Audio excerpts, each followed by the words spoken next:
everyone, welcome. Hello everyone and welcome to day 3 of the Black Diplomacy Global Summit, courtesy of some of our sponsors, including MRSA, the Counseling Foundation of Canada, the Canadian Commission for UNESCO, CIPC and MLSE.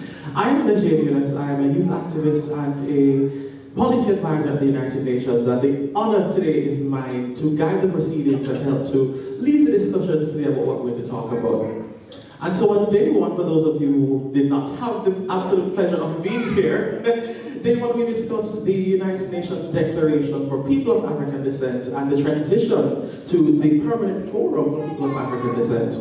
On day 2, which was just yesterday, we went into a discussion about reduced inequalities, prioritizing women, young people, and equitable access to all things technology. And today, we're furthering that discussion, talking about climate change, racism and public health pandemics, and of course, economic turbulence. 3 things that people of color and black people are definitely disproportionately affected by. And so today, we're going to dive into deeper discussions. We're going to hear from some of our younger ones, Lead Like a Girl, talking about how they see the world, how they want to change the world. We're also going to have a panel talking about moving from the consumer to production, the green, blue, and orange economies. For those of you who are not very familiar with those terminologies, I'm sure in that panel you'll get a greater understanding. We're also going to hear about making black communities shock-proof in economically turbulent times. And lastly, we're going to hear from some of our members from the Black Diplomats Academy, who are going to be presenting a working paper on achieving environmental justice. But before all that happens, we're going to start today with a youth-led discussion talking about environmental justice in black communities in preparing for COP27. Of course, that is a pivotal discussion for especially colored communities, and it is where our climate discussions globally take place. And so we have some of our young leaders from across the world joining us both in person. I'm going to invite those who are joining us in person to step onto the platform.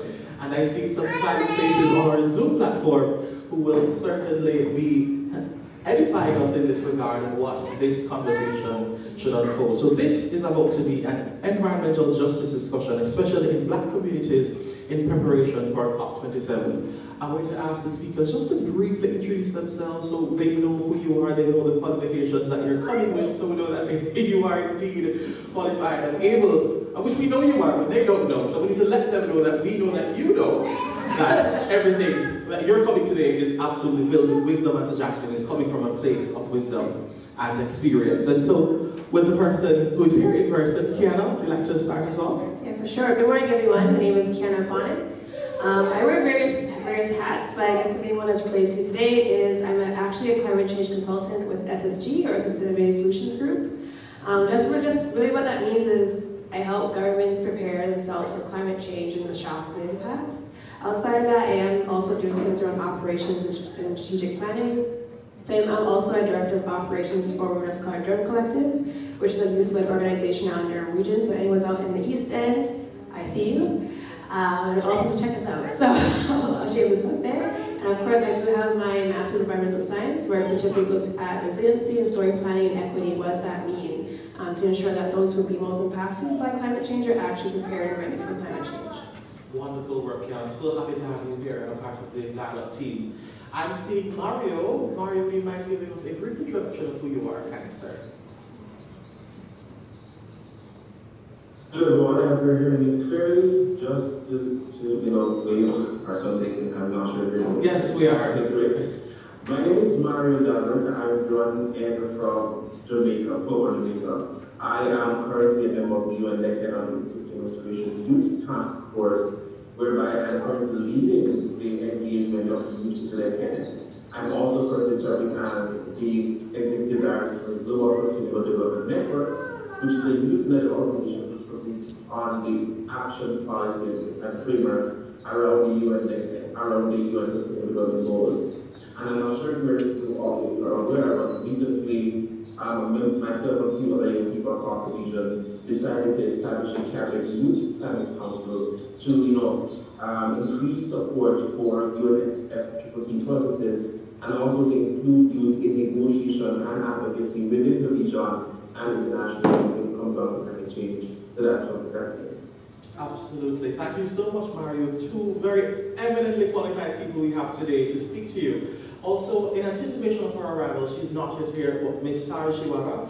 She is the Yama Foundation founder, and she does a lot of work in Zimbabwe, and hopefully she'll be joining us momentarily to talk about her work in climate resiliency. But I'd like to start with you, Ken. You spoke earlier about your work, especially in engaging various stakeholders about climate resiliency, and of course your own research in that regard. And in your opinion, how can governments protect Black communities through environmental protection, or policies rather?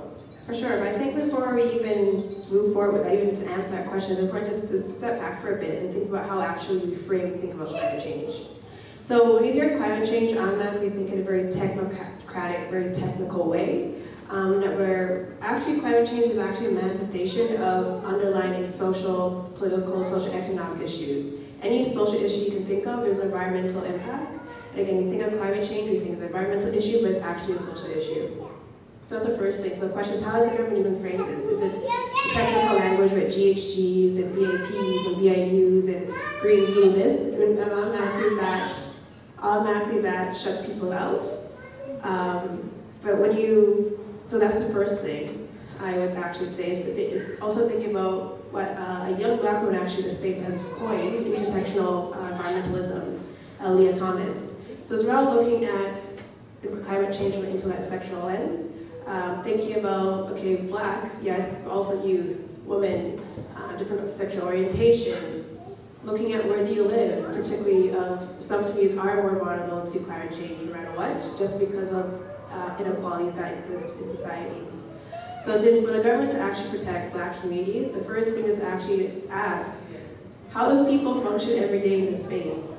Because you can put all the things you want in place, but if you're not thinking about who's going to be there, are they even prepared, and most people actually hold knowledge of climate change, but again, because how climate change has been positioned, we all think, I don't know anything about that, but we actually all do. There's people, most of our populations come from hurricane, we know we have monsoons, we know climate change, we know how to deal with disaster, but we come here in this tree that we don't.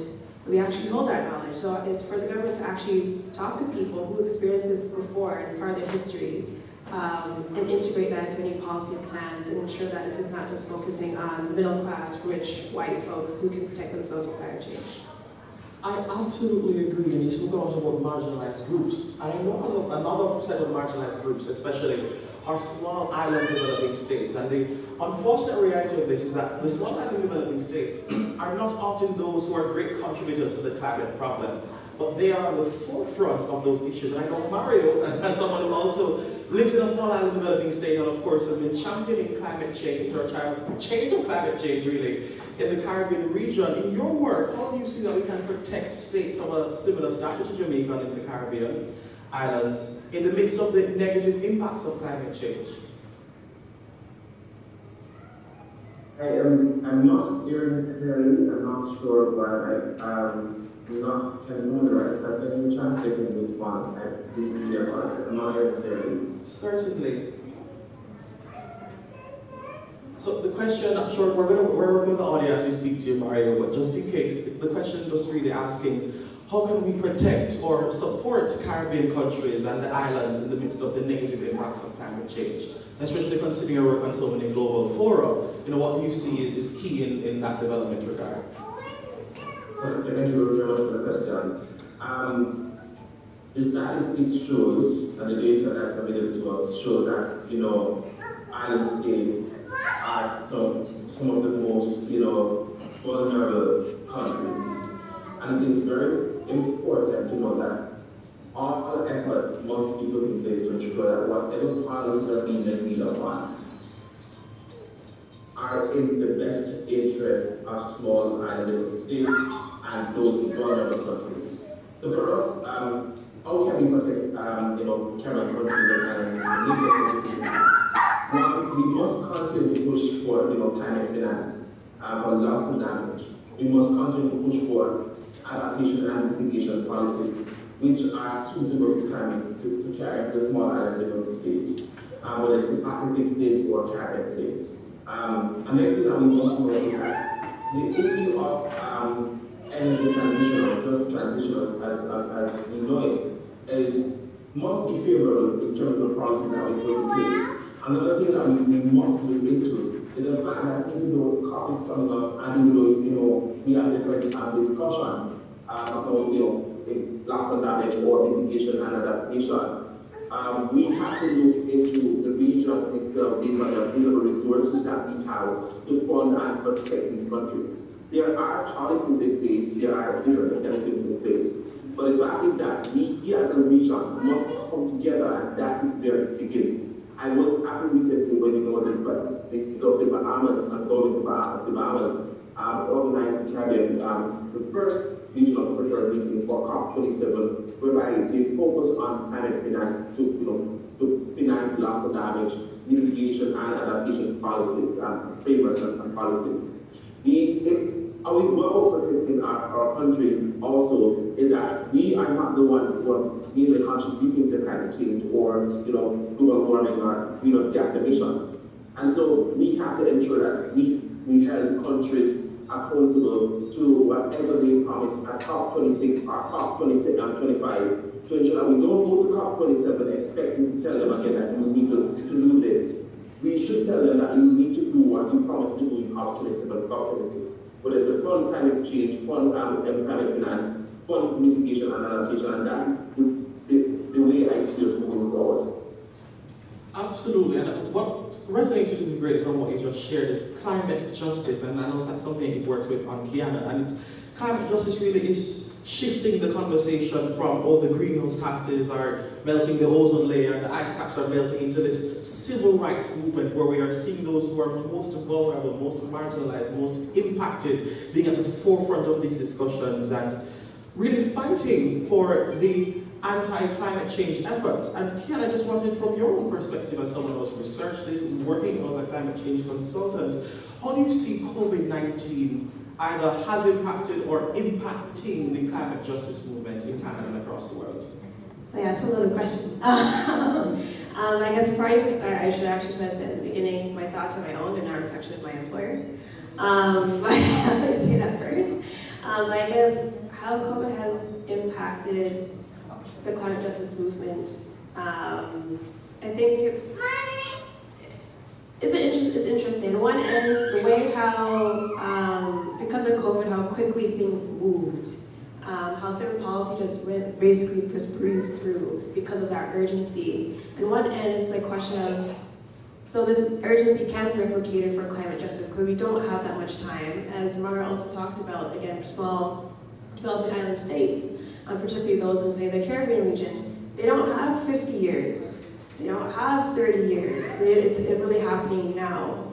Particularly some of the more quote-unquote first world countries that they're just probably feeling the effects now. They're just feeling the effects, whereas other countries are really living with the effects.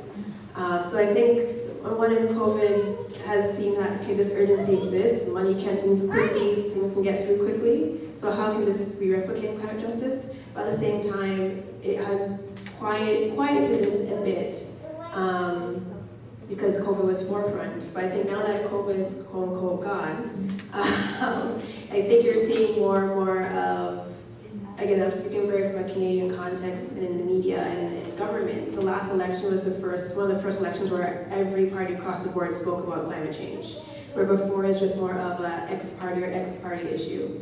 So I think that was something interesting, and I think that even in the work that I do, I think more and more practitioners or consultants, particularly those who come from a very science background, recognize there is a gap to applying solutions that recognize social inequality and intersectionality when they are putting out these plans and programs. So I think that's touching a bit on the question, but that's just from my experience. Absolutely. What it says to me is that young people have it hard because we've inherited a broken world. A world that we know have the responsibility, and it's incumbent on those of us who are younger to try to fix it in the best way that we possibly can. And of course, that's no easy feat, especially with COVID-19 coming and just ravaging the world. We're talking about young people no longer being in education, or in employment or in training, and just pushing the entire world to be now operating online and we're living these sedentary lives from our homes and not seeing people anymore. It's certainly not an easy way to live or to even try and fight change. But in spite of that, we still see young people fighting globally, leading and championing change and causes and initiatives and efforts and walks and walkouts and strikes all over the world. And that is something that, although COVID-19 has happened, never really stopped. And so, Mario, for your work, the question I really love to ask you is, how do you see young people featuring in those UNFCCC conversations going forward? COP27 happening, what is the role of young people in those discussions, and how do you see that unfolding when that takes place?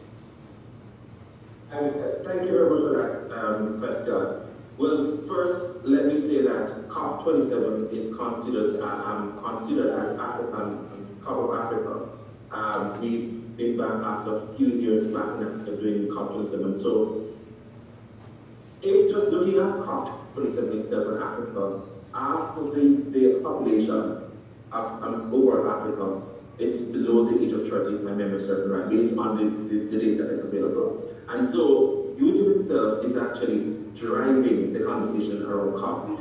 The president of COP recently announced that they will be focusing on adaptation, mitigation, and climate finance. And so, what role does young people play in this? The role that we play currently is that we are saying to government that you must finance climate change, policies and frameworks. You must ensure that whatever discussion is, it's focusing on adaptation and mitigation and climate finance. And there's this thing that we're looking at, looking at loss and damage, and using the loss and damage conversation to push discussions. And so young people going to COP27 will be participating in the negotiations.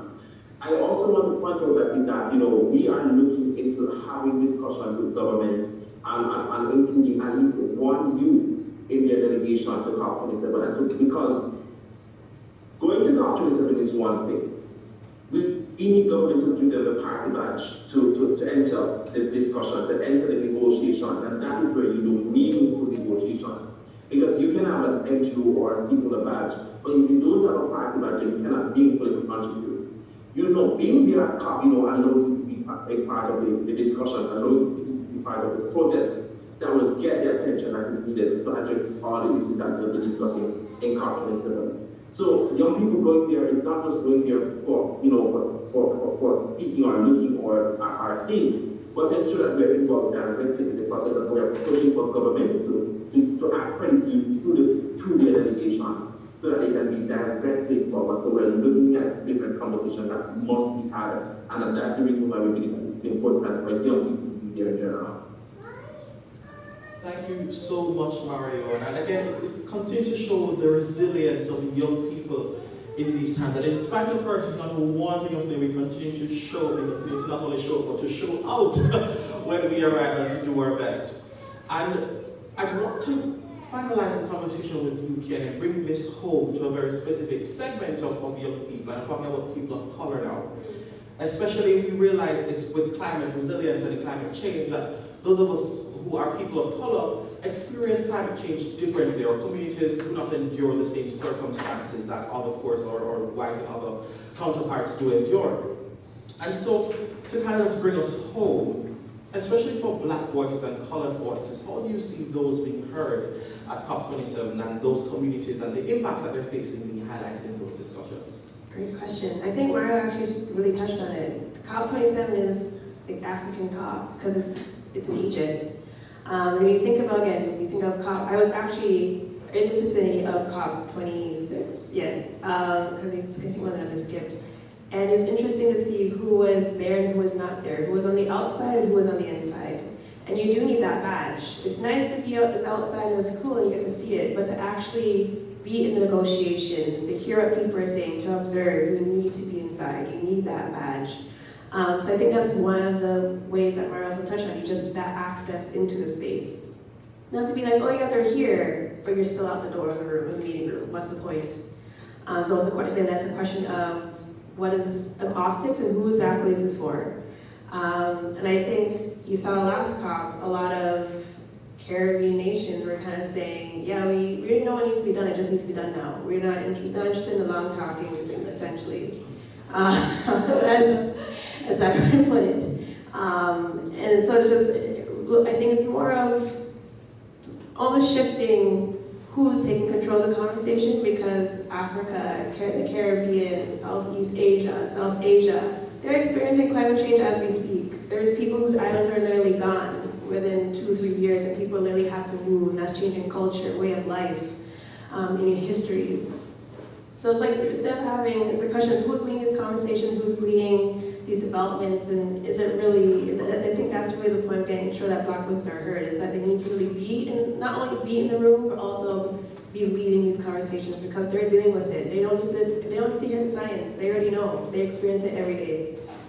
Thank you so much. Kiana, Mario, ladies and gentlemen, a round of applause, please, for our panelists for joining us today, both in person and all the way in Jamaica. Thank you so much, Mario and Kiana, for joining us.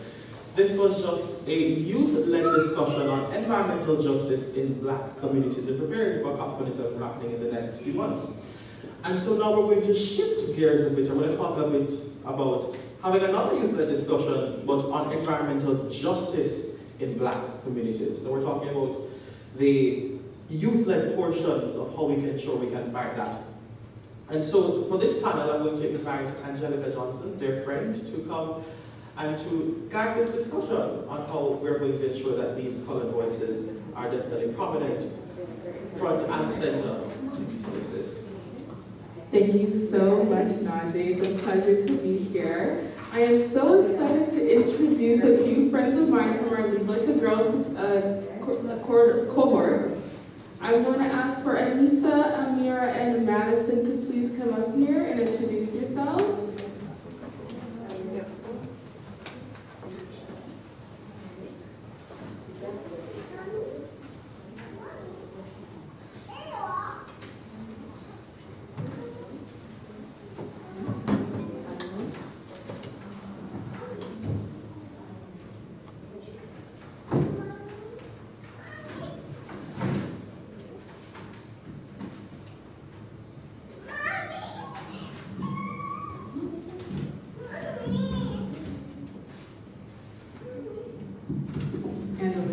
My apologies. So these 4 girls are a part of our Lead Like a Girl cohort. And Lead Like a Girl is an 8-month program for girls between the ages of 8 to 17 years old. And it helps to develop their confidence and leadership while exposing them to present-day topics like diplomacy, climate change, cybersecurity, and curling. So up here we have Madison Brown. Hi, my name is Madison.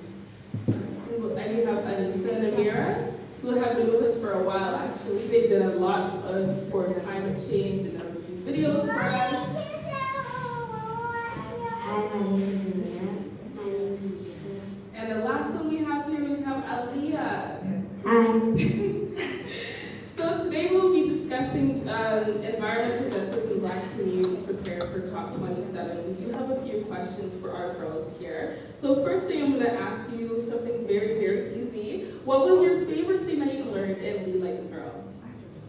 My favorite thing, when we did this activity where we were finding ways to provide food for different provinces in Canada, I had a lot of fun, brainstorming ways. It was just really fun for me.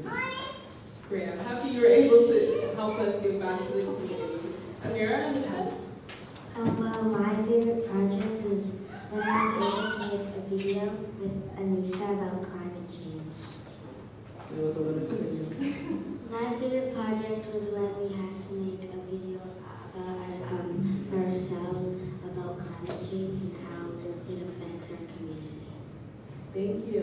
And Aliyah? My favorite part was when we got to go curling. It was a great experience and it just helped my brain grow. When I first got curling, it was a lot of fun. I didn't know how much work you have to put into lunge, and it was a fun experience, and the girls had a lot of fun doing it. Thank you so much. And the next question is, what do you love about the world? What I love about the world is the way that we can all unite in one unity. We can all work together for our rights, protest our rights and stuff. My favorite thing about the world is just being able to go outside and go on walks with my family and go down to the lake and see that it's clean. What I love about the world is how there's so much different cultures and how there's so much different people and I can learn about all their different cultures. My favorite part of the world is, well, almost the same as Amir and Anissa's, but my favorite part of the world is how diverse it is and how many people care about other people.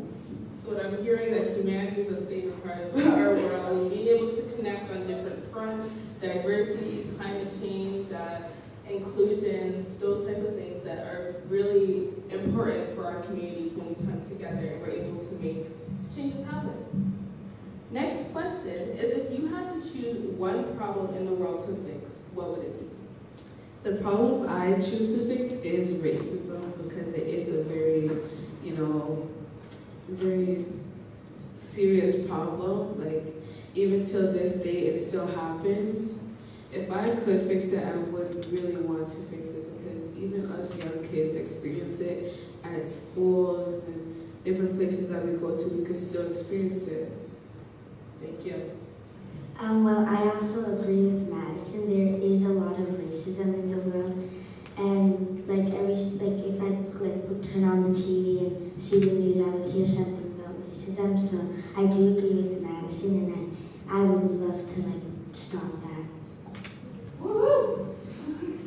I forgot the question. Could you repeat it? It was, if you had to choose one problem in the world to fix, what would it be? I would fix climate change because there's so much pollution and gas in the air and CO2, and our younger brothers and sisters might not have a world to live in if it's getting trashed by everything. Exactly. We don't deserve the world that we're in. What world do we have to live on? Aaliyah, you can go ahead. The problem I would change is abuse because, well, lots of people, innocent people, are getting, hit and, they're trying to do the right thing, but they just get told off. It's sad. It's sad. The next question I have for you all is, what do you think would happen if people don't listen to young girls like you today? Honestly, I think a lot of things would happen, especially because this is now our generation. We will know a lot about how things go around sometimes. So I feel like if we really would step up and think of things that would really help this world, it could be a better place. Exactly. So the girls that we have up here, they're listening, they're hearing, and they're experiencing the things that they're going through today. So if we don't listen to them today, how are we supposed to improve the world for tomorrow? You can go ahead and hear Lisa. Well, I was taught to respect my elders and listen to what they say, but sometimes we could be right and we could teach them a lot of new things, and it may actually end up helping the world. Exactly. I always hear that the world today, that the youth, especially for today, they're inspiring at the least. They're doing things that we don't have the courage to do ourselves because we've grown up and we've been told to quiet down. But this generation obviously cannot. They obviously really don't have the discouragement that we that we have. So once we uplift them, we're able to allow them to do things and be able to teach us, like Madison said. You can go ahead. I forgot. The question is, what do you think would happen if people don't listen to young girls like you today? I think that, a lot of young people, they have a voice and they can speak very intelligently, and when people get older, when they die, we all have to work together, so we might as well work together now. Okay, exactly. Unity and inclusion. Aaliyah? Well, I think honestly a lot of things would happen. like a lot of people would keep doing the things that they're doing to pollute the earth and we would probably not have a world to be on if they didn't listen to us. So. And you're correct. If we don't listen to the youth of today, what are we supposed to do tomorrow, right? And next question is, what is something that you want all the grown-ups in the room to know? Something that I really want the grown-ups to know is that we need to step up sometimes, because nowadays people are very lazy and our world gets very dirty and it's not good. So like I want all of you guys to know what you're doing, step up, because all this technology and stuff is like people are choosing to make robots now to do our jobs for us, and it's like what? So, yeah. Come on, Madison. You can go ahead.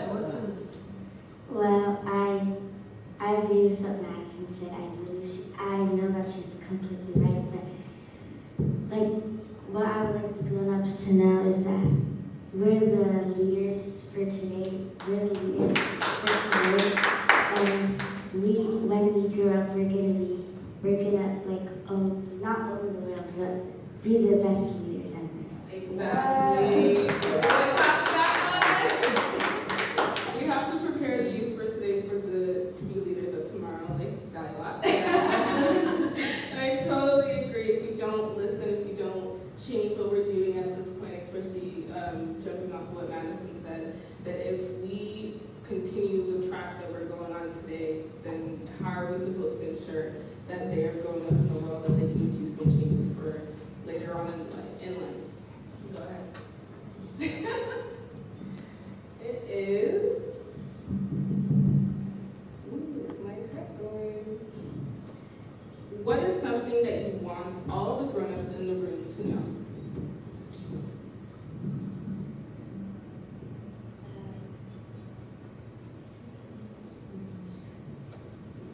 What I want all the grown-ups to know is that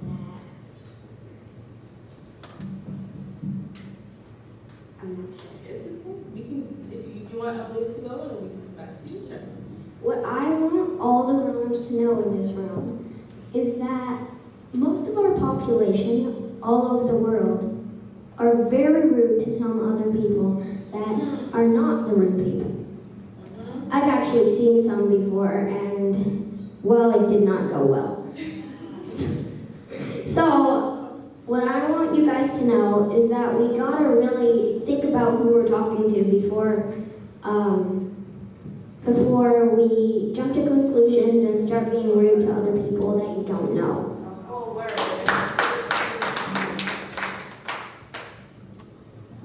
What I want all the grown-ups to know is that we are.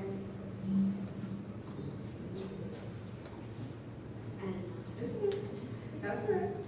I have another question for you guys. So, when you were in Lead Like a Girl, when I was able to hop on and listen to what you guys were doing, and we spoke about your future, is there anything that you are excited about in your future, anything that you're looking forward to getting to do? I know you guys are all little mini activists. So, is there anything that you're excited to do in the future? I've had dreams of becoming a judge in the courts. So, like, this is really helping me, speak up about things, extend my knowledge of knowing things, and it's just really helpful for me, and I'm very grateful for it. I'm really grateful for everyone in the program helping me. I just want to grow up and, yeah. Good, we're hearing some dreams up here. You can go ahead and hear Lisa.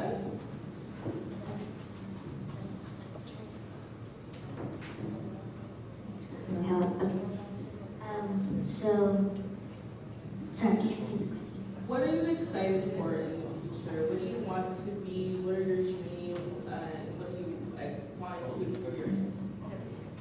What I would like to experience is being able to grow up and hopefully become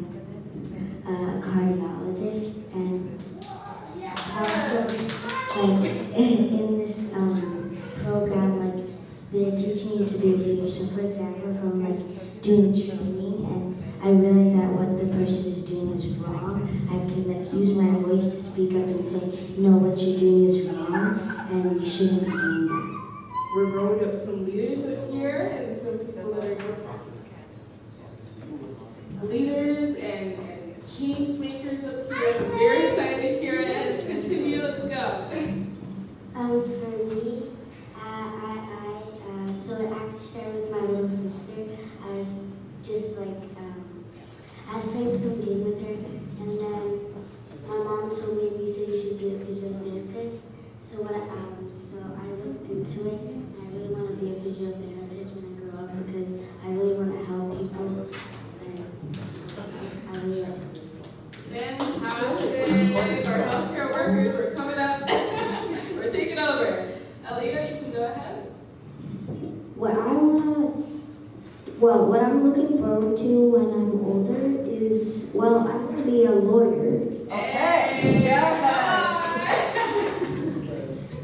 I want to help, I've said this a few times, I want to help innocent people get out of problems that people that are, I said earlier, rude. And now I forgot what I was saying. Want to be a lawyer, want to help people that are not rude. I still forgot. It's I'm just okay. going to pass. It's okay.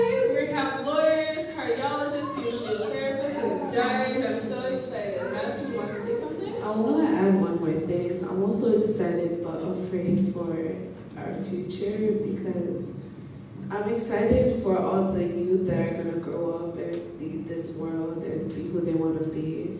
But I'm also afraid for the rest that are, I don't want to be rude, but a little lazy and won't step up to their stuff. True. I'm a little excited but afraid for the future. We're calling for our future, for our current people in government. We're calling for people that are in places to step up and do their job. That's what we're seeing. The kids see it, they hear it, they're understanding that people are not doing what they're supposed to be doing in their jobs. Is that what I'm hearing? That's what we're hearing. So thank you so much to my Lead Like a Girl team for being up here and speaking.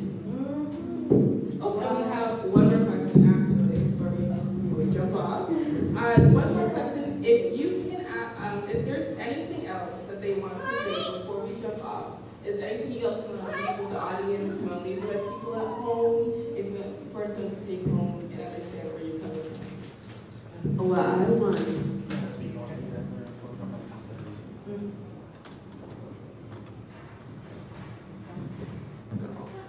What I want to leave everyone with is remember that you have the power to do anything that you want to do. Don't feel like you're not enough. Don't let haters bring you down. You know what I'm saying? Like, do what you want. It doesn't matter what other people do because there's always someone out there that will be your #1 supporter, that will always be there for you. Even you don't even need anyone. All you need is yourself.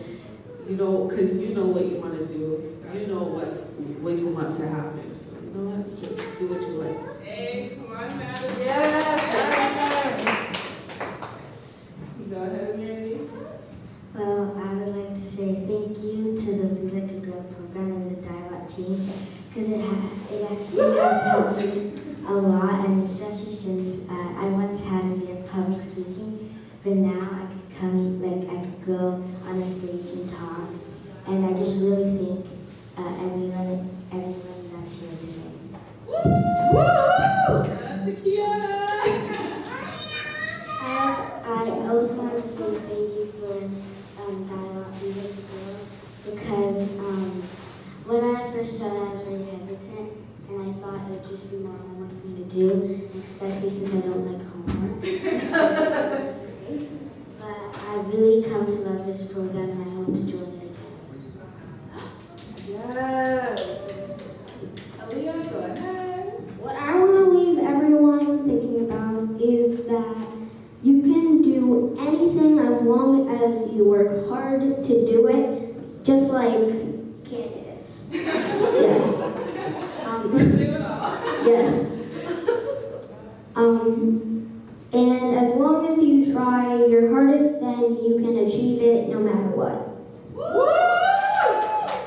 Once again, thank you so much for so glad that we were able to hear from you and have your questions and thoughts heard by the rest of us. This is what this summit really is about. It's about our leaders that we see right here that we're building up today. So thank you once more. Let's get a round of applause for that.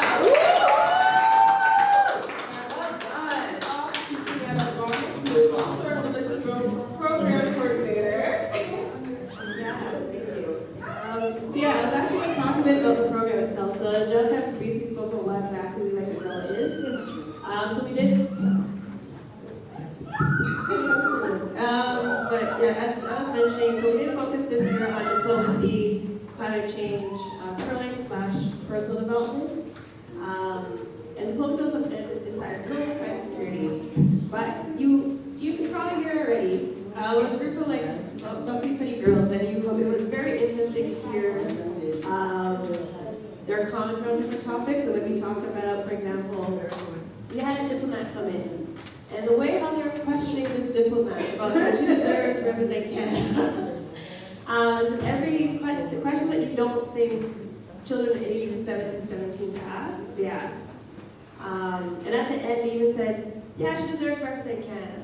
And another example is that we had a hackathon where I was asking them different situations that are given in the Canadian context about how to solve child poverty, particularly food poverty, and economic development. And of course, this wasn't phrased in that way. It was phrased in more kid-friendly language. But they literally developed a policy. It literally could have been a government policy where they thought about, particularly about North Canada, how to get fresh food and how to create that for that money being back into the communities, to make sure people have jobs to afford the food. It's just amazing to see. And again, as they were saying, we're ultimately like you're missing out. They're literally policy creators. They're policy makers. They know what they want. So I think it's always a joy one to see them in person talk as always. But as you already heard, they really. I don't know why we're not listening to them more. So yeah, they're a very amazing group, and for me, I learned a lot from them as well. So yeah, that's cool. I'll hand it back off to Lindsay. Thank you. Thank you, Fiona. I'm sure many of you have young children at home, so please encourage them to join the Lead Like a Girl program. Honestly, it is truly transformative to see the work that they're doing in young girls, and that empowerment is critical to societal development today. And your kids, tomorrow someone's a good news, and I do believe that children are the future. Lead them on and let them lead the way. What's next slide? Show them all the beauty that they possess inside. And it's truly something that is amazing to see our children. However, another round of applause for our kids who are just doing absolutely so well. And so at this time, I'm going to invite Candice Kaushapur, the Executive Director of Dialogue, the Developing Young Leaders of Tomorrow Today, to come to us to talk about a project on behalf of the City of Toronto, talking about working together to become resilient in Toronto. I've been told not to say Toronto, so I sound like a foreigner. I'll say Toronto, forget about the second T. So, Candice, come and tell us about climate resilience in Toronto on behalf of the City of Toronto. Candice Kaushapur. Thank you, Rajay, and welcome to Toronto.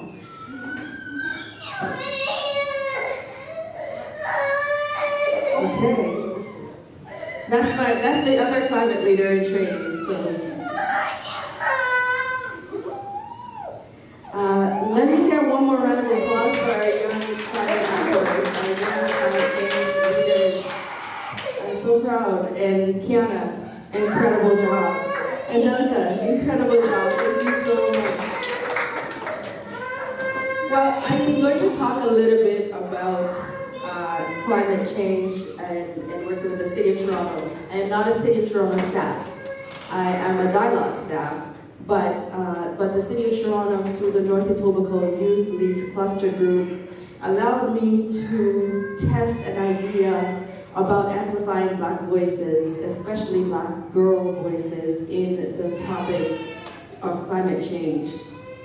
And what I want to share, the story goes back to 2020.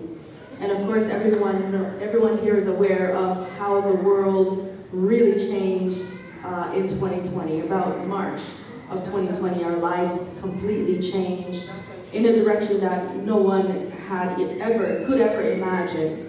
Well, right before March of 2020, the world for Black young activists also changed in the Western Hemisphere, because I learned about a climate activist named Vanessa Nakate, who is in Uganda. And how I learned about Vanessa Nakate was that a very unfortunate situation of racism happened to her on a very public stage.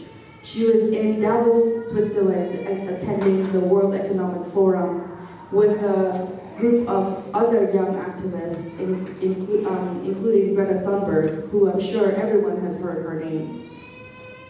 And while attending the World Economic Forum to protest how climate change was being presented to the world, the group of youth took a photo, and Vanessa, being the only Black young woman, her photo was cropped. Her image was cropped from the photo by the Associated Press. And because in the media, in the press, Black voices are seemingly not well represented or not bold enough or not recognizable enough that we should be featured, Vanessa's picture was cropped out of the photo.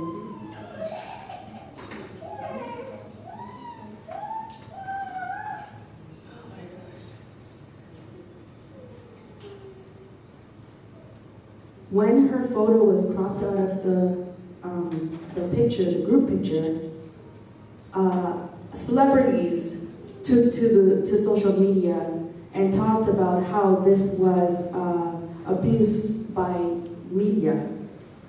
This was media racism. And so that was the pivotal point where the West became aware, the West became more aware of climate issues facing small island developing states, continental African countries that are in the midst of irreversible consequences of climate change. I heard about Vanessa's story in January 2020, and it was right before COVID on March 8th where I received an award, and those of you who were here yesterday heard from Member of Parliament Kirsty Duckett that I received the Top 25 Women of Influence Award in 2020. It was at that award ceremony that I made a statement that my contribution to the climate change discussion would be to see Vanessa's story expand to the West, to start to build young climate champions. And I'm so proud to see 5 of them here. Can I count? No, 4. 4 of them here. And how that process developed was after the story about Vanessa Nakate made the rounds around the world.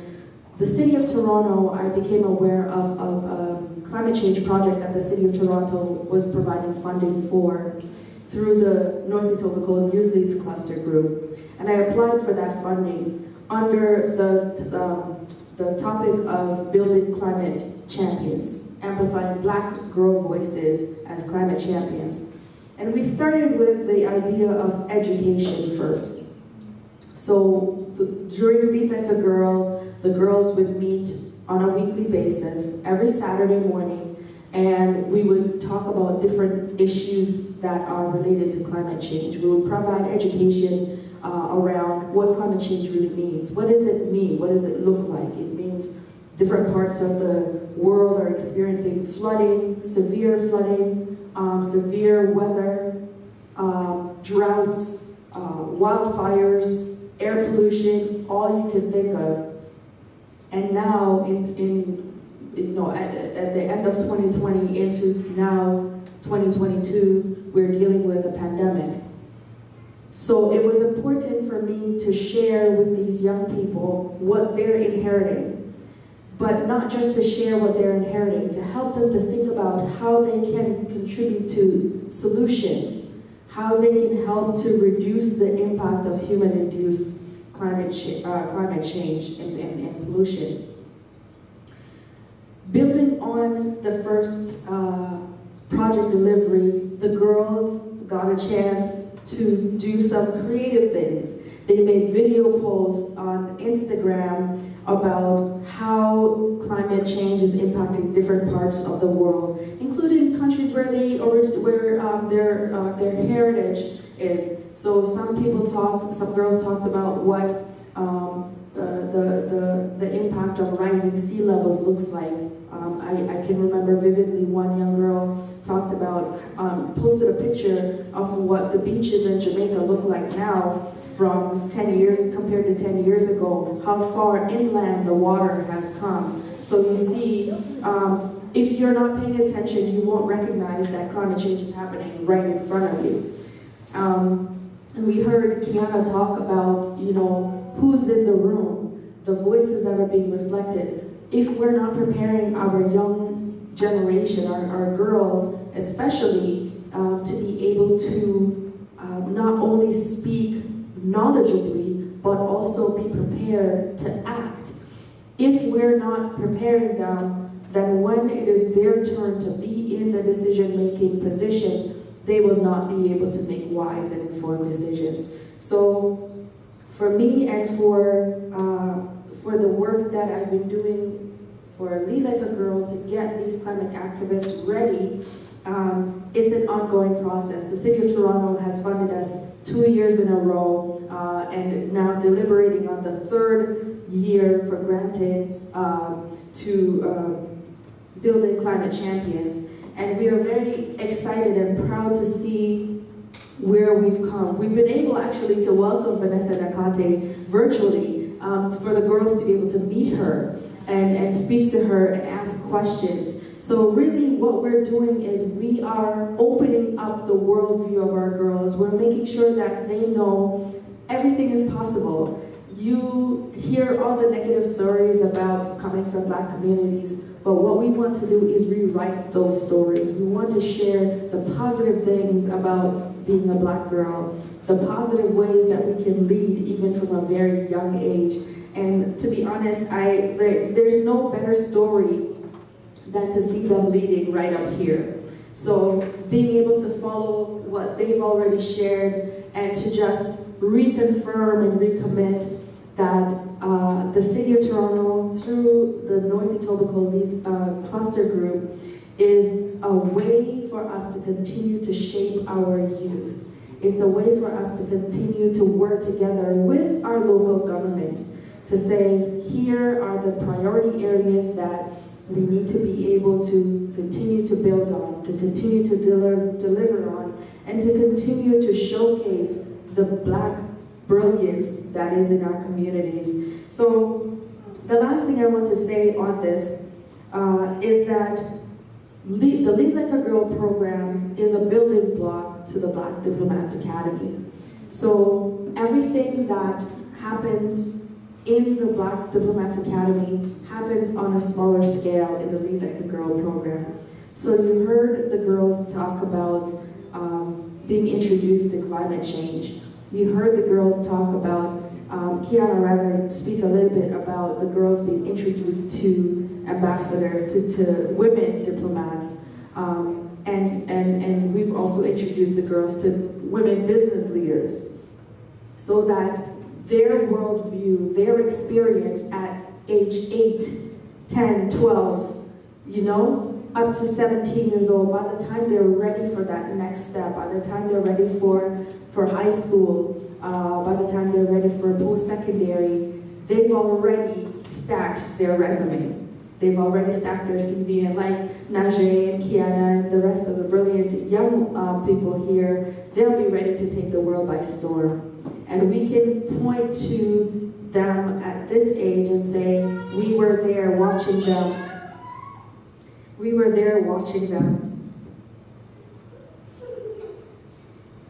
as they were learning and leading.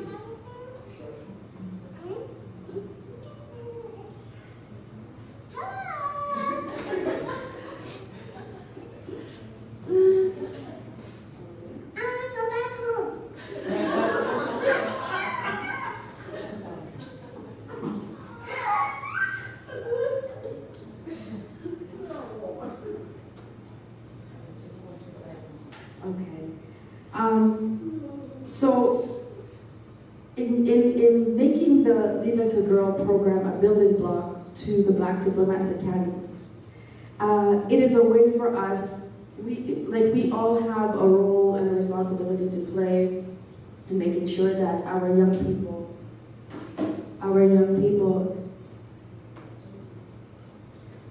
we all have a role to play to make sure that our young people are supported, especially in areas where it's non-traditional for our communities to be engaged. This is one of the things that we see.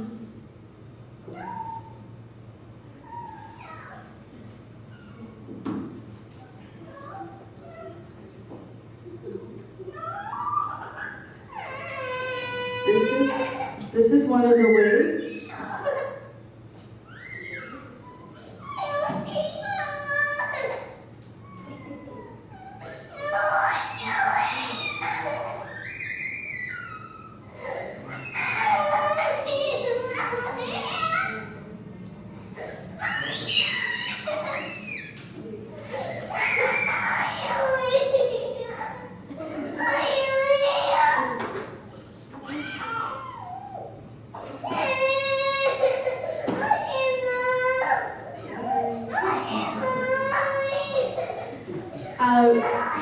I'll take a cue from her and say that when I do the Black Diplomats Academy or I do Lead Like a Girl on Saturday mornings, virtually, they bomb all my calls.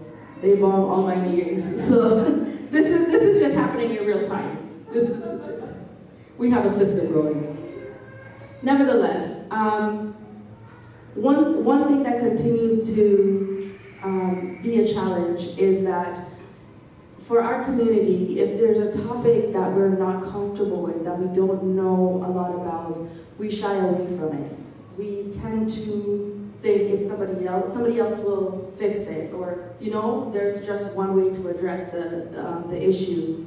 But climate change in particular is an area where we can't just sit back and let somebody else fix the problem. Because whether we like to think of it or not, whether we believe it or not, our kids are going to be the ones inheriting the problems that we create by staying out of it. Our kids are going to be the ones who have to navigate a world that they weren't prepared to deal with. So whether you know about climate change or not, let your kids teach you, because they're learning, and they are, as you can see, they are more knowledgeable than we could ever imagine. So let them teach you about climate change and encourage them to continue to speak. What you saw today is the investment of parents and program staff and mentors who believe that our girls can lead, that we have a voice, and that we have a story to tell, and we can make change. So I just want to leave that with you to consider, to think about. And I also want to say the next cohort of Lead Like a Girl will start in the next few months, I believe in October or November of this year.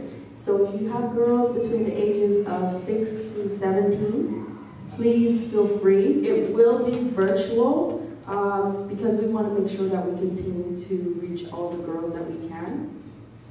Sign up your girls. Give them the experience and the exposure. You never know, that they might be the next, and you insert their name. I'm not going to say the next Vanessa or the next. Insert your girls' names. Thank you so much.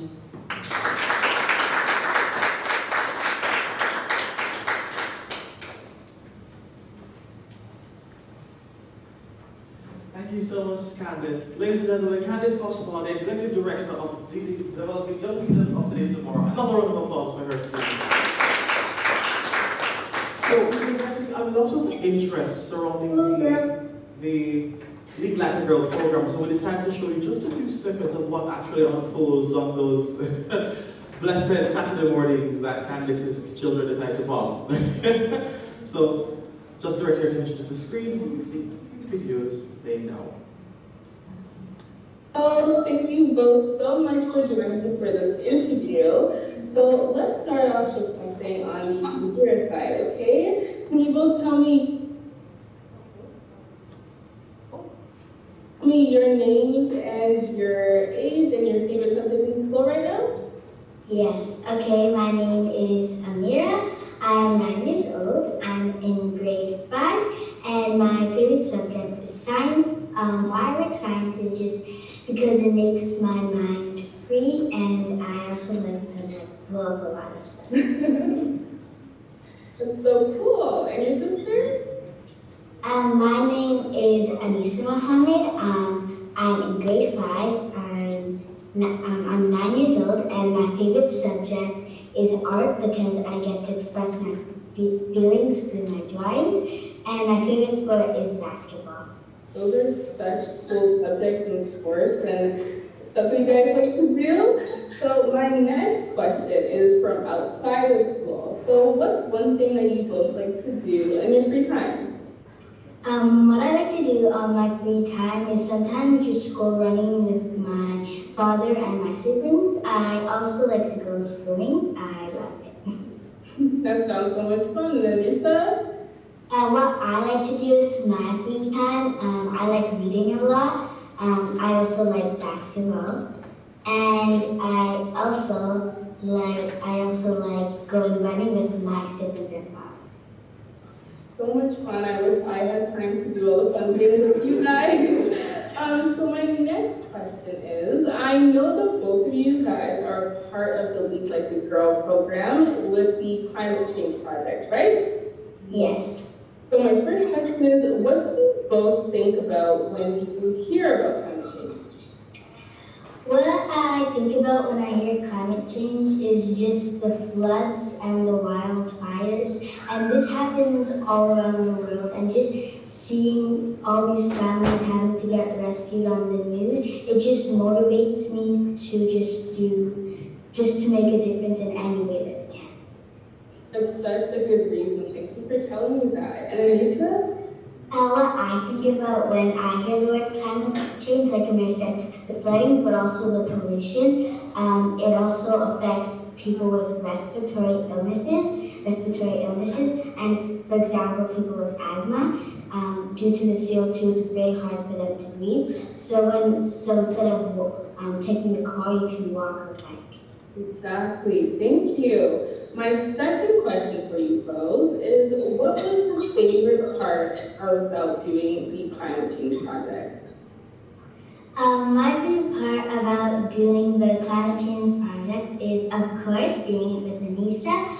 But I also liked when I did it by down the river because usually that's where I run, and it was just very motivating and just enjoyable.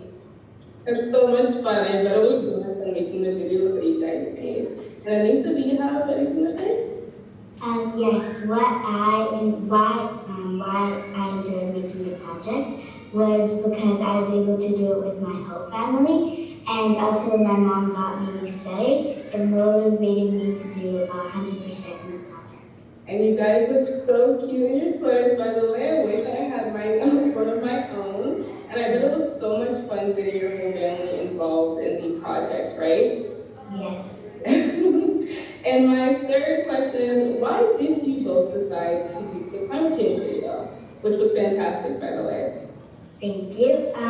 Why I decided to make this climate change video is because it would make a big impact on social media, but also when people saw the video, they would also share it to other people. And once those people see it, they may actually do those actions that I explained in the video. Oh my gosh, that would be so much fun. I know it would have been so exciting to see everybody sharing your video around and seeing what you guys had to say and the difference that you guys were trying to make. Anissa? Why we decided to make a video is because I think a lot of children would see it, and when they see it, they can also make a change and a difference in the world. That's such a good answer. It's like you're influencing your peers around you, right? Yes. And my last question before we go is, what would you like to say to some of the people who can help make decisions about that climate change? What I would like to say to the people that make the decisions about climate change, such as the Prime Minister and the community leaders, is to not just think about now, but to think about the future, because when their children grow up, those rules that they set now will be showed in the future. That's such a good point to make. And Anissa? What I just want to say is to the community leaders and world leaders is to make a change now, because I'm also thinking about my sisters and my children in the future too, to make a child, because to make a change, because it's gonna be really hard, and because it's a great. You can continue, go ahead. It's a great impact on the world, and because it's gonna, if you don't make it now, the world, my siblings are gonna have a world to live in. Exactly. Thank you both for sharing your opinions and your topics to me. You guys did such a great job. Thank you for talking to me today. It was a pleasure. And thank you.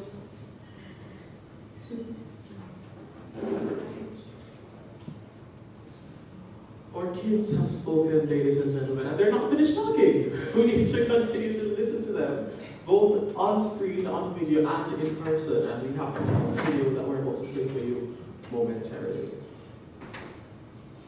Also from the Be Black Girl program, as Candice says, it's running for the next 3 months, and then we'll have the next cohort. I'm sure that the information can be found on their socials at Dialogue Leaders.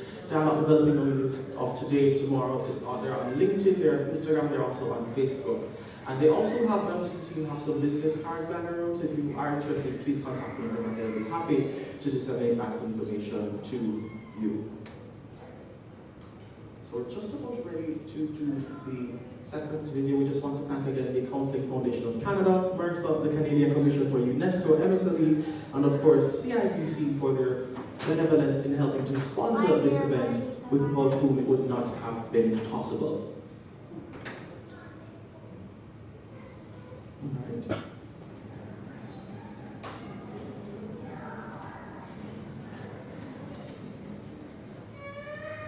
And this is day 3 of the summit. Tomorrow is our last and final day. We're really hoping that you'll be able to join us for that invigorating discussion. We have some other ambassadors, some high-level leaders joining us both in person and online to further discussions surrounding what we are going through. So the topic for today, again, as we find videos on that theme, and the kids spoke about it, climate change resilience. We're also talking about racism and public health pandemics and economic turbulence that affect people of color more than they affect other communities. All right, and is this their video? Yes, it is. Wonderful. Right, so this is the video that they refer to in the meeting, in Jericho. So,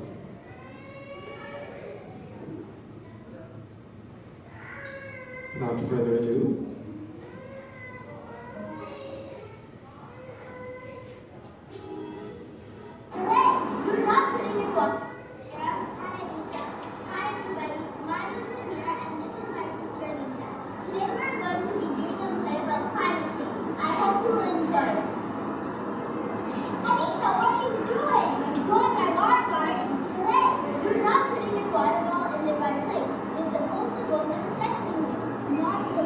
Who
All right, let's hear it for Amira and Anissa for our Child's Day. All right, so it is that time that we've all come for lunch. So lunch is about to be served on the outside, so you have to give them a moment. I'm not exactly certain what is on the menu, but I guarantee you it is delicious. So feel free to interact, to network, to take a moment to refresh yourselves, use the restroom, grab some water, and we'll be back here at 12:50 when we continue our program with the rest of the substantive matters for day 3. Thank you so much.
gentlemen, we have a bit of a surprise today. We're going to have a little presentation during lunch from Climate Fast. Now, Climate Fast is a volunteer-based, non-profit organization dedicated to building strong, informed public pressure to take urgent, substantial, and just action on climate change.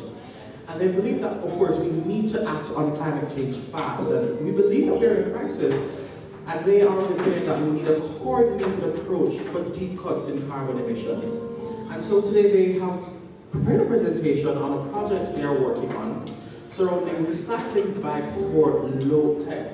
And see, they have some representatives there with us who we are extremely happy and pleased and enthused to have. And I'm going to take it over to them, for the next 20 minutes or so to tell us about this project and the work that they're doing.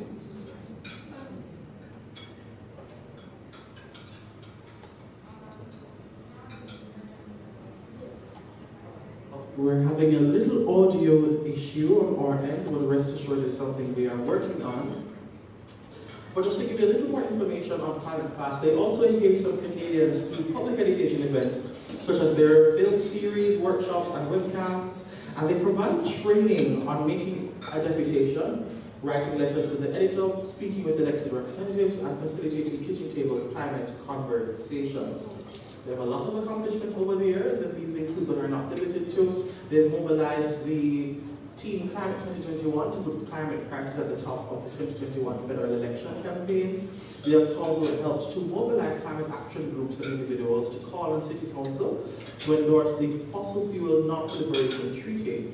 They've also established the Letter Writing Bees in March 2021, and they've also held training activities in terms of writing to City Councillors and deputing at City Council budget meetings, including one part of the 2021 Toronto budget hearings. I think we're about ready to try again the audio. Let's see if this works. Okay, still don't know, but we will not stop trying. We are very persistent just to continue to give the tech team some more time to sort through these issues. They have also developed the Drawn Down TO, the People's Climate Action Plan for Ontario, which is endorsed by the Canadian Association of Physicians for the Environment, Just Earth, Green Neighbours 21, Greenspiration, and Pax Christi. They've also managed a successful campaign called Voices for Ontarians on Climate Accountability and Leadership, or VOCA for short, in 2018. And they've also held a successful run of 22 film screenings on the Toronto Climate Film Festival over 2 years. The second year, fall 2017, the screenings were held in 4 areas of the city to assist in outreach into more ways. The model developed into Climate Fast has been adopted by other groups. And so they are guided by the vision of a thriving world where the climate is safe for all living beings and ecosystems. And the purpose of Climate Fast is to build and support a strong, informed civic movement that makes climate justice a top priority and motivates for elected officials to take decisive and urgent action. Let's try one more time for us, please, Katie. Wonderful, great, we're now hearing you. Over to you guys, thank you so much. Thank you, great success, and thank you for filling in the space while we work with the technical difficulties. It's inevitable, but it always works out in the end. So thanks again for the introduction. Hi everybody, my name is Katie Scudder, and I'm here with my colleagues today from the Bikes for Climate Hub in the North Etobicoke community. Thank you for letting us tune in virtually and to join you guys at the summit. We hope you're having a great time today. So we just wanted to take some few minutes and talk about one of the projects we're working on as part of the Community for Climate Action program, which is, of course, the Bikes for Climate Hub. We hope that some of the themes that we'll bring up will feed into the discussions you've been having over the last couple of days at the summit. And so here we go. But first, I want to let my colleagues introduce themselves. So I'm Katie, and I'm helping to coordinate the program up at the Bike Hub.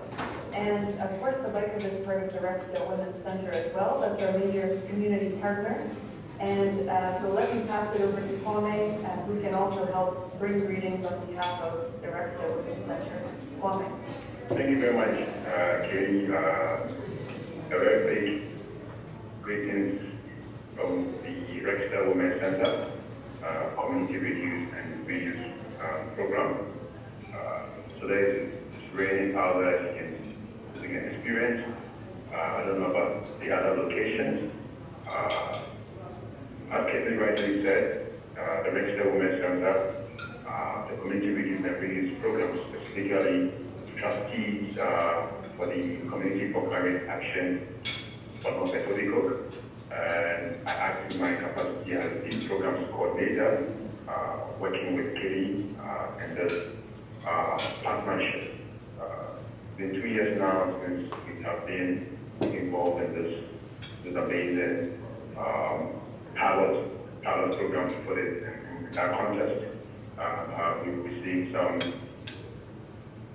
great successes along the way because of the challenges that we also faced. But so far, I would say it's been great. I'm happy to be here today to share my experience with this program.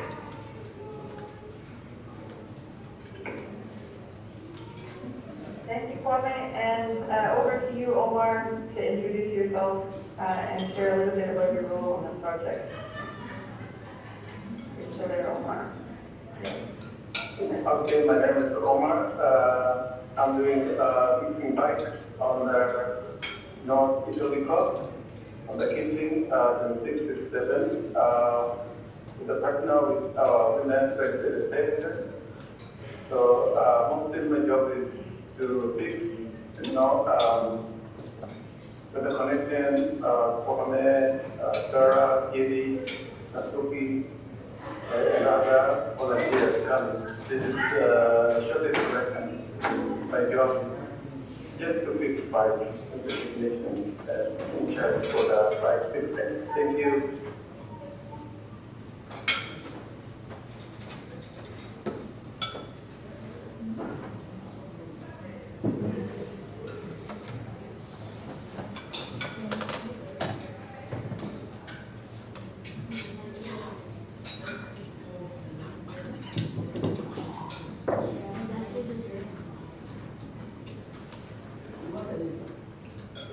Katie, you're on mute. Thank you.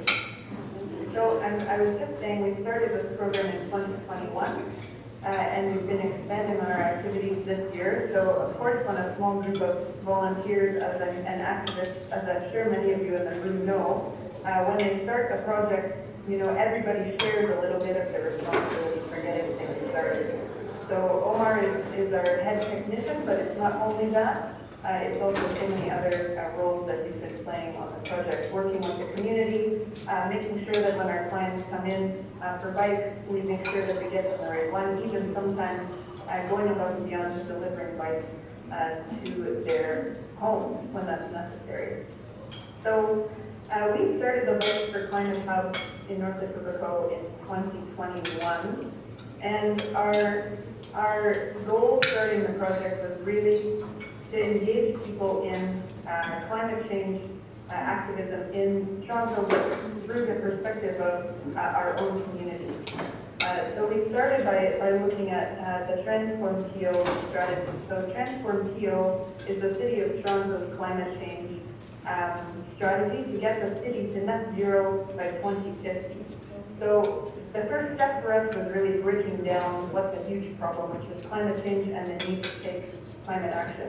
It's breaking it down first by saying, what's the problem in Toronto? Where are the emissions from the city of Toronto coming from? And then how can we take action? And that's at the community level. So where Toronto's greenhouse gas emissions are coming from, which is encapsulated in the study of Transform TO, is from building, transportation, and waste. So over half from building, a good chunk from transportation, 36%, and then also quite a bit from waste and landfill. So for us, we tried to come up with holistic solutions that can allow people to start understanding these issues more in the community level, and then developing activities in all of those tracks and streams to try and engage people in solutions, in climate solutions. So we started piloting a few different activities under the heading of Community for Climate Action North of Etobicoke. This included climate change conversations, food and waste management, active transportation, and energy savings. And you'll see that these things fall within the areas of Transform PO identified priority areas for climate action. So you look at food and waste management, this is dealing with the waste issue. You look at active transportation, this is dealing with the emissions coming from vehicles and vehicle transportation. And then when you look at buildings, we look at home energy savings. And then of course we had to add this fourth component, which is climate change conversation.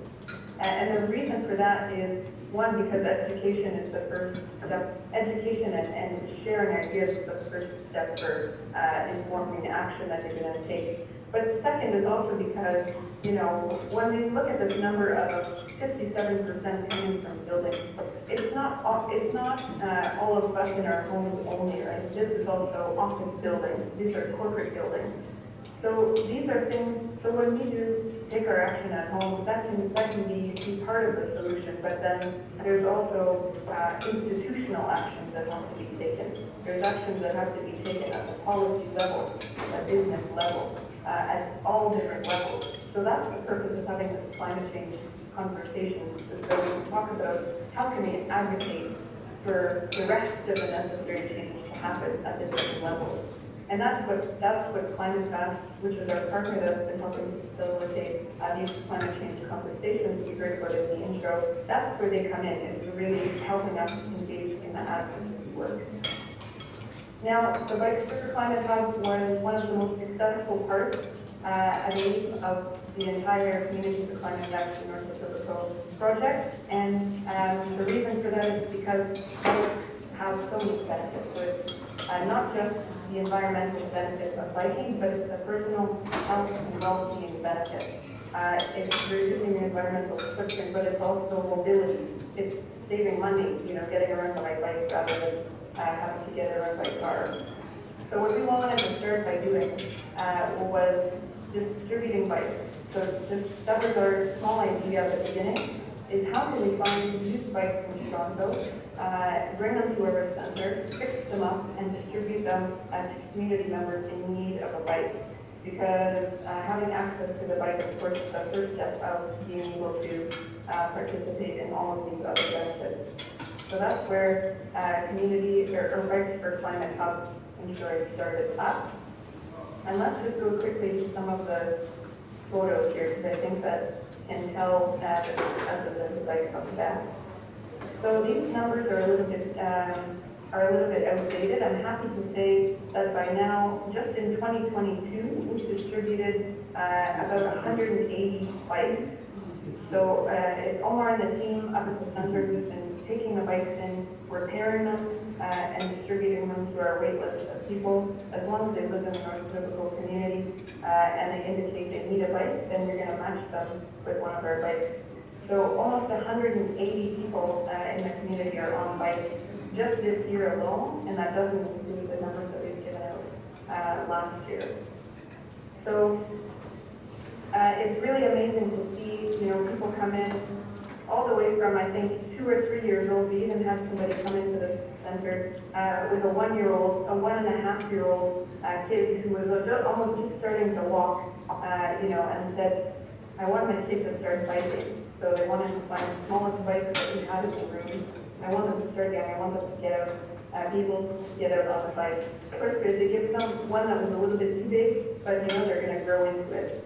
And so we get all the way from, we're serving ages 1 up until, you know, seniors as well, and everything in between. So youth, teenagers, adults, seniors, and whole families that we're able to provide access to bikes. So this is our bike distribution program. And when we give out the bikes, we also provide this pamphlet here from our partner Cycle Toronto, provide some information on how people can access biking trails, the bike routes in the city, and also some of the environmental and climate benefits of biking within that package. I think I want to let Kwame talk a little bit more about the reducing solid waste part of the project, because the Bike Hub is also partnered with Webster Women's Center's Community Reduce and Reduce Hub. So Kwame, maybe you can explain a little bit about how the project is helping achieve the reduction of waste component. Thank you very much, Katie, for the background and introduction. One of the things that you said that I think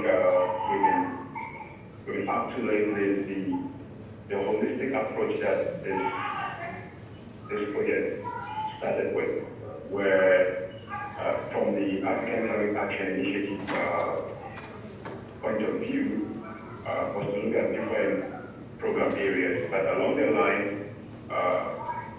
we noticed that the bike program, among the other programs that started with, received more kind of attention and support from the community, but also again highlighting on the Webster Women's role with respect to food waste, and I think that it's very proper that I highlight on the areas where we have supported the food waste program.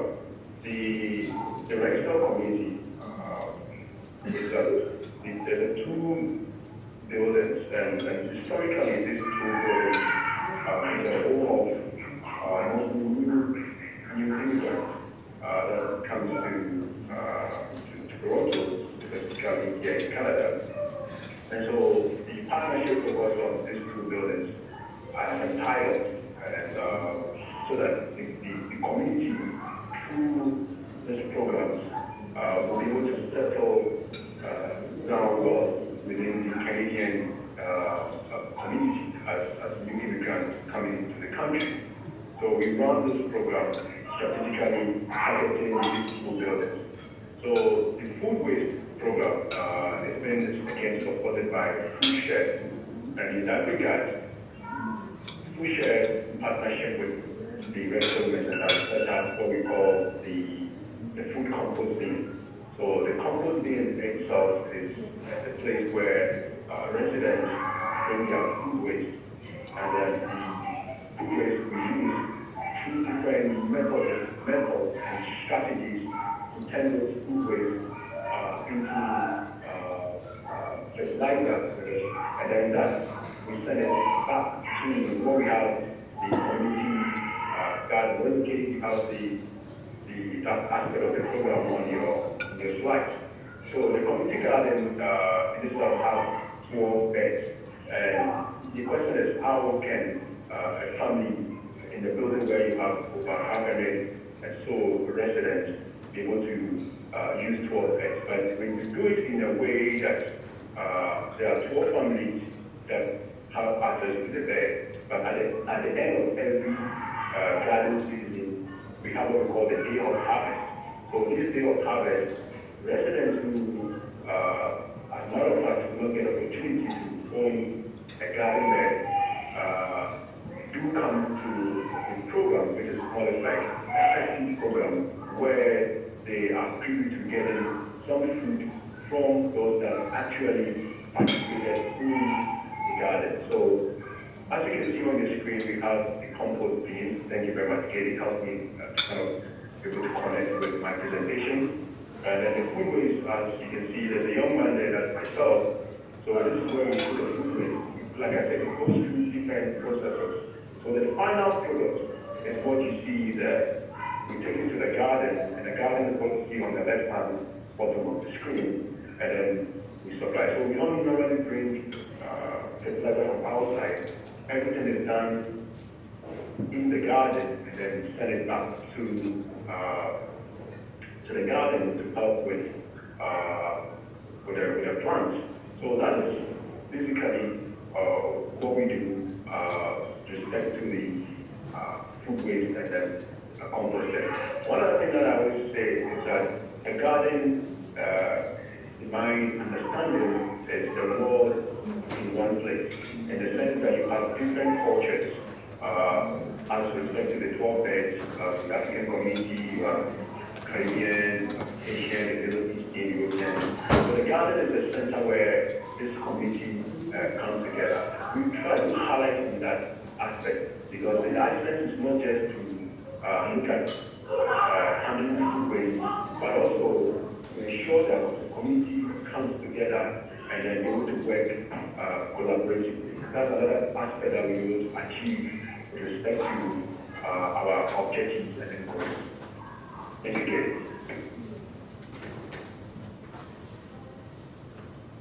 Thank you, Kwame. Yeah, definitely. And the community garden is also at the same location where the bike program happens.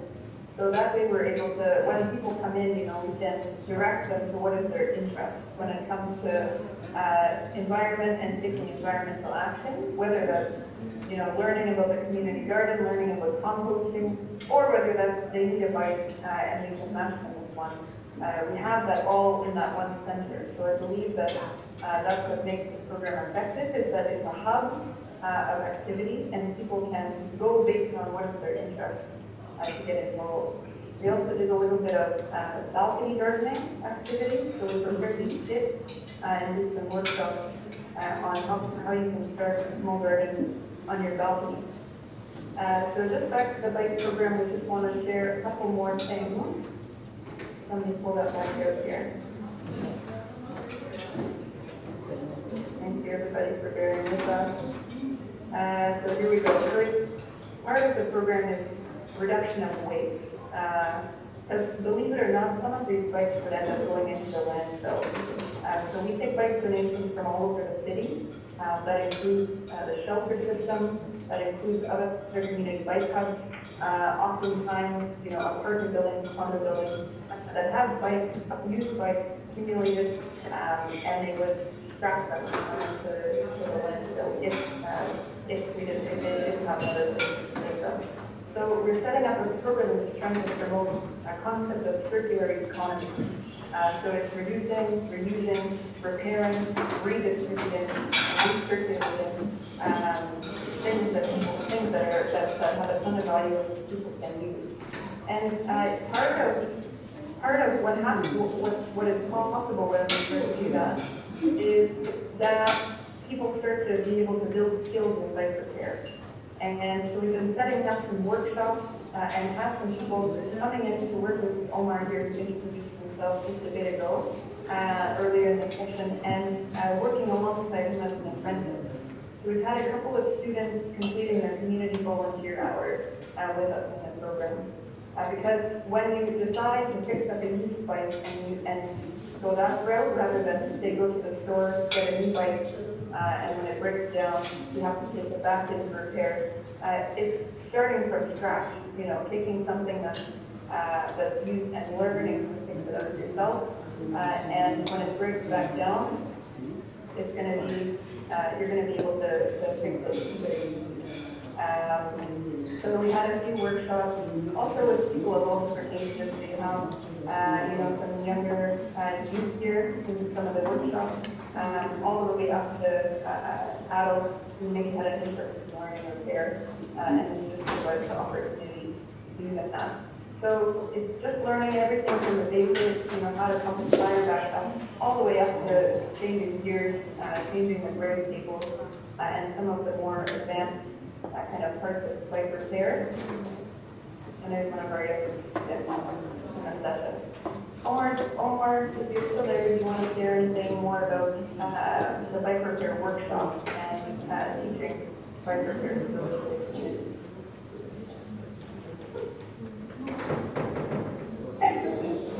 Yes, actually, with this couple of years, and from Etobicoke and other places, they're interested in learning how to fix bikes. And also sometimes when the students come to the camp, we make a program to help them, introducing how to fix bikes. we have a lot of people very much interested in how to make bikes. So besides giving out bikes, also we try to give basic training to those who are interested. Now we are thinking to open more areas if we get, if we get those plans gonna be good and everything, we're gonna get everything. And also we think of doing online things so that everybody, can choose, bike as a transportation, and like our, organization says African Climate Action Initiative. So this is for environment and reducing emissions for good life for human beings. So that's not because that is just sure we have so much things, but this is in short, summary. Exactly. Thank you, Omar. So it's just a little taste of the project and some of the different components. And community testimonials and comments will just highlight a few. This is people working, both appreciating the project, but then also expressing their reason for being involved. So we all have to do our bit to protect the environment and fight climate change, as well as let's push our elected officials to make the needed policy changes. I will do my bit of sharing, leaving a legacy for my kids. A good climate is a good health. Together we can make a world with a good home. So these are all things that we hear around the hub when people come in, and we get a chance, as we're exchanging, a bike or a balcony gardening tip or some skills from bike repair, or as we're having that exchange, we all also get to share what is important to us when it comes to the environment and how we can all play our part in protecting it. So this is one of the best parts of the program for us, I think, when people come in and visit the hub, and we just get to have those conversations and realize all of the commonalities and the common goals that we have to leave a better future for our kids, grandkids, and beyond that even. So if you're in, I guess the last piece is just that if you're in the North Etobicoke area and you need a bike, you can come and visit us.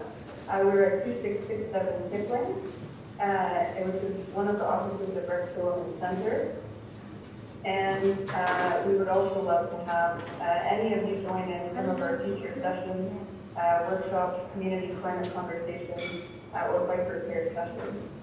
Thank you so much for listening to our brief overview here, and I don't know if we have a time for questions or if we can just send you all back to your lunch. And thank you for this. Thank you all so very much, Diamond Fasten. We're truly heartened and inspired by the work you do, and we look forward to continuing to work with you to contributing to the world we all want to see. Thank you all so much for taking the time to speak with us. Thank you. Another round of applause, please, for all the that they're doing. So I think what we're going to do, we're going to continue lunch until, as initially planned, at 12:50, and then we'll reconvene then. So, Mr. DJ, over to you.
started, courtesy of all the organizations that have come together to help to make this event a success. This has been day 3 of the Global Black Diplomacy Summit.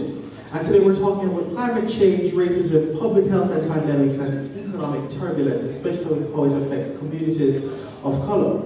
Right now we're going to move into our third panel discussion for the morning. For those who didn't have the pleasure of joining us earlier, we heard from our young people who spoke about climate resilience, and we heard from our Lead Like a Girl program representatives who spoke about how they want to see the world changed. So really poignant and potent points were made. And right now we're going to further that discussion, but specify it into some very particular areas.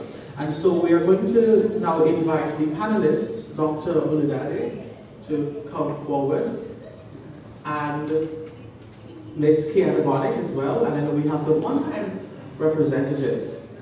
And we're going to be talking about moving from consumers to producers in the green, blue, and orange economies.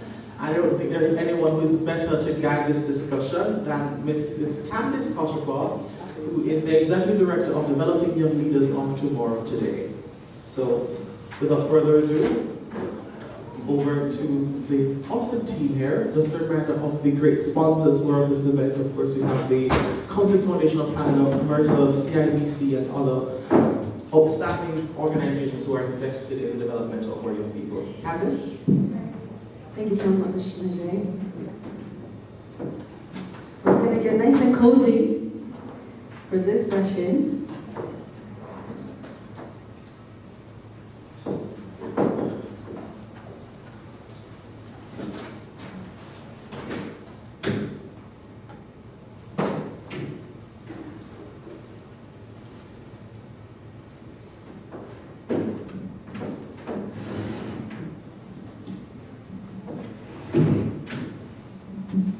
Very good. So thank you again, Dr. Olu and Kiana, and I believe Kwame is on joining us virtually. Really want to thank you all for again being here and for participating in this session. Our session today is moving from consumers to producers in the green, blue, and orange economies. And our subtopic is navigating the impacts of climate change, racial injustice, equitable access in response to COVID-19 and economic turbulence. So Dr. Olu, I'd like to start with you. You created many ventures to advance social entrepreneurship and economic empowerment of youth through the initiatives of CASA Foundation to address the economic and social gaps for B3 organizations. So my first question to you is, what are some of the main challenges you've encountered in dealing with these B3 organizations?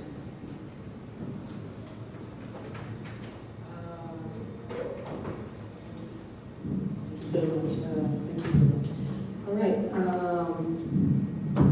Please feel free to introduce yourself as you go into your answer. Okay. Thank you. All right. Good morning. No, good afternoon, everyone. So my name is Olutoyin Oyelade. Olutoyin Oyelade, President of CASA Foundation and founder of Entrepreneurs Point. We do have quite a few ventures, and I'm sure as we go along the way, if time permits, we'll just talk about a few of those. I've worked with CASA Foundation for about 11 years now, going on the 12th year, and we look forward to solving as many problems as we can within the community. We largely focus on women, youth, and entrepreneurs, and the idea then is to empower them, to become more successful at what they do, and of course to create opportunities for them to ensure that they become really empowered to raise all the heroes within the community, problem solvers, and to stand tall, because we are women, and women have a way of just making things happen. We believe it, and that's what we support. Now we adopt that by a trifold approach of partnership, sponsorship, and mentorship, and so that's what drives everything we do, to ensure that people are well mentored, because there's already a lack of mentorship in our community for women. I'm sure I'll talk more about this. Now coming back to your question, first let me thank you for bringing us here together this morning and over the last 3-4 days. Thank you so much. particularly looking at the young ladies over there. This is so exciting for me. We catch them young, and so we know that they can shape tomorrow. All right, so thanks for having me. Talking about the challenges, particularly within the constituents that we managed over the years. I think let's even start with the data. You know, the black community itself constitutes about 3.5% of this economy. Generally speaking, in Canada, 3.5% black people. That's who we are of the population. About 15.6% visible minority within those groups itself. So it's so important for us to understand where we're coming from, because when you take a look at this group, we know the challenges. We've talked over and over and over about the challenges, but the challenges are there anyway, and we still need to talk about them. And some of the challenges continue to remain. The systemic issues, the ageism, the sexism, all of those, racism and all of those. Now, there are systemic issues that have been, the endemic, they've been with us forever. But some of the even deeper challenges that we're faced with are some of those challenges that have to do with capacity issues, the softer issues, the fundamental issues. These are not technical issues of schooling, education, no certificate. We have a lot of certificates. We do actually. Whether the simple certificates or even the degree, the post-degree. I'm a doctorate holder, so a lot of us are. So, and then we come with some of these degrees from homeland, where we came from, So it's not the technical issues. It's actually the fundamental issues that are more, they're the ones that we're faced with on a daily basis. These fundamental issues have to do with yourself, your person, who you are. People are not talking about that. When you've been rejected over and over, when you've been underfunded over and over, when you have no access or very little access, or all you have access to is the jobs that no one wants, then there's something that does to damage your esteem. These are the fundamental issues. There is something about, and people need to talk about that, the lack of esteem or the very low esteem. So that even for some people, it's not the degrees they carry, because they do have those certificates, many more than the general people do have. But it's more of those issues of underserved community. There's a way you keep hearing that over and over, and it just damages people. So no matter how much you teach them in the university hall or in schools and so on, it's just rubbing off on them in the wrong way. So those are the issues that we are having to deal with. And some of the academies, we started the accelerator, like the Black Advisory Hub, following the Black Entrepreneurship Program at the federal government, we were appointed. And so we started teaching at those accelerator sessions, 12 weeks straight, pumping it into people. You deserve to have the job you have. You deserve to even have a better life. You are the one that feeds, the cat feeds you. And people need to be told that, and not just tell them. They need to act it. And so what we did with the Black Advisory Hub, some of the ways we addressed that quickly, having identified some of those softer issues that I talked about, was to actually bring in some of our leaders within the Black community. There's something that rubs you the right way. When you see the dean of the School of Management of one of the prominent universities coming into class to teach you, 50, 60, 70, 80, 100 of you, it tells them that you matter.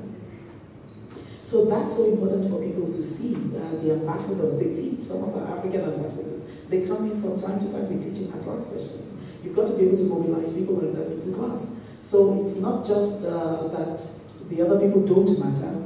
Everybody matters, right? Everybody they matter. But when you see some of the prominent leaders in the community come into class to teach you, then the esteem issues that we've had to deal with, that we're still dealing with, no matter how many certificates people are carrying, the esteem issues are actually there, and it needs to be shaved off. The imposter syndrome, when you don't even want to apply for a job anymore because you think other people deserve it better than you. So you've got to know that they can't fit you. You deserve it. You should go for it. And so that's how you manage that in my mind. To my mind, you bring them into class and let them teach. Now they may not have the time to mentor you all through, but it's enough that they're in class to teach for 12 weeks. And so that's where we started from. And going off from that, and then you also talk about the mentorship part of our mandate, where they can also find time, even if it's once in 6 months, let them have 1 hour, 30 minutes with this group of people. And so that's how we've started. Those are some of the solutions we've been able to introduce to that. We find that the more you're able to do that, now we're getting some of the support, funding support from government, from the private sector to fully manage the PGs we run. So this lack of access to funding or to capital, you're able to also improve that and make sure you provide some access for people. So we're not just talking about it because everybody knows the challenges. I'm sure the young ladies, they know the challenges. Let's find solutions to this. And the solutions have to come from us. Wonderful introduction, thank you. And very in-depth answer to a complex number of challenges that are interwoven and happen to be quite structurally embedded. So thank you for sharing that. Ken, I'm gonna flip over to you. And you've been a part of the Black Diplomats Academy, the very first cohort, and you also had the opportunity to travel to COP26. I'm going to ask you to introduce yourself, but I'm also going to ask you to share, having a background in environmental studies, what you have been able to observe as a climate activist and advocate in some of the challenges facing our world today, and what are some of the opportunities that you see in doing things differently? Yeah, for sure. So, some folks, hello again. My name is Kiana. So I'm a climate change consultant. So what that really means is I help particularly governments within Canada to prepare for climate change, particularly adaptation, and that really just means another way of saying how to adapt to climate change. So for example, if you're experiencing flooding, how do I reduce that flooding, or how do I make sure you know the impacts of that flooding and protect yourself? In addition to that, I do dabble also into community development and strategy. And also I'm part of Dialot, so I do the Lead Like a Girl program. Sorry, repeat your question. So I guess my experience about being part of PDA and my opportunity to go to COP, correct? Yes. Right, yes. So also to provide more context, so you're hearing the word COP. COP actually stands for the Conference of the Parties. So essentially in that Conference of the Parties, those parties are generally countries who are coming together in a space for a week or two to have negotiations around climate change. Just to provide context of what that is. So the first COP since COVID was in Glasgow, Scotland last year in November. Where there was just further discussions around, you might have heard the Paris Agreement, for example, the Kyoto Agreement. So that's just how do we further those negotiations and how do we actually implement it. My observations there it was interesting. For me, it was a lot to take in because there's a lot of things happening at the same time.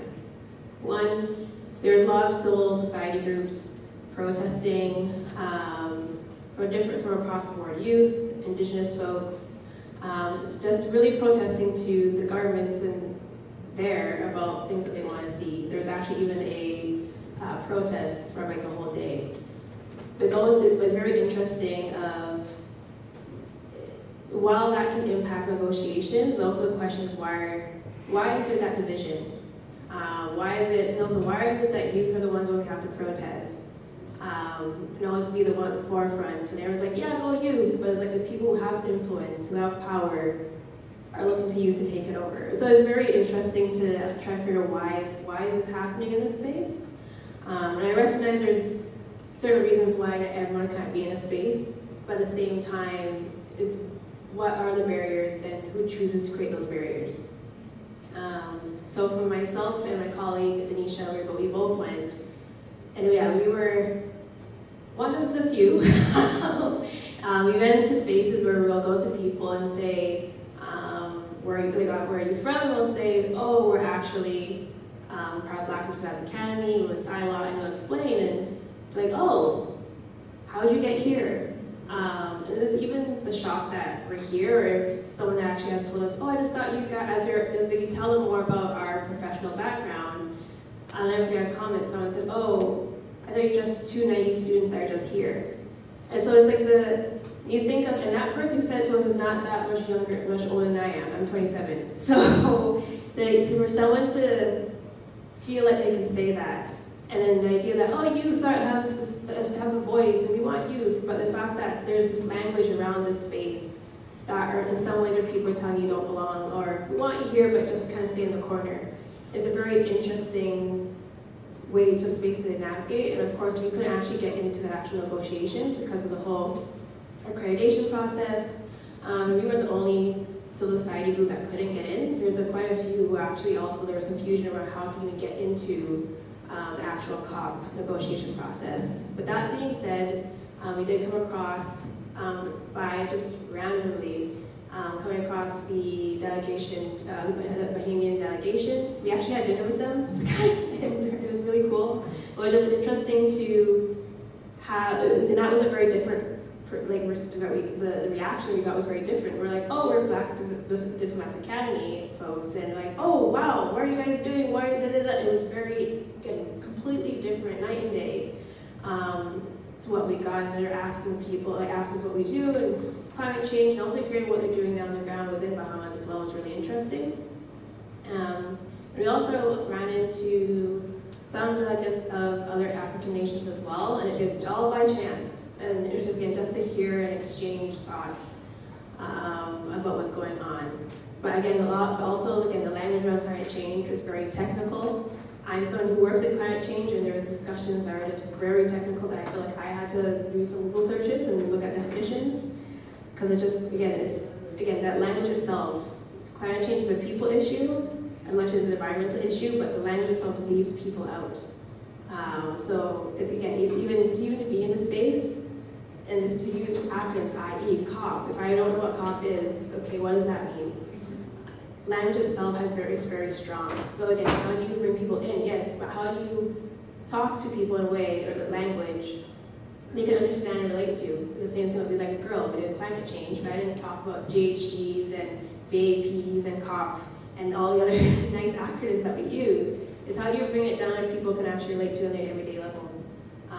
I feel like you missed that component out. It's like, who is this again? Who is this for? So, I think it's that'd be my experience. Thank you for sharing that. And as I listened to you and Dr. Olu talk about representation, first and foremost, but then also inclusion and belonging. These are important elements to the feeling that our voices matter. We're talking about navigating the impacts of climate change, racial injustice, inequitable access in response to COVID, and economic turbulence.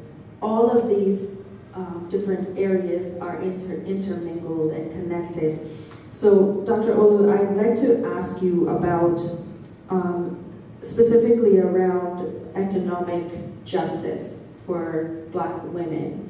And you have had a significant hand in the development of the pitch competition and some of the other programs that really pour into entrepreneurship for women. Can you talk a little bit about what the motivations were specifically for that type of pouring into Black women? Thank you, Candice. For us at CASA Foundation, as I mentioned earlier, one of our main mandates is the empowerment of women groups. And so what we did was, to bring women in, to that platform called Friends of Africa. Quite maybe perhaps a few people might have heard about Friends of Africa. And so we brought women onto that platform, to participate effectively with investors, government leaders from across Africa. That platform will talk about economic development, infrastructure development, and things like that. But for Friends of Africa, we found that women, not that they didn't have a voice, but they just appeared to be lost in the fray. It was for men, women, of course, but kind of dominated, as it were. So what we did was to quickly create another platform called Women in Business, Women Inspire. I think you've been to that one before. Yes, so Women Inspire, where women could actually speak about their issues, who they have the government people, policy makers, and so on, have them around the table talk about those things. We really wanted them to speak, not just to speak from a point of, from the theoretical part of things, but also as a community of practice, as scholar practitioners, people who have initiated or created something meaningful to solve socioeconomic problems or challenges.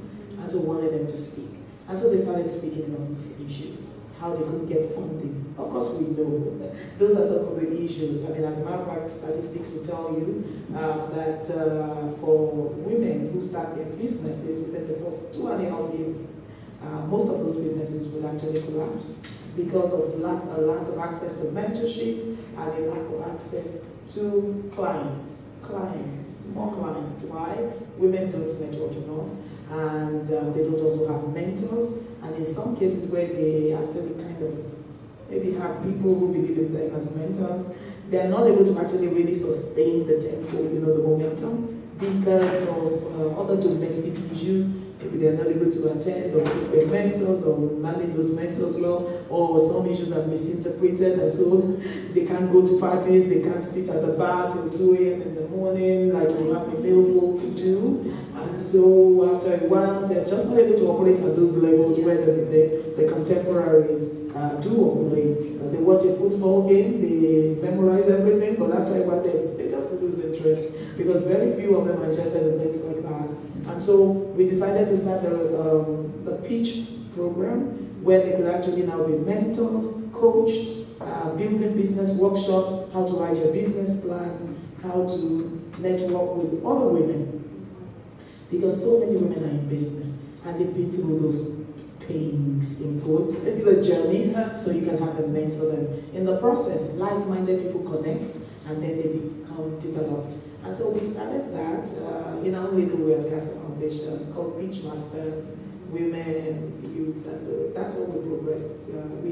That progressed effectively until we found other universities. Some of the university partners started, they came on board with us and they decided on sponsoring it. So that's actually the Pitch program, that another part of it, which we now run with the BBBA and Rising. It's called the Rise of Pitch. I think I'm sure we've received more than 1,400. It's been run, it's in the second year now.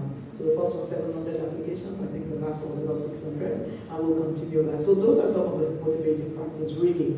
The fact that we started small, and then we're awarded the pitch grants of about little 3,000, 4,000, but by the time the university partners came on board, it became 10,000 per person. So that's been growing for a bit, and now we have TD Bank with us, really funding it, committed to about another 2 or 3 years with us. So that's where we're at now. But the motivation will always be the fact that women need to be empowered. Because if you empower women, you will have thousands of people in the room benefiting from that. The men are great, but they have a lot of other attention. You know what I mean? And they are not going through what we're going through right now. Agreed. And in that, I just want to follow up your comments by saying you clearly talk about sustainability, right? And you talk about starting small, and then there is the network engagement to come alongside and be that wind beneath your wings. I wonder if you could elaborate a little bit more on something specifically you said is most businesses, especially women-led businesses, are expected to fail within the first 2.5 years. What are some of those strategies that you would suggest outside of mentorship and outside of those structural things that can be put into place to support women as they lead their businesses? What are some of those tangible things that you feel women need to know and have in their arsenal to be resilient and then also to be sustainable as they're setting up their businesses and looking beyond 2.5 years? Thank you again. That's a great question. Thank you. I think for me personally and my experience so far, the first thing is to find your purpose. You've just got to find your purpose. You've got to find your way. There's a why for everyone. Everyone has got a story to tell. Everyone has a story. Some people find their purpose in their stories. Some people find it based on their background, educational background, the environment they were raised from, the challenges they saw from those environments, and wanting to find solutions to, address some of those challenges. Some people are meant to build bridges, just build a bridge. We have all of these challenges. What do you want to do about it? Some are meant to follow courses and create platforms where some of these issues are nipped. You've just got to find your purpose.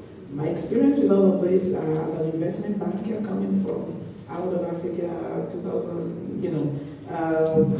way back more than 11 years ago now, I think, So I think coming out of, into a new place, understanding that I've been an investment banker for more than 17 or 18 years, I really wanted to continue along those lines. It was just a logical progression for me. But after a while, I realized that a 17-year stint just might not cut it now to say, okay, I just want to continue.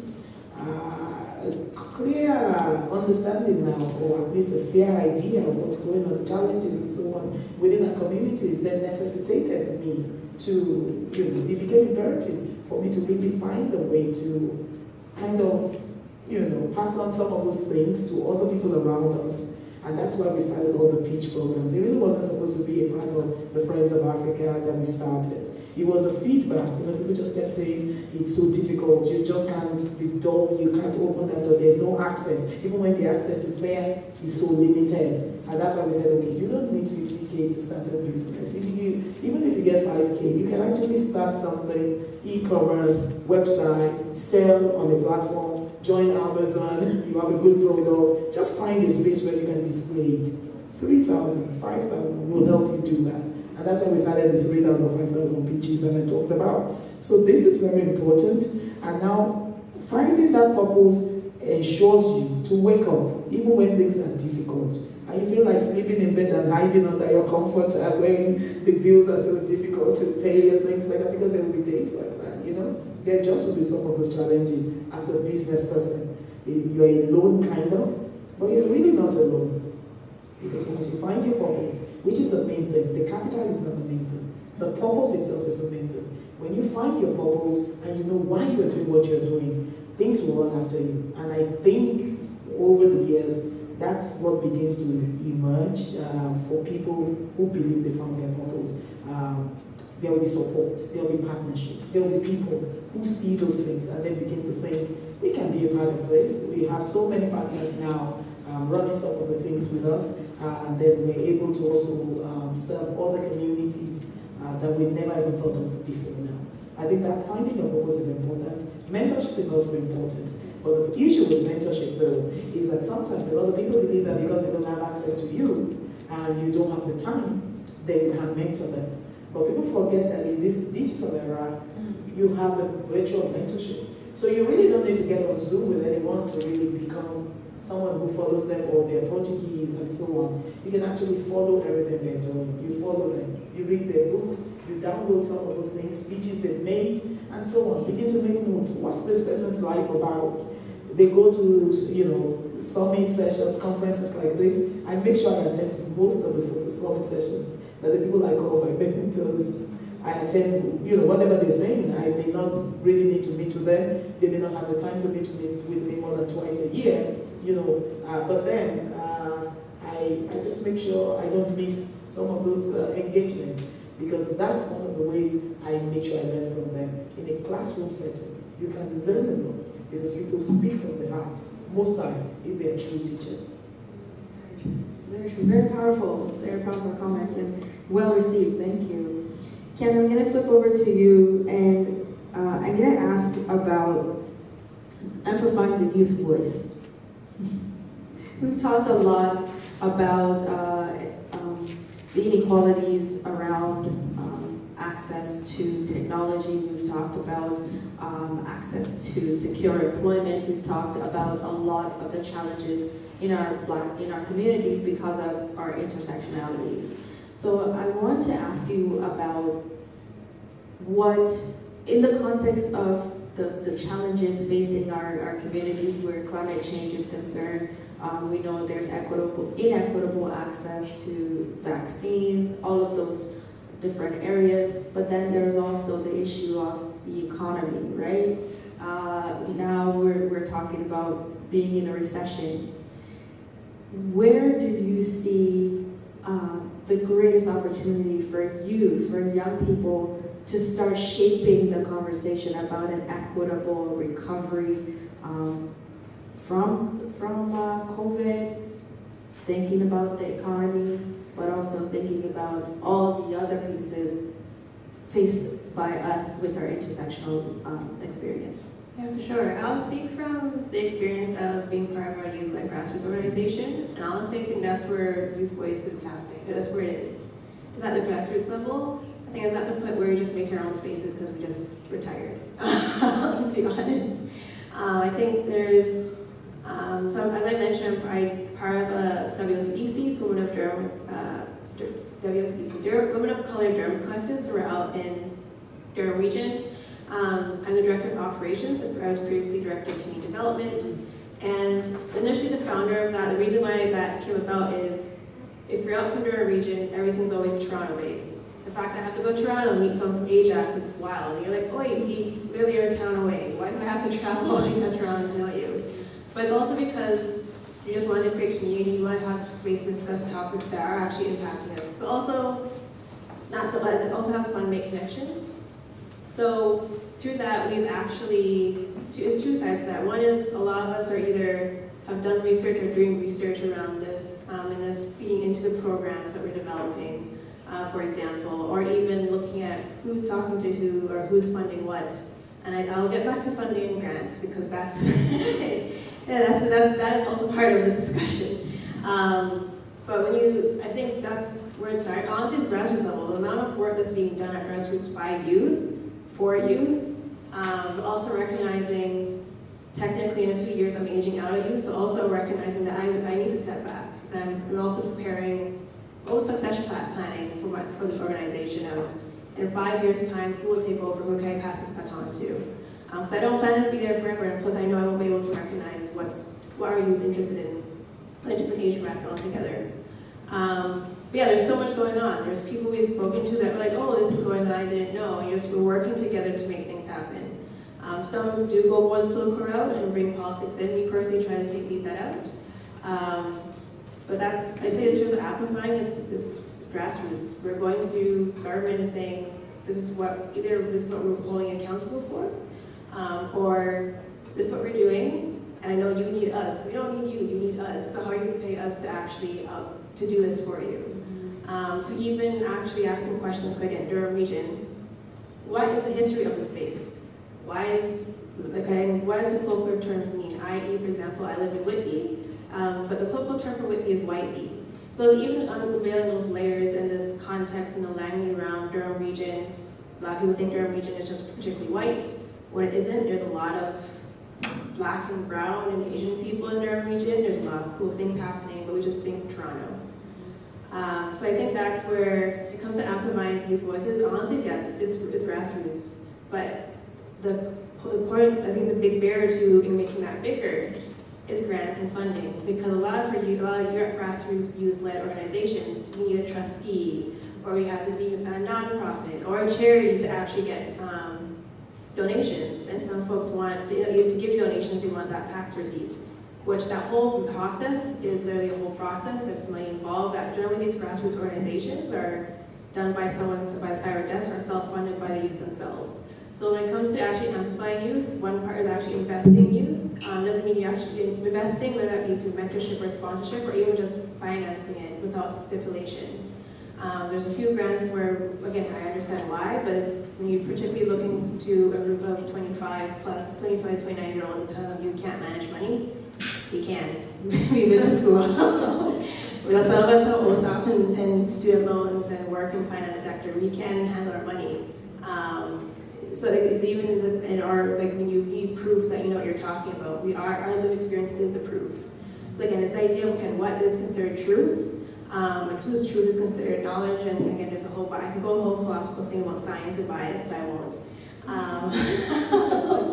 But I think that's one that comes to amplifying youth voices, that youth are just doing it on their own. They're really just doing it. They're not waiting anymore. It's just now we just need the money. Just give us the money, we're good to go. So yeah. Sure. Thank you for sharing that and for being so candid. I really appreciate that. Dr. Olu, we have about 4 minutes to go in this panel. So I want to ask you, kind of a follow-up to that sustainability question. How has CASA Foundation been able to address some of the challenges, whether it's related to economic resilience or just infrastructure sustainability overall, capacity overall? And what are the suggested measures to move B3 organizations? So thinking organizational capacity-wide, what are some of those suggested measures to move B3 organizations from consumers to producers? Thank you again. Thank you for that question. Consumers to producers. Yeah, we talked about technical skills. We talked about for people to become capable, capacity, more like building capacity, largely. People are competent, fairly competent, skills, certificated, and all of that. So they do have what it takes. However, building capacity is much more than the technical skills and the certificates you've received. Practicing becomes so critical to success, because what you have the propensity to do over and over and over, you get better and better at it. So building capacity is a major success factor. When you build capacity, then you attract like-minded people to you, because you show them that you can do it. And so they want to partner with you. You really don't need to search for too long. They actually at some point will come looking for you. That's what capacity does. And when you talk about capacity, we're talking about the structures you build. Are you able to actually attract a like-minded partner to this business that you're trying to build? Keep in mind again that most of the African nations, and I speak generally for the Black community, I think, where most people migrated from, black-collar jobs, blue-collar jobs, white-collar jobs, were the in thing. And so it's just a logical progression for people to really want to do the 9-to-5 jobs. And there's nothing wrong with that, absolutely not. However, you remember that we have a capacity to do much more than the 9-to-5 jobs, meaning that a lot of people want to actually set up something outside of their 9-to-5 jobs. Because the more empowered people become, the more they're able to solve problems. So you empower, and most times, I think because I come from a different generation, you know what I mean? So I share with people, and I tell them in most of the classes that I run, that most times your 9-to-5 jobs will not actually cut it if you're looking to do something outside of your job. Exactly. You want to create a course, you want to solve problems, you need to do something on the side that will generate the income that you require. A lot of the systemic racism issues, ageism, people keep talking about being distressed at work every day. Even those issues will actually be resolved by becoming more empowered. And the way to get empowered is to actually have something else you're doing outside of your 9-to-5 jobs. I've mentored a lot of people that actually have their, cooking businesses at home, catering, and all of those, the softer things. A lot of people don't pay attention to that. Well, you can imagine how many people, 3.5% black people in the whole of Canada, how much would like a jerk chicken. How much you would like for somebody to actually deliver that to your door. A lot of people are not doing that yet, but a lot of people know how to. And we need to pay attention, to the, those economies. Some people call them the black economy.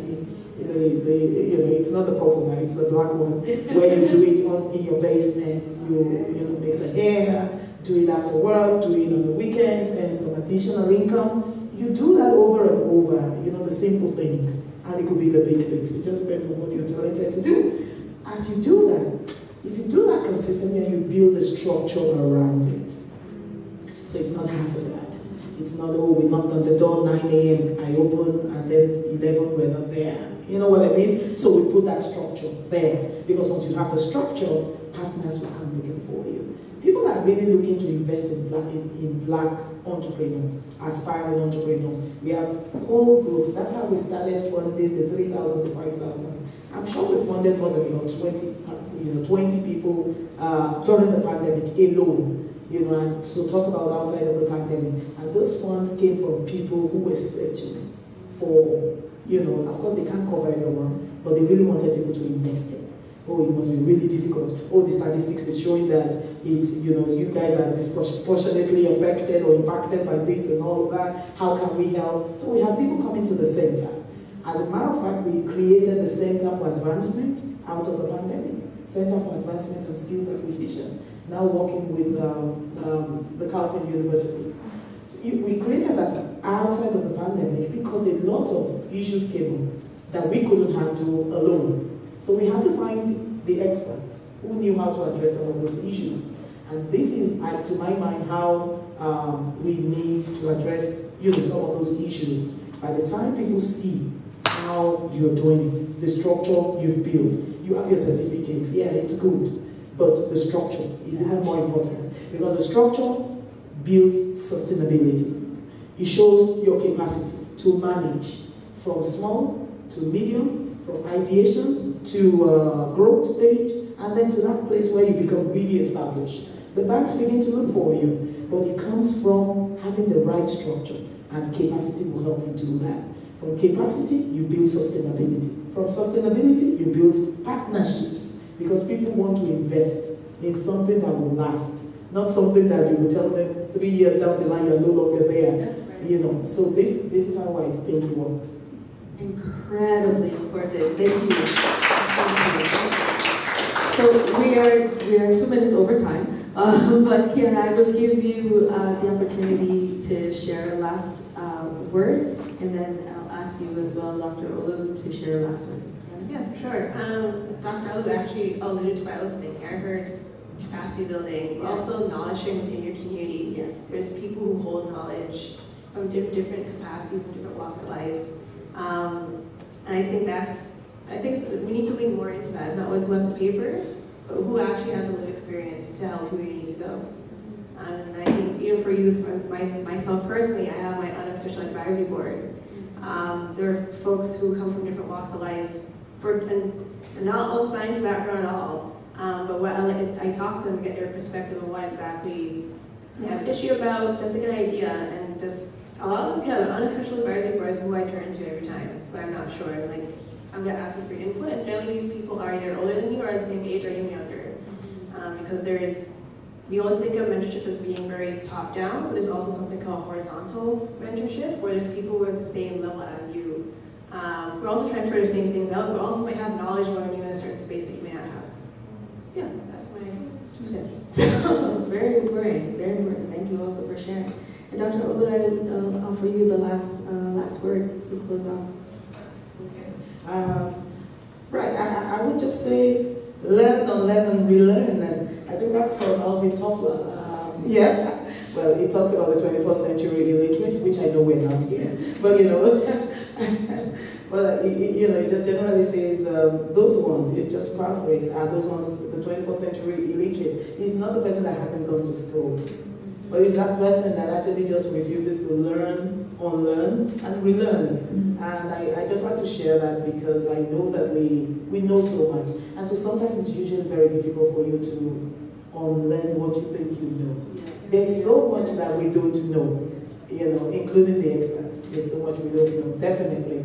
And so if we need to unlearn some of those things that we thought we learned in the past, and the things that we don't know, we need to just accept and allude, or agree to the fact that we don't know. And I'm sure, for some of our young people also at the academy, I'm sure she alluded to a lot of points that we possibly might not agree with, and that's why I talked about generational issues also. And so sometimes there just has to be a convergence of that, where we come together on the table and say, look, we don't know this part. We need you. And definitely there's so much we can also share, which we think we know.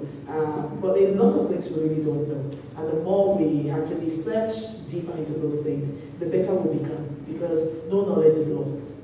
Nobody can take it from you. Oh my goodness. Thank you so much. Thank you so much. What a passionate panel. I appreciate it very much. And thank you again for your attention. Najee, turn over to you.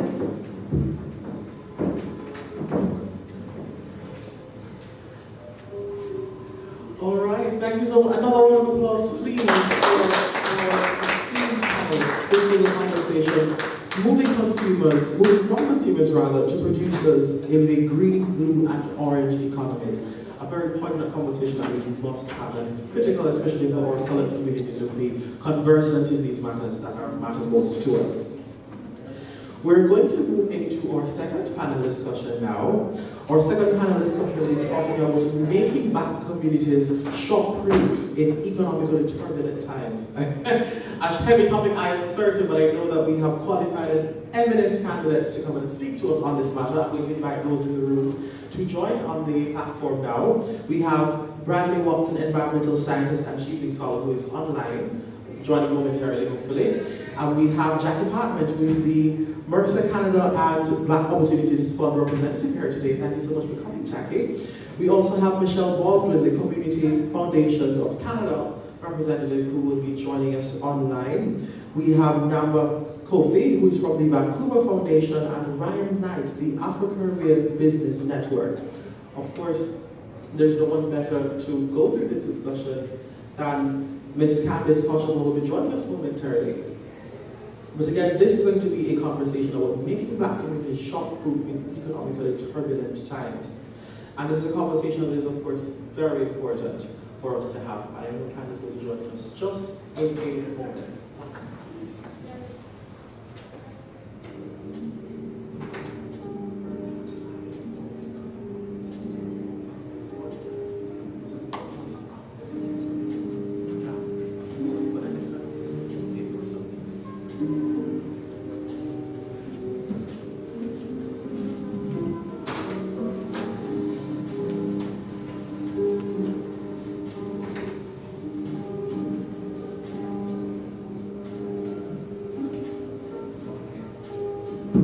So we're going to break for a brief intermission, no longer than 5 minutes, not to worry, just to allow our next set of panelists to refresh themselves, especially those who are returning to the panel for the second time. We just want again to have a special shout out to all our sponsors, including Mercer, of course the Canadian Commission for UNESCO, the Counseling Foundation of Canada, CIBC, and this is a quick opportunity for you to grab some water, refresh yourselves, use the restroom, because when we come back, we'll be probably hitting the road, full speed ahead.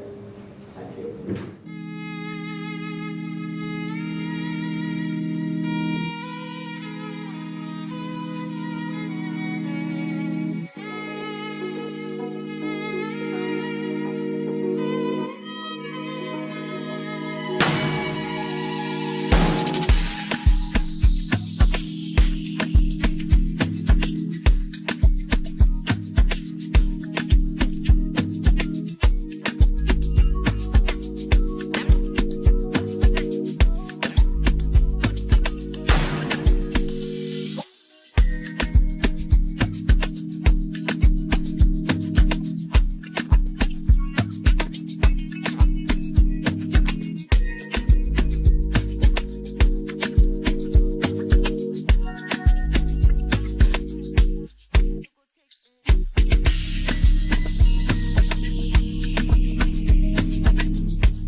Once more,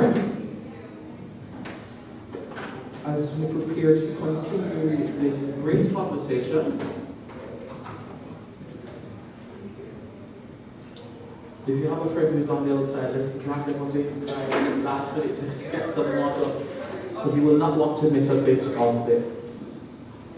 This is day 3, talking about climate change, racism and public health, pandemics, and economic turbulence.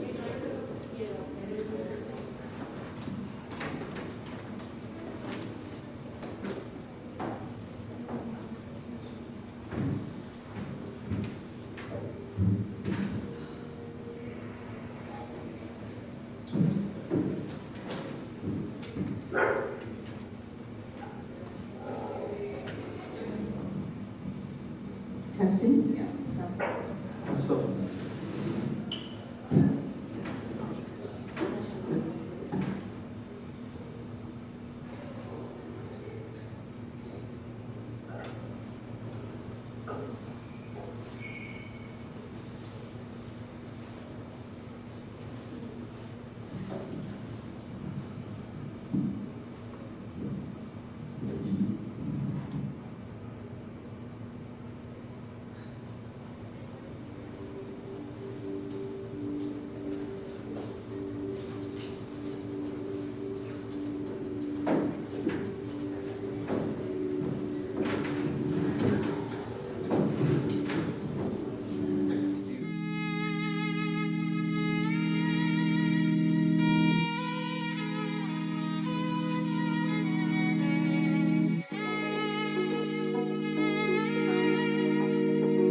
ladies and gentlemen, welcome back for the second iteration of this panel discussion.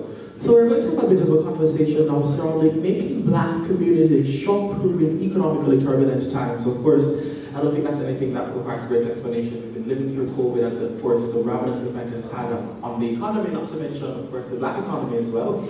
And of course, today we're being joined by Ms. Jackie Parchment, representing the Mercer Group and the Black Opportunities Fund. We also have joining us online Ms. Michelle Baldwin from the Community Foundations of Canada, and we have Najamba Kofi from the Vancouver Foundation. And of course, there's no one better to guide this discussion than Dialog's own Executive Director, Mrs. Candice Koshko. So Candice, over to you. Thank you so much, Najee. I love the intro. You give us such a spunk. It really, really livens the intro to the panel. So thank you again, Najee. Jackie, Michelle, and Java, thank you so much for joining us today as we delve into the topic of making Black communities shock-proof in economically turbulent times. I dare any one of you in the room to say that quickly 5 times. Try your best. In this session, nonetheless, we're going to be talking about activities, policies, and activism that you all have undertaken to ensure Black communities are surviving, not just surviving, but also thriving, regardless of large or small-scale economic fluctuations due to global financial environments. So Jackie, I'm going to start with you. I'm going to ask you first and foremost to introduce yourself and then recognize that you are highly regarded as a business leader and community champion for economic justice in Black communities. And the first question following the introduction will be, what were some of the pain points that led you to be a co-founder of the Black Opportunities Fund and the Black North Initiative?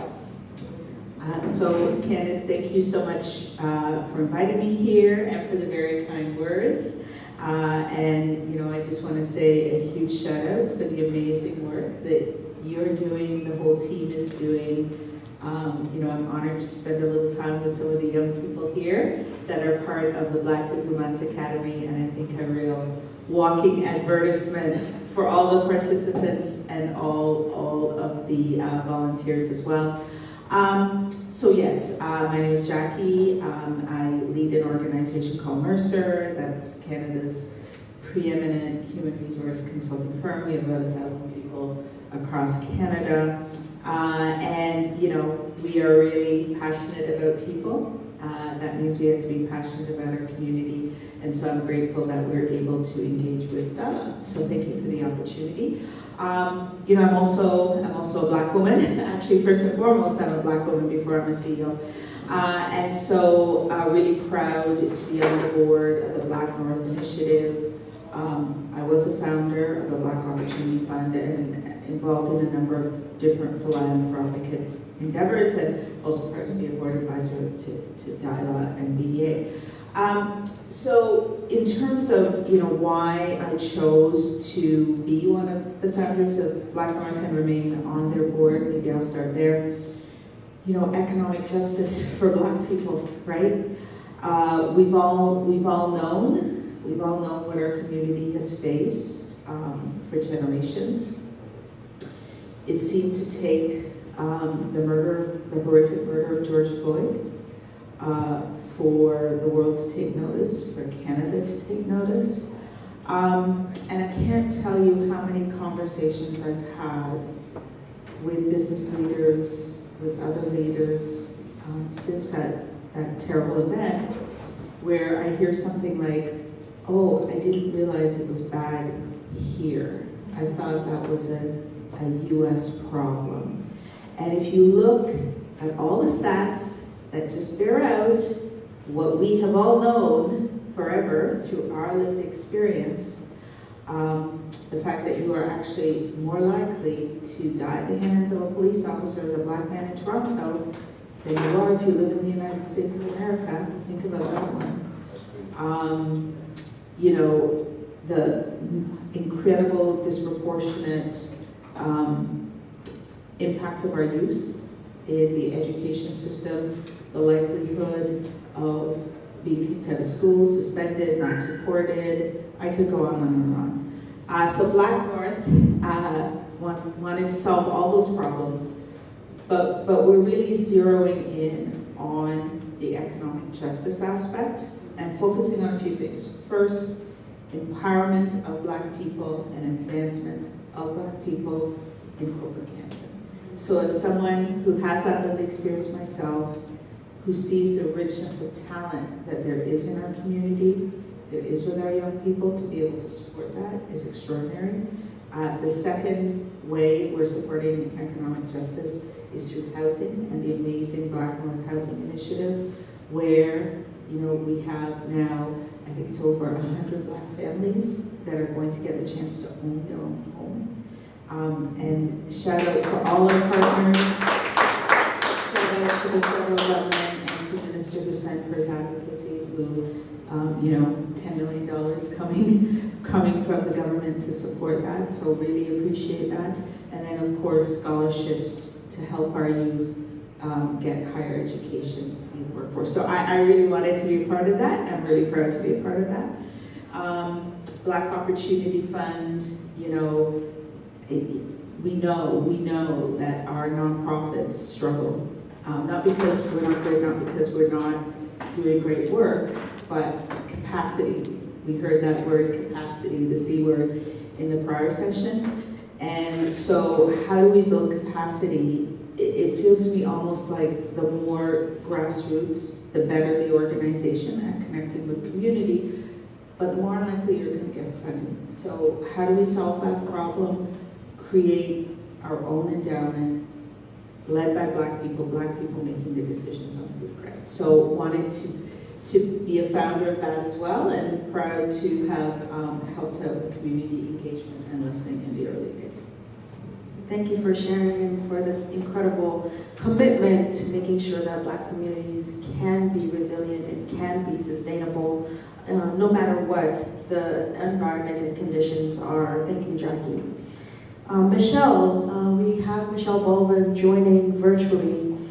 And Michelle, I'm going to ask you to introduce yourself, and then I'm going to ask you your first question, which relates to your work across the nonprofit sector has been instrumental in identifying where inequities exist and positioning the sector.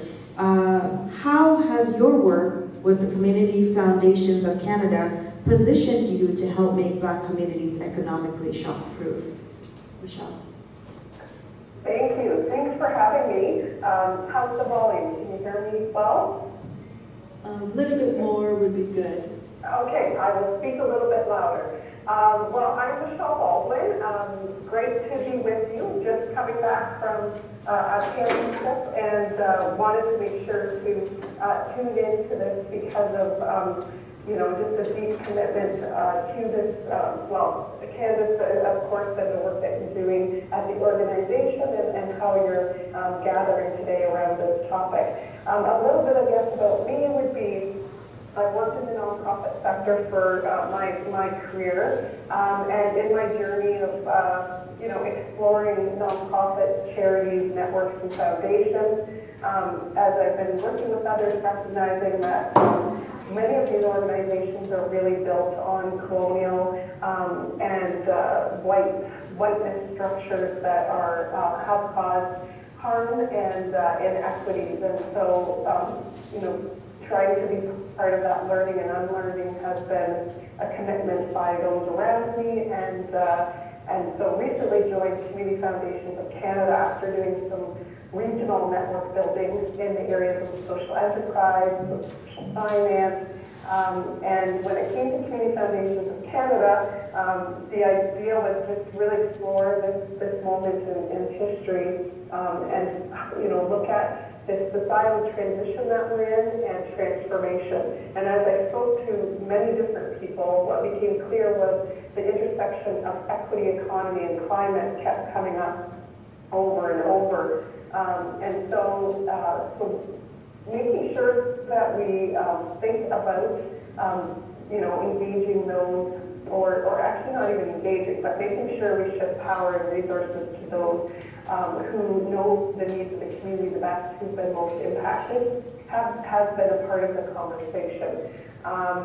In the work that I've done, I've been on a local Indigenous board. I know that this stuff, it's sometimes hard to put into the room, and so how do we have those honest conversations? And so I was, excited to work with CFC because I feel, and I know we have Vancouver Foundation on this call, that the foundations have been really exploring this. And if you look at, some of the vital sign reports within the Community Foundation movement, even, years ago, we weren't having these conversations, and there has been a shift. There is way, way, way more work to be done, for sure. But I know that our board and our staff are committed to, continuing to think about this. So how that shows up in the work that we're doing is, if we think about foundations and the way we do granting, impact investing, that capital flow, just making sure that we're really building community economies, and the idea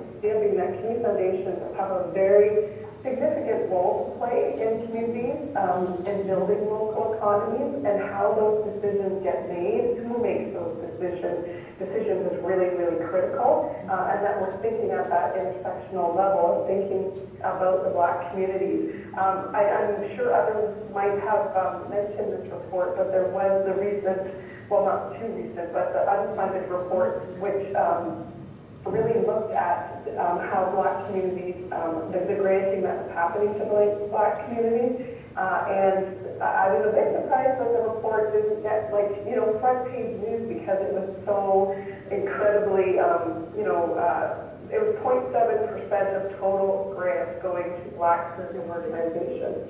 So 0.7, so it's very, very low. So I think it's, a call to action to charities, to foundations to really be thinking about this work and what we can be doing, and I can give more examples. Maybe the last example I would give is we worked with Jay Pitter, who is an exceptional urban planner around an equitable infrastructure paper that was submitted to the federal government, and it had 25 co-authors as part of that. And we looked at the notion of social infrastructure and how, do you build those communities, both physically, but really try to center that piece around social, of how we gather in person, how we gather digitally, and who is making those decisions and trying to, advocate with the government that we need to be prioritizing other decision makers, the Black community, that we need to be thinking more broadly than physical infrastructure, roads, and highways and bridges, but to really think about how we're building community spaces, and that sense of belonging and connection is more vital than ever, and we are not prioritizing that, and we're not prioritizing the voices of those who historically have been excluded. So I'll pause there, but thank you so much for having me as part of this panel, and I really wish I could be there in person with all of you, and appreciate your savviness in being able to do in person and digital. Thank you so much, Michelle, and thank you for your work spearheading a lot of the interventions that are going towards the nonprofit sector and making organizations sustainable, particularly Black-led, Black-serving, and Black-focused organizations. And Jab, I'd like to flip it over to you. So please introduce yourself, and following that, as an advocate for access to education and support for youth empowerment, you have a very strong message to share. Given your lived experience as a refugee from the Democratic Republic of Congo, what does being shock-proof in economically turbulent times look like for you? What does that mean? Yes, thank you so much. Can you hear me okay? Yes. Okay, perfect. Yeah, I had the rocket up with my internet, so I hope that doesn't affect the conversation you're having. Yeah, I'm really excited to join you today. I apologize I couldn't be there in person. August has been another month of a lot of traveling for me. But looking at everything you're doing, it's amazing. It's amazing, and I really look forward to the subsequent years, hopefully to join this wonderful group of people.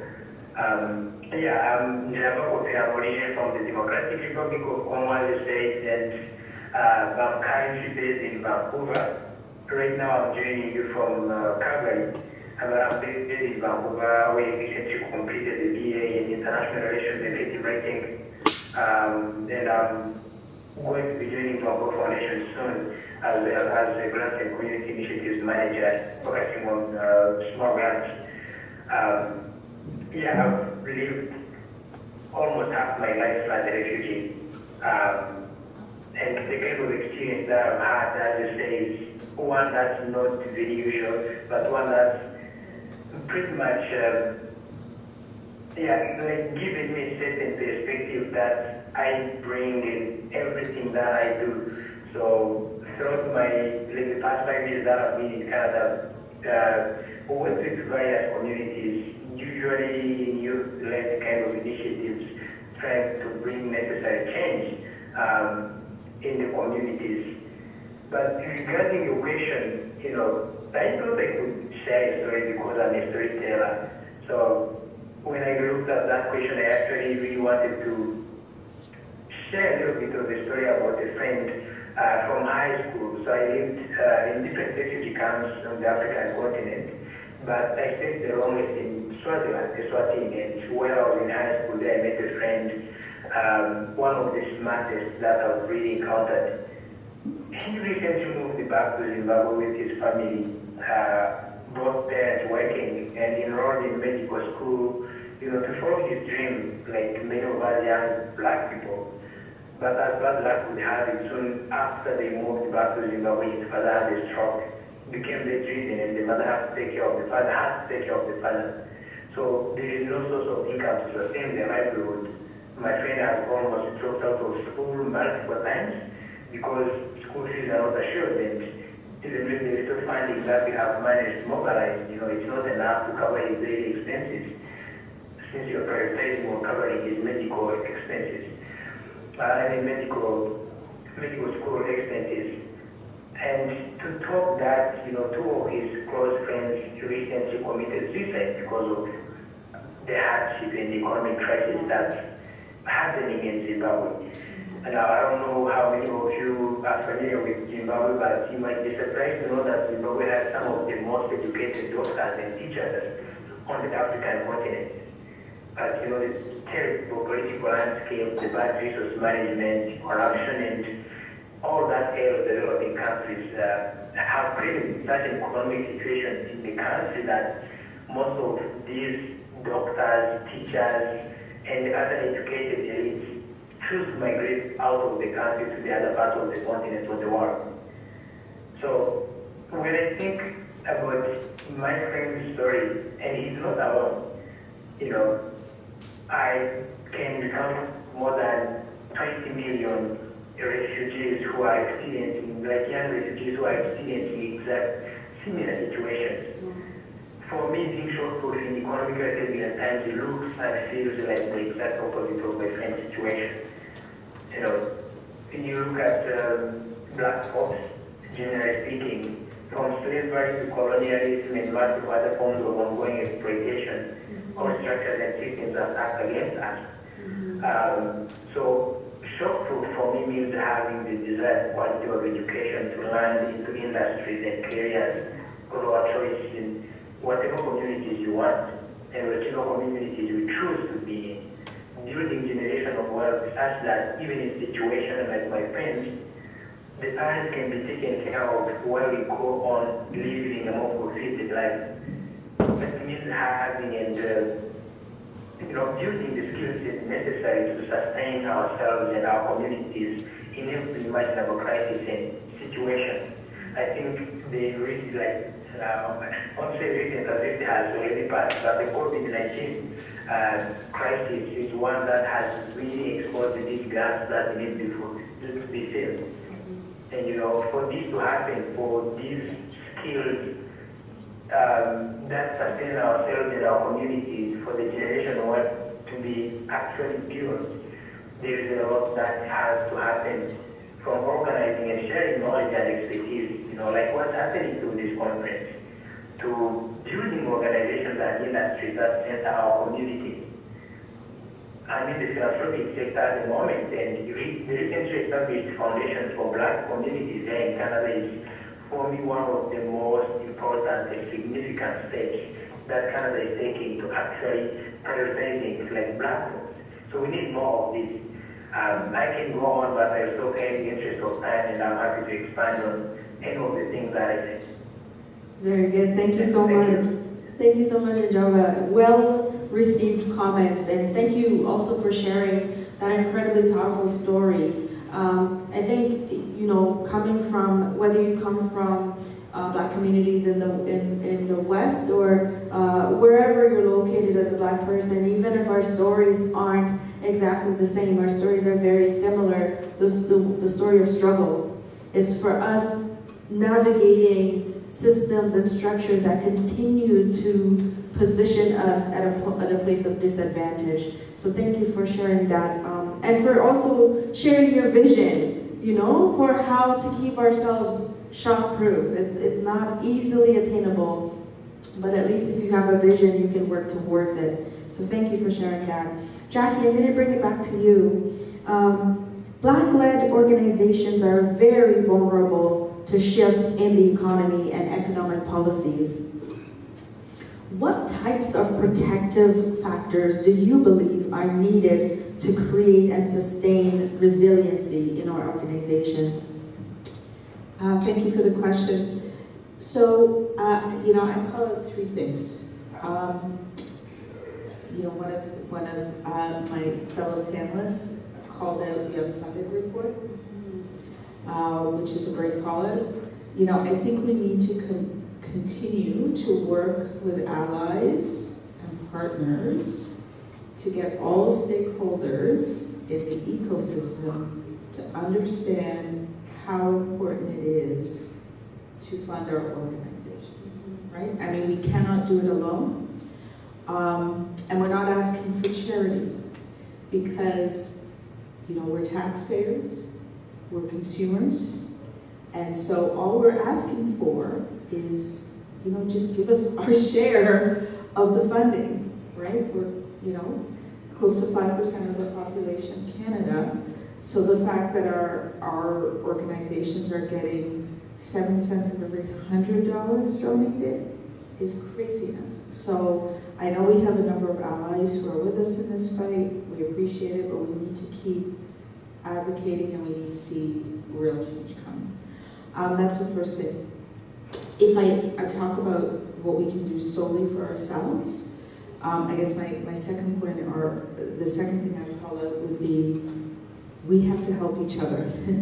So because we come from a place of scarcity, we cannot allow that to create a system where we are fighting against each other, not supporting each other. You know, this is, I think, symbolic of a colonial mentality where there was a divide and conquer strategy, and we cannot allow ourselves to be trapped by that. We cannot allow ourselves to be trapped by that. So I know you have Dahabo Ahmed coming tomorrow from Black North. She's the ED of Black North, and I'm going to pick her up in a major way because I love the fact that, you know, Dahabo met with you, issued a letter of support. She convenes a meeting of other large Black-led, Black-serving organizations every few months, you know, making sure that BNI is supporting and you know, being the helping hand and not regarding itself as an organization in competition, right? So, you know, that's a really practical thing we can do. And then the third thing is, you know, as organizations, we're already pretty lean and mean, but being really clear about what our purpose is, what we're best positioned to do. If there's another organization that could do what we're trying to do a little bit better, is there a way where we can refocus and support that other organization? So I think all of those things are really important. And it, you know, I worry all the time. Again, just after the horrific events of George Floyd, we were a little bit in season, you know? We were a little bit in season. We've got to keep the fight up. We've got to keep the pressure up. The problems are not going to go away. And so we need to keep the focus on helping us so that we can help our community. Thank you so much for sharing those 3 points, Jackie. I wonder if I could impose a little bit more on those statements to say that, you know, making ourselves shock-proof in economically turbulent times, I feel like that's out of our actual hands, right? Because we had very limited resources to begin with. And then considering the reality that most of us lost our jobs, our economic capacity due to lockdowns and due to all of these other areas, we had to start businesses during COVID and all of that to make ourselves resilient. How do you see allyship contributing to the rebuilding process? Yeah, it's an important question. So again, I'd start with allyship not being charity, okay? So it's not like we're asking for help and support because we're people that aren't educated, aren't capable. You know, we have richness in our natural resources. You know, if I think there's one thing that's going to help us, I hope, it is that there's finally an acknowledgement that if you look at the demographics of Canada and our aging population, and the desperate need for talent to drive our industries, every CEO I talk to says, oh my God, I can't find enough people, I can't find the right people, blah, blah. I often say, maybe you're not looking in the right places. We have no choice now but to really try and bring everybody along, right? Because if we continue to have a system where, you know, it's white men that are deemed to be the only ones that can drive us forward, that have the ideas, that have the innovation, that can be leaders, you're going to be excluding 70% of the population, right? And Black people are currently about 4% of the population, but we're a fast-growing group. You know, I'm Jamaican myself, but in terms of in terms of you know, immigrants, really happy that we have immigration coming in great waves from Africa as well as the Caribbean and other places where Black people typically live. And those people have to be successful. We all have to be successful. It can't be the case that we still assume that Black people are going to come here and look after white people's children in the first generation, and then maybe their kids or their grandkids get a shot, right? That cannot be the case. We have to make sure that everybody is allowed to contribute to their full potential. And so I think continuing to drive that point home is really, really important. You know, this is obviously, I think this way because I'm Jamaican and I'm a Black woman, but also because I lead an organization in this country, and I see that if we can't bring everybody along, it's going to be fundamentally detrimental to our economy. Absolutely. Black community members have a key role to play 100%. in the economy, right? 100%. Thank you so much for sharing that. Absolutely well received. Michelle, I'd like to turn it over to you for the second question. So what building blocks do you see in place that can be amplified to advance economic justice and equity for Black communities or organizations across the nonprofit sector? So maybe where I'd start might be to say that we need to see people in organizations that, you know, whether it's the staff, the board, the volunteers, who are representing in this conversation of the Black community. And so I think back to just some of the comments I've heard and really centering intergenerational justice. And I think back to last summer we had Matson Kidamisi, who is from Huron University College. And some of the building blocks is, I think, giving voice to those who are part of, you know, who are at the table or part of conversation. And an example and story would be we were in a government consultation and Matson was in a student capacity and it was assumed that, you know, he would be there to observe.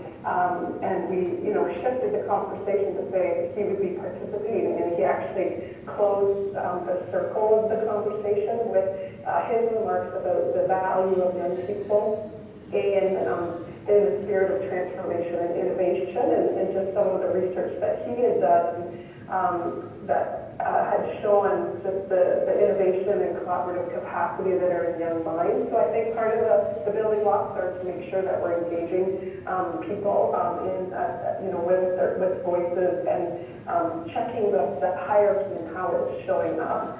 The other building block I might mention would be, like, are we replicating, so within the institutions, like, just checking, are we replicating the same systems? So in some of the work around impact investing, and social finance, there's been questions about, is access to capital just the same thing kind of happening where we've put these processes in place that are really difficult to navigate for people. Applications, asking for business models and financial planning and all these things that are just really historic patterns that need a shift. So I guess, the conversation within the existing institutions, the real conversation, but then also looking at new places that are emerging. So an example that fits with the economy conversation is how the internet and web is changing, and there's a space that I've been learning about, which is brand new to me, and I may not do it as much justice, but Web3, where it's trying to take back the ownership of that space. So there's some incredible work happening within Web3 right now that is being led by the Black communities around artists, really, looking at the ownership of their art, how do we use these digital technologies to build economies, how do we make sure that we're looking at this as a platform, and what I was at a recent conference related to the blockchain, which is really where the transactions happen online, and I met lots of different people, but some of the stories I was hearing were in countries where, these tools are actually foundational to their freedom and to their economy and to their future.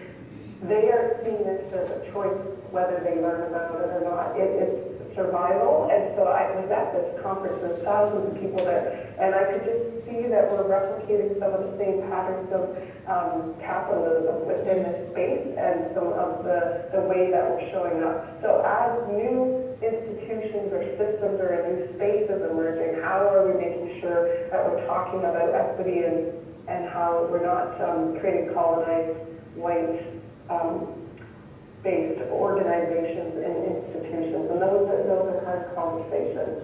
And then my last comment was just like data, and so I mentioned the unfunded report, but we really are missing some of this data, and so when I first heard Guy Lott speak was at the Equitable Recovery Collective, which was doing government relations work at the beginning of the pandemic, and you had spoke to non-qualified donees, and that advocacy work is moving forward. This particular table right now has a equity benchmarking survey that's out to charities and foundations, and I think we have to understand what is the baseline of where we're starting around our commitment in the sector to equity, and where it is not. It's probably more what we're going to see, but we have to understand and have some of that information and data, and use it as building blocks to be able to shift significantly. Because even though we know this information, when things like the unfunded report or other things come out, the last stat that I'll share is that Canada recently had some data that there was a Globe and Mail article by Imagine Canada, and it shared that about 3 in 10 employees working in the nonprofit sector are from a racialized group compared to 2 in 10 for the general economy.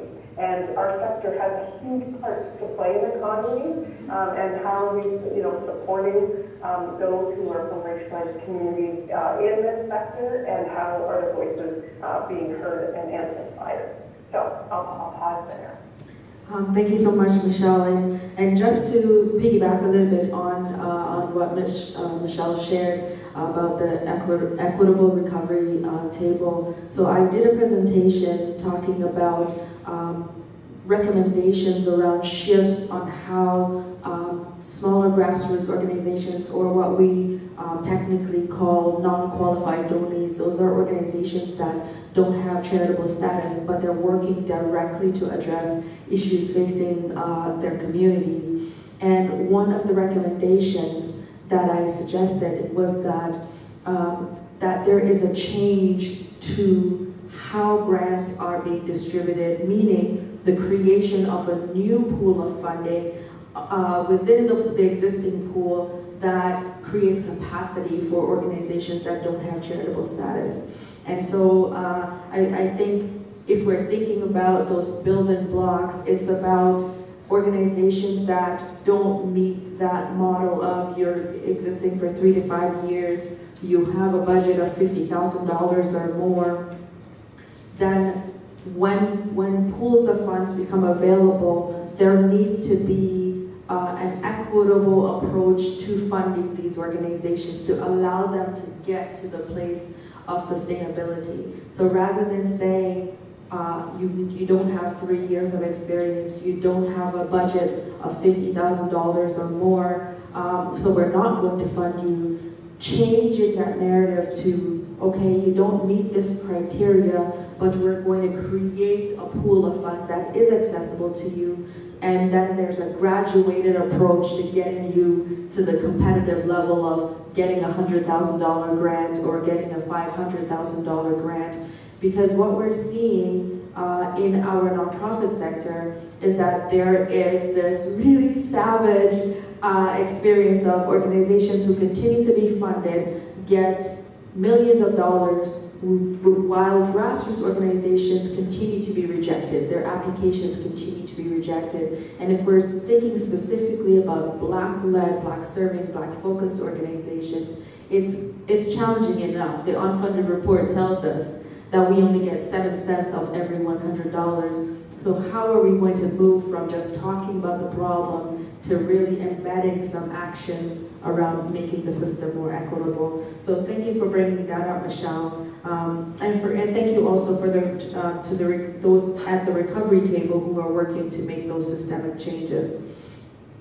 Ajana, I'm going to flip it over to you now for your second question.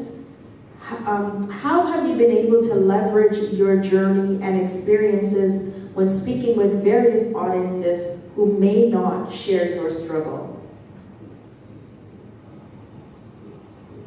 Yeah, thank you again. So this is actually a very important question for me. Again, I introduced myself as a storyteller. After my first year in Canada in 2018, I published a book, Huge E, The Journey Much Desired, a memoir that recounts some of the experiences that I have had as a refugee in different parts of Africa, moving to Germany for studies and then coming here to Canada.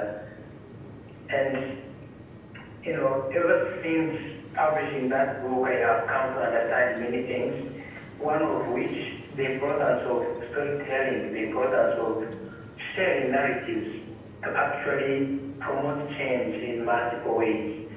So, as a storyteller, every time I'm in settings like this, where I'm given a platform to speak to an audience, I'm doing one or all of the following. The first thing is inform. Informing about the status quo. There is a need for personal narratives like mine to counter the broad misinformation that's out there. We all know that media is often used as a political tool that always favors the oppressor because it's controlled by the oppressor. And as a refugee, until one walks in the shoes of the refugee, they can never understand the refugee's struggle. But the flip side to that is that one can work with the refugee to really appreciate the hardships and the resilience, to appreciate the skill set and the expertise refugees bring. I recently attended an event organized by Jumpstart Refugee Talent. It's a Canada-wide organization that connects refugees with organizations and professionals seeking their talents. And I was amazed by the quality of art, of music, of food, and other forms of competencies that are usually not noticed because the refugee discourse centers lack and need and desperate situations that the refugees are fleeing from. So, I try to inform in everything that I do when I'm sharing with my journey, hoping that through that information, that informing, we can actually lead to the next thing that I always want to do, which is advocating for the necessary changes. I think Michelle just talked about intergenerational justice when she was answering the second question. And when I think about intergenerational justice, I'm thinking about the various stages that we're usually learning about in political science, international relations, or social justice work, where we are talking about the civil rights movement, for instance, we are talking about the LGBTQIA rights, and we tend to categorize these as the things that have happened in a certain era.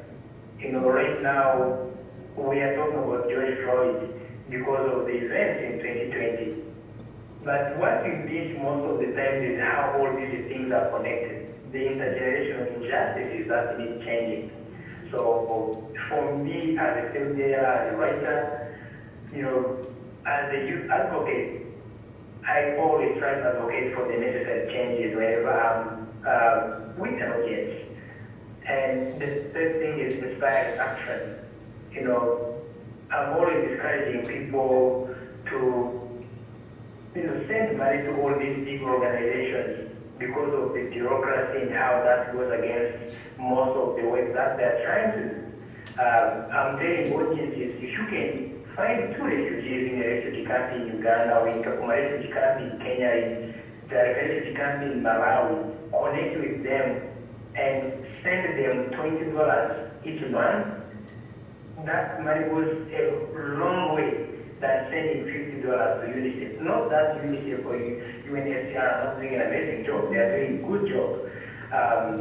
But where do you maximize the impact? So part of my storytelling is also inspiring some form of action. And then the last thing is building connections. Where we there is the power of creation and collaboration. Where there is the power of relationship building. Conferences like this, that's really when you get to connect.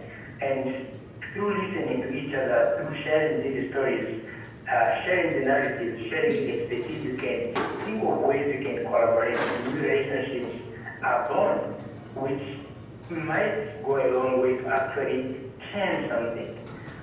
Then I'm also here reminded by what Jackie was actually talking about, allyship. Allies, where we can talk about sharing, not just charity, where we can help each other, through the different things that we bring to the table, through the different expertise or different resources that we bring to the table. Then part of that comes from that building connections and relationship building. So these are some of the things that whenever, I'm sharing about my journey as a refugee, as a Black youth navigating life in Western countries, which is not the easiest. These are the things that I'm trying to share. These are what I'm able to leverage through speaking to an audience. Wow, wonderful. Thank you so much for sharing. Yes. We are about 5 minutes out, and I just want to turn over to you, Jackie, for any last comments before we open up the floor. Just to thank you again for being able to participate in this forum. Really appreciate being on this amazing panel with such different perspectives, all very rich, and just really proud of the work that you and BDA are doing. Thank you so much. Michelle, any last words before we open the floor? No, I'm happy to answer any questions and to be challenged as well. I think, the kind of space that we need to create is, to push back on, what I might have shared, and so open to questions or any nudging. Very good, thank you. Najaba, any last comments before we open it up? Yeah, absolutely. Like they say, I'm also very happy to expand on any of the things that we shared. It's like always a platform like this, good platform to not just share stories, but also challenge one another. Absolutely. Thank you. Thank you. Thank you so much. So we have about 4 minutes before we have our last presentation of the day, but I want to open it up to you all from what you've heard on this panel. If you have any questions or comments or feedback to the panelists.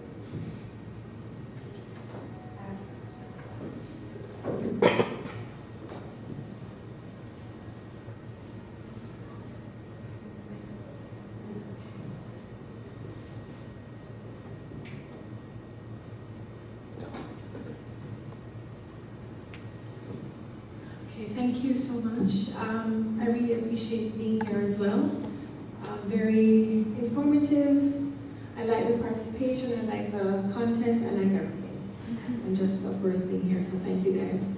My question was this notion of making the community shock-proof, and also the idea around representation and advocacy and the sustainability aspects. I'm just wondering to what extent, I know that research has been done about the 7% or 0.7 cents of a dollar that has been contributed to Black organizations. And I've thought a little bit beneath that surface to try to understand why, because clearly there has to be a reason why. And of course, being Black, being a Jamaican, and having been exposed to organizations myself, I pretty much understand some of the dynamics that happen within some of the organizations. And I'm just wondering to what extent have we been able to acknowledge some of the underlying issues and have been able to mitigate these, because clearly issues such as documentation, right? Issues such as ensuring that records are kept, simple strategic plan, an objective or vision, documenting an overall strategy for the organization, things like that. To what extent are we preparing ourselves or putting ourselves in that position to be able to do that, to be able to manage records carefully, to be able to contain and retain the information that is required by some of these grant agencies? And I'm just really thinking that a part of becoming shock-proof as well might very well be allowing ourselves to acknowledge some of these discrepancies or these dynamics, and putting ourselves in the position to participate. I understand that we're seeking allyship and we're seeking partnerships and we're seeking advocacy and we're doing all of these things, but what about the most important thing, which is putting ourselves in the position to genuinely participate and to benefit from these institutional funding? So that's the question. I'm throwing it out to any one of you that would like to take that on. I'm happy to take a crack and start off. So I think it's an amazing question. I completely agree with you. Yes, we have to do ourselves a favor of being able to prove that we're doing the right thing with whatever donations we get. It is a little bit circular though, because you know, it's hard to do that with 100% volunteer labor. And so, you know, I think one of the things, we need to take that accountability ourselves, but it would be a lot easier, for example, if donors, when they give money, would give it what's called untied, right? So for example, you know, sometimes at Black North we get donations and it's for a very specific program. How do you run those programs if you don't have staff? How do you be accountable if you can't afford to hire a treasurer, right? So yes, we need to take responsibility. I agree with you. We need to be open where there's issues, but we also need some system change to facilitate and support that. And we also need to be on a level playing field, because, you know, there are very well-funded white organizations that have, you know, proven that they can. They don't have the documentation, they don't have any of that, right? So it's about, yes, accountability for us. It's about being on a level playing field, and it's about the system allowing us the funding in the right spots to be able to do those things. That's what I'd say. Does that make sense? Yeah.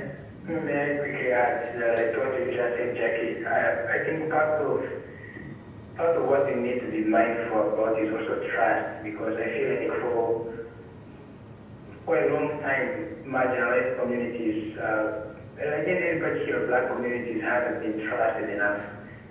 most of these bureaucratic requirements, like for documentations, for record and all that, are actually, like in my perspective, meant to slow down most of the work that we are doing. Because every time we are trying to write a 50-page document, it's time we are not inputting into some really tangible work we could be doing in the community. So we need to change mindsets, and by we I mean not just the community themselves, but those who are in positions of power, the funding organizations, the business leaders, the government. We need to trust that these communities and their leaders have the best interest of their people in their heart. That if you are given $2 million to carry out the project, all of that money or most of that money is actually going to carry that project. Without trust, we end up repeating these cycles where there is, oh, I need these documents so I can give you money. But you don't have these documents because I haven't given you the power to have these documents. And we end up in that kind of cycle. So in addition to everything that you just said, I think trust is another fundamental element that we need to really think about and see how we can cultivate. Thank you. Very good. Michelle, do you want to jump in on that? Yeah, well, maybe what would I add? The answers were so good. I think like there is a movement I'm on the board of the Ontario Nonprofit Network around decent work. And so within the question, there was lots of examples given of those really tangible ways through policy, strategic planning, HR practices. And I think, we have the folds of the pieces that are at the organizational level, but then as well that has been kind of unpacked a little bit here is also looking at it at the systemic level. And so sometimes we're tweaking at the edges where we're just maybe talking about, if I think about some of the work I've been doing around building economies and you're building social enterprises, but if we don't think about the underlying system of why we're doing that work, then it's harder to make those shifts. So maybe a practical example with the social enterprise example would be, somebody trying to access loans, loan capital, and going into situations where they're being asked for things that for documentation and things that are not realistic. And so just thinking about the whole financial system and the way that money is moved around and what we're asking people to do, and just to really ask. So when I was in volunteer management at one point, we used to ask for people, one, we probably asked people to do work that we shouldn't have done for volunteers. Two, we asked for immunization checks, 3 reference checks, and a police records check. So all those were examples of things that people may not have access to if they were newer to Canada, or they may feel uncomfortable accessing the process around police records check. They may not have access to the immunization. So it was just a moment where we were trying to build out more equity within our volunteer programs, and then realizing that we were actually putting systems in place that were creating these huge barriers. So I think it's working at the very tangible level, but at the systems level as well. Thank you so much for that answer, Michelle. And again, let me extend my sincere gratitude and thank you to this panel, Jackie, Michelle, and Jaba. Thank you so much for joining us and for sharing. This conference is about knowledge mobilization. It's about opening up space for us to collaborate and think towards solutions to addressing the challenges that are facing our communities. So thank you again so much for your attention. And again, panelists, thank you.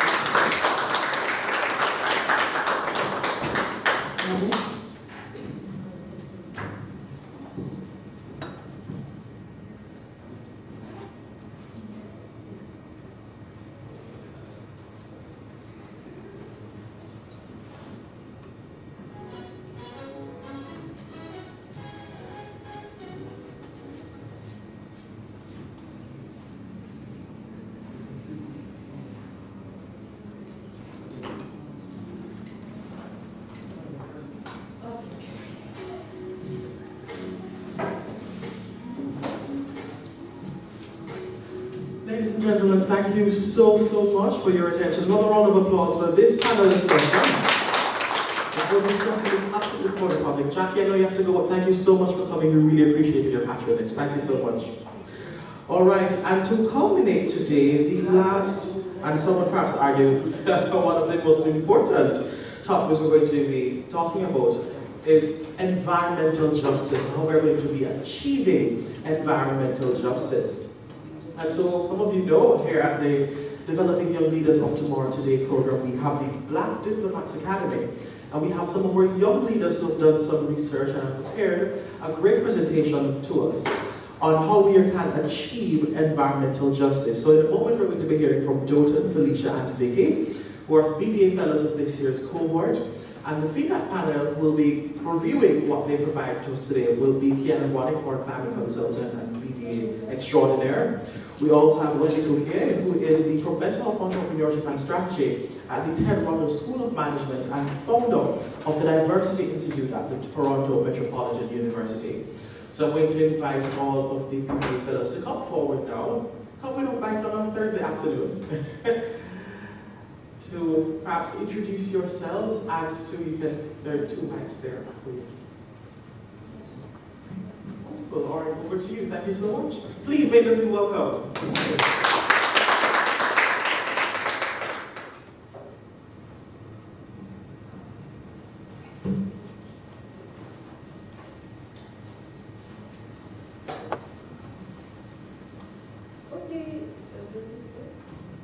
Nope, it's not that. They have to turn on the mic. Turn it on. Hello? It's on.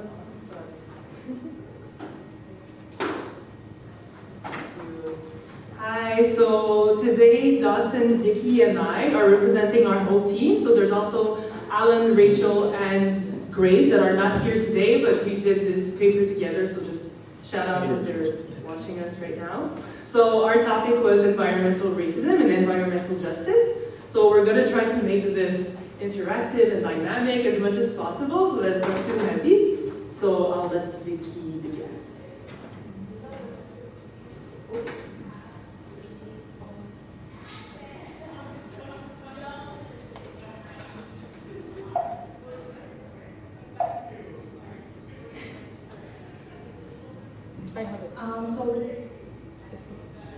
So we're just going to talk about the introduction and the process of the paper itself. So the main goal of this paper was using some case studies. We're going to talk about one particular. The paper argues that current environmental injustice have roots in colonial laws and systemic racism that have been perpetrated over the past couple of years. And also when it comes to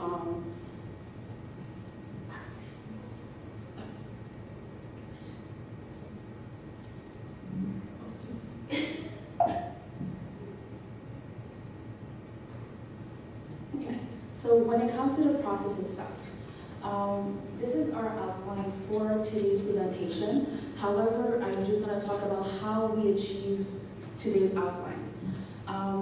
First one, we're looking at environmental justice. Quick question. Do you have any understanding or a definition itself of what could we talk about when it comes to environmental justice? Anyone here?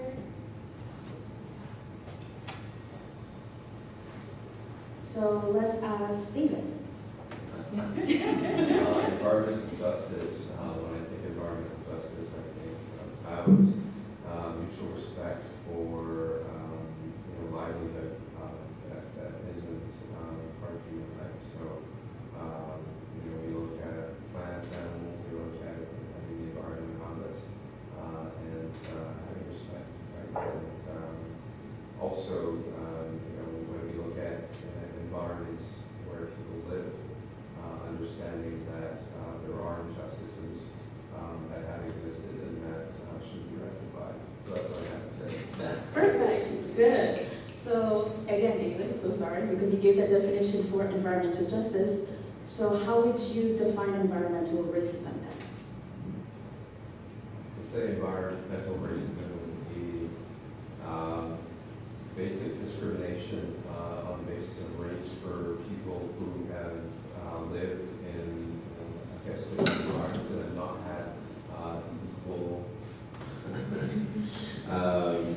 think people who have been treated unfairly based on race, and having that impact the environment around them in a short way. I could give examples, but that's what comes to mind when it comes to a definition, when I think about the definition. Okay, that's perfect. Thank you. Thank you, by the way. Another term that was really important was green economy. Now, I know I'm gonna pick on you, but what do you think is green economy?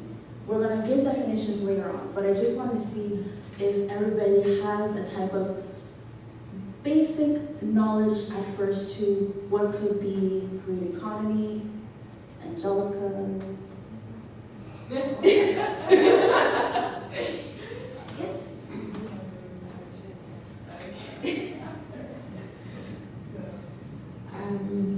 I guess on a basic level, I would say green economy would be like the transaction sale, the production of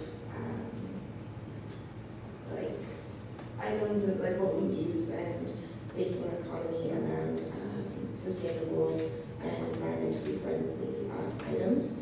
I know we could also go a little bit deeper, and sometimes there is this idea of green economy as being like a degrowth economy, so rather than constantly having to expand in this idea that we always need more, that's also another variation. But yeah, on that level, I would imagine it being environmentally friendly,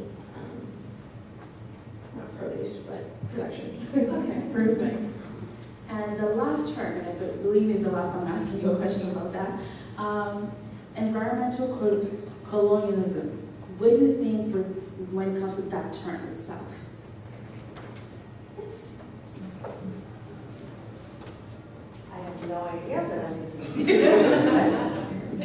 So I think environmental colonialism probably refers to the larger colonialism structure that I think the world was at some point victim of, but it reflects how the colonizers sort of preyed on the environment of the colonies, and that led to like a system of destruction that has lasted, like intergenerational destruction of the environment of the colonized.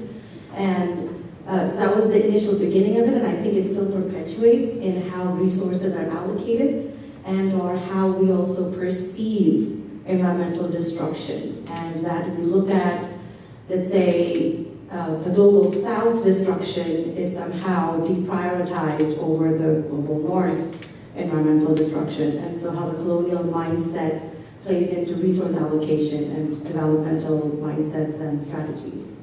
Perfect, yes. So as you can see, we have other terms that we're going to use as key points for the terminology.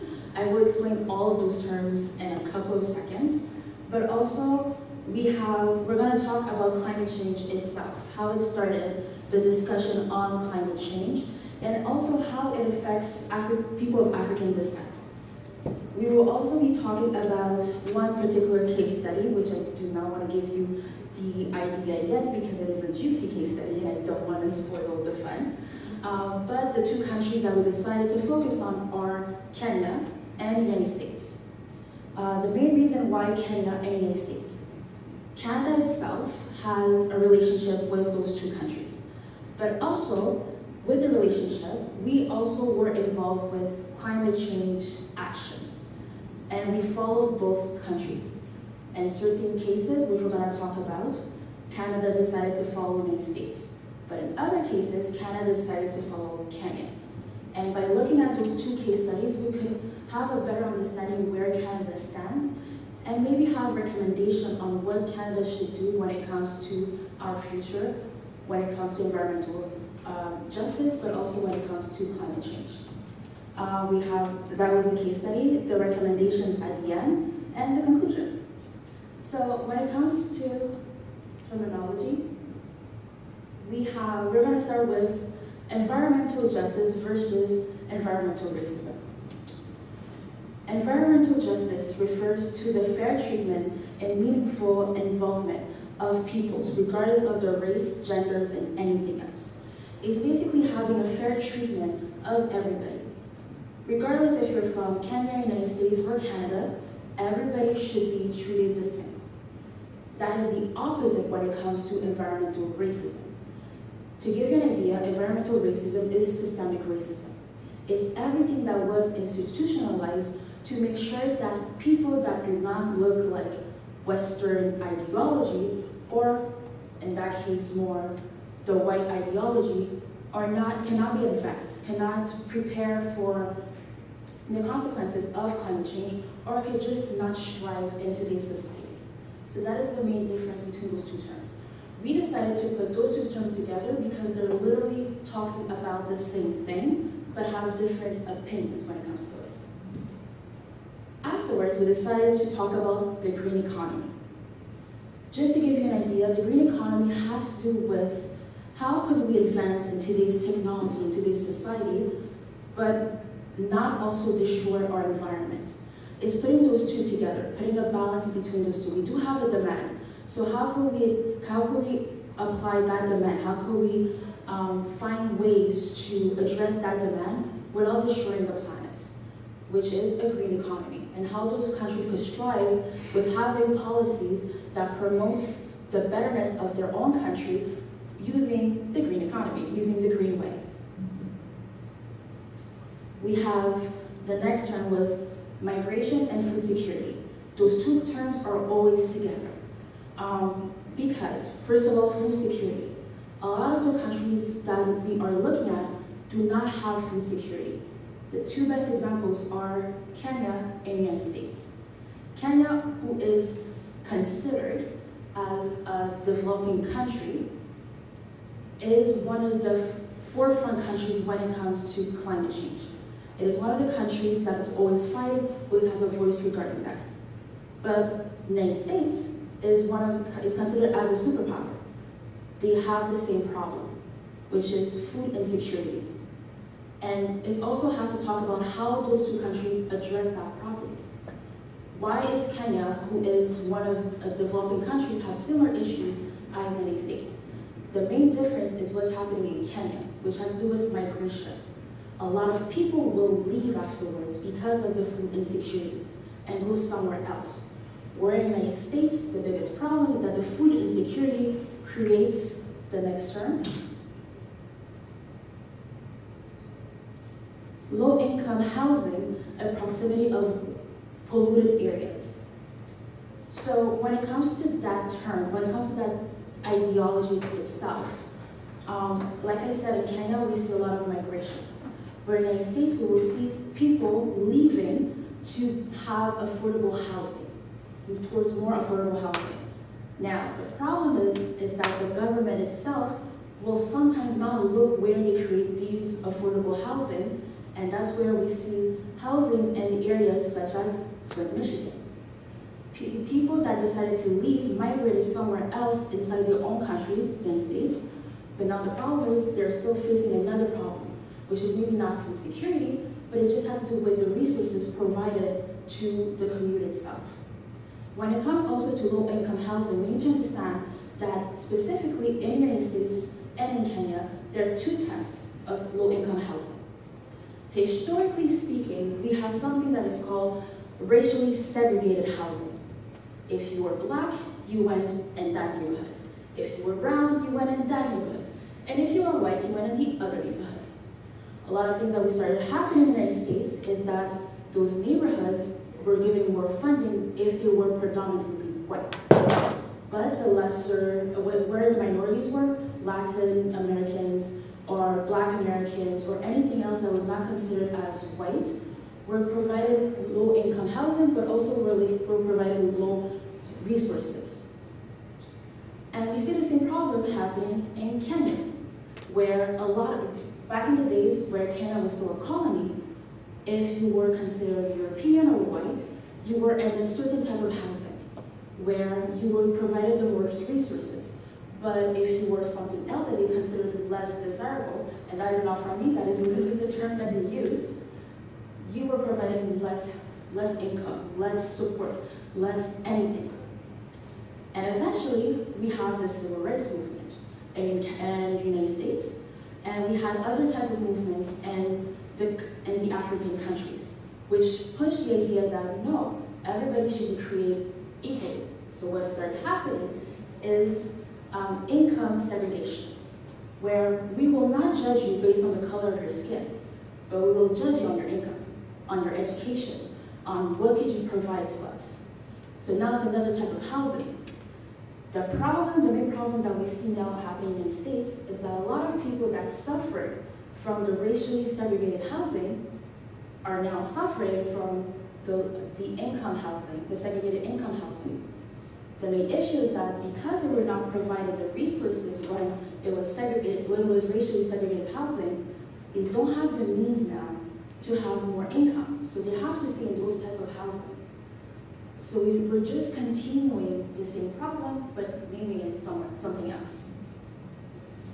And the last term that we were looking at was environmental colonialism, which you were 100% right. It has to do with the fact that back in the days, the empires used to go inside a country and just take the resources, take anything and everything that they could. But afterwards, we started having a problem. We first started talking about global warming, and afterwards, climate change. And we started blaming those countries, those former colonies, about they're not doing their parts. But we forget that the problem did not start with those colonies. It started beforehand with the exploitation of those colonies. So not only the colonies have to fight to be recognized and to develop the economy in a green way, because now that's a new policy, but they also have to fight because all the problems that are happening regarding climate change are hitting them the hardest. And that is why we are talking now about climate change and the African descent. So I'll be taking care of that section and that portion of the presentation. So first of all, can anyone name some of the international agreements that were done in relation to climate change? Any city? Hey, Paris. Yes, that's the right one. Is there any other that come to mind? Hey, oh my God. You did your homework. I love what I'm hearing. Any other one? It's okay, you got 2 out of 3 of those I'm going to be talking today, so shut up. We're going to do the Kyoto Protocol first. And I'm going to go over the Durban Agreement, and then I'm going to finish off with with Paris, with the Paris Agreement as well. So I'm going to try to make it light because those are really heavy agreements, and there's a lot of points, so we're going to try to make it interesting. So first of all, the Kyoto Protocol, so it happened on December 11, 1997, but it only came into action in 2008. So the big issue with the Kyoto Protocol is that there was not enough involvement of so-called developing countries to be signatories actually of the protocol. But the problem with the narrative that was put on there has a lot to do with the definitions that you just said earlier. So about environmental colonialism and environmental racism, where developing countries were blamed for the problems they were going through in regards to the climate change issues they were facing, whereas a lot of the consequences that they were going through were because of the colonial past, but I would also say because of the neo-colonial presence in those countries still. So one of the signatories was Kenya. So Kenya, during the colonial period, the natives lost a lot of the rights they had on the land. So if you don't have rights on the land, it's difficult for you to protect the land from any exploitation that could be going on and any negative impact that your population could face. So how can you blame people that didn't even have the power to affect the laws regarding climate change in that period? The United States was one of the big proponents of it is a developing world problem, they should be dealing with it. And Canada kind of followed the same argument, and they even pulled out of their protocol when they saw that United States and China didn't sign. So you see a lot of political play happening, and the concerns of the global south seems to not resonate with a lot of people. So we can go to the next one.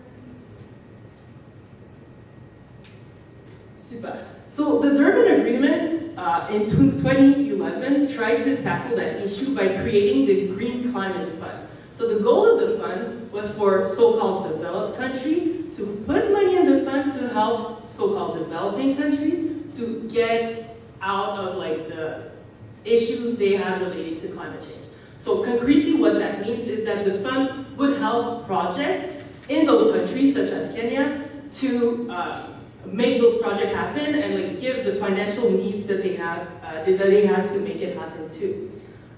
So this one, like with that fund, it made that so-called developing countries were much more engaged and decided to sign on the Durban agreements much more than they did the Kyoto Protocol. However, in this one, the so-called developed countries were not, like they did a lot of talking but not a lot of donating to the fund, which left a lot of countries such as Kenya with like still the same issues of not having the financial resources to make their project happen. So we're kind of back on the same issue, and in 2022, November 2022 actually, there's going to be the Convention on Climate Change in Egypt, which will try to tackle some of those issues in richer countries' commitment to actually help so-called developing countries get out of those issues in climate. I would also like to mention that something that's really particular to Kenya is that they're already going through the consequences of climate change, which is something we're not necessarily used to in the north. Sure, there can be like, some flooding in some cities, but since we have the means to come back from those issues, it leaves lesser of an impact. In a country like Kenya, where most of their economy relies on agriculture, when there's heavy droughts, when there's issues with water management, it directly impacts their daily lives and the daily living situations of the people, which leads to a lot of urbanization, as you said, where the population moves to city to try to have like a better life. So since they have that sentiment of urgency, they're much more prone to build on projects and put pressure on richer countries that may not see climate change impacts in the long term and not in the short term, which governments use as like, it's not necessarily a priority right now, whereas in Kenya it is a priority. So we can move to the next one. So we're right now in the decade for people of African descent, so it started in 2014, and the goal of it was to recognize the power that people from African descent have. So when you tie that with environmental justice, it also means that for people of African descent, or even like African people or like African countries such as Kenya, that they know how to deal with their climate change issues. They have the answers, they just lack the resources. So it's to recognize that they have that independence and that knowledge about their places and the issues they're going through. So it's a good, to defend that narrative is a good way to try to remove some of that environmental neocolonialism tendencies that some countries may have to try to go in a country and tell them what to do about their climate issues. Now we're going with the Paris Agreement. So 194 countries were actually signatories of this agreement, and the difference is that it had a lot of concrete solutions. So for example, signatories were forced to put in place a nationally determined contribution, which is a 5-year plan where they put concrete objectives they have and the ways they're going to get to those objectives. And every 5 years, they're supposed to get reviewed and receive some feedback on how well they're doing. So for example, just to sprinkle a little Canada in there, so the data regarding Canada shows that provinces have very different ways to deal with environmental issues, which means that results really vary. But when I was talking earlier about the Green Climate Fund, Canada is still well under what they were supposed to contribute. So you see that those issues are still there, although places like Kenya, when they have that nationally determined contribution, they can show concretely, this is what we're doing, this is how much we need, which also helps putting pressure on those richer, whiter countries to actually contribute to the betterment of the livelihood of people from African descent. So the 3 states of interest, Canada, Kenya, and the United States, all signed at first. So Canada, we've seen them sign also in the Kyoto Protocol, also in the Durban Agreement, so it wasn't any surprise that they signed there. But as I said, their involvement and their commitment is questionable. As in the US, they did sign under Obama, but when Trump came in, that same narrative of like, you know what, it's not our problem, we're not gonna start paying for what the global South needs in terms of climate change solutions. So they pulled out, but Kenya was a signatory, and they are still a signatory. So this kind of summarizes what I just said, so we can move on to the next one. Thank you, Felicia and Vicky. They've done the heavy lifting, so I don't have much to do. Thank you also for the audience being really engaged. So we'll be taking a deep dive into environmental injustice in the US and in Kenya, and specifically we'll be focusing on two communities. So the idea in this case study is to demonstrate what are the experiences of this community. So we've selected two communities to demonstrate this, and also, more importantly, to look at what communities are doing. We've been talking about problems. How are communities tackling these issues? How are communities fighting environmental injustices that are rooted in systemic racism? So I'll be looking at how we can achieve collective community action, transparency, and how communities are holding government to account on issues of environmental injustices. So in different parts of the world, different communities are actually victims of environmental pollution, and we have selected two communities. One in Kenya, that is Owina Uru community in Kenya, and then Flint, Michigan. I'm sure many of us know about Flint, their water pollution issues that they have been facing for so many years. But what is really important in this is that communities are really taking a stand and fighting government, fighting corporations, fighting different private institutions that are contributing to environmental injustices. So in the case of Owina Uru is a small community in Kenya where there is a company. So this company has a lead, they recycle lead, and with the activities of lead recycling in this country, in this particular community, this community was exposed to lead poisoning, and sadly, in 2014, there were reportedly over 300 children and 50 adults died because this community was exposed. But the sad part of this story is that this company has a license from the government to set up this factory. So even with the complaints from the community, when they find out that people are dying, the government refused to shut down this factory.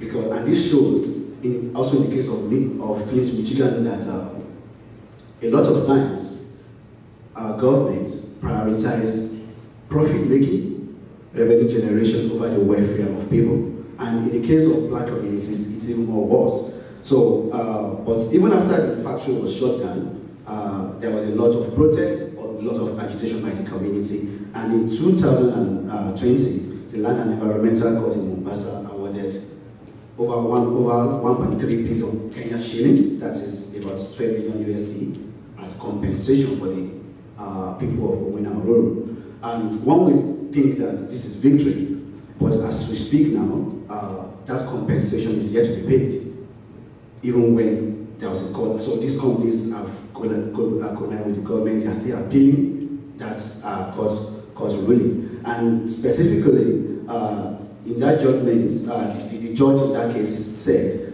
that the pollution incidents can be regarded as violations of the right to life, health, water, and a clean and healthy environment of the people of Owina Uru. And it is really sad that we're having this issue here. And in the case of Flint, Michigan, that's another community in the US. Different context, but the same problem. So the government wanted to save costs in providing potable water to the people in Flint. So decided to switch their water source to another river.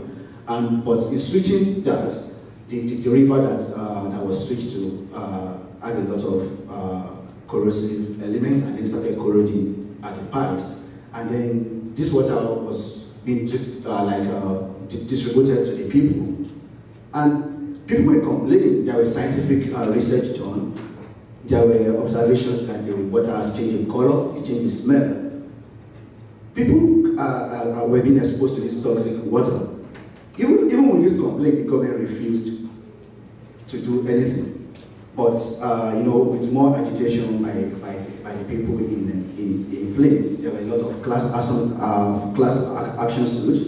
In 2015, there was one filed against the city of Michigan, and between 2016 and 2017, there were over 6 lawsuits that the community filed against the government. And this demonstrates how we can achieve environmental justice, how we can combat all these issues with the community taking action. So after this series of protests, lawsuits, court cases, then we had something similar. There was an award. The court decided to award a settlement to the community over $626 million. But even as we speak now, Flint, the issue in Flint has made headlines in different international media, from the CNN to BBC to France 24. The issues are steady. The compensation is still not paid. And one interesting aspect in this case is that in Flint, Michigan, the percentage of black people in this community in Flint is over 60%.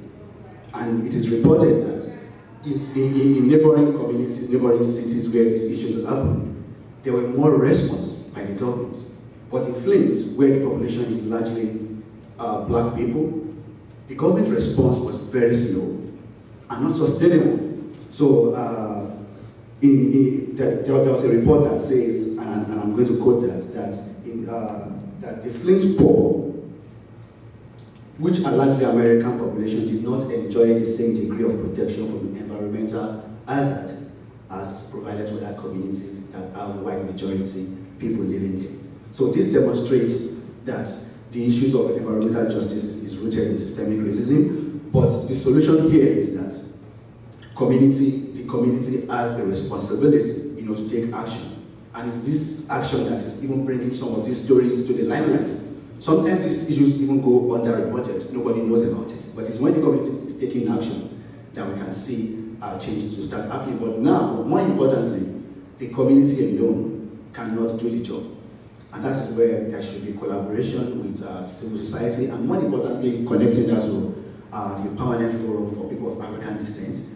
One of the things that we are recommending, these case studies largely demonstrate the failure of governments to the responsible to the population. So we are looking at how the Permanent Forum, as an advisory body of the UN, can really just start documenting cases of environmental injustices, and then go forward to start helping these communities to seek redress. So in cases where these communities are awarded court settlement and they are not being paid, what is the role of the Permanent Forum in ensuring that the community gets the benefit that they deserve? Yeah. So like he said, we're talking about recommendations.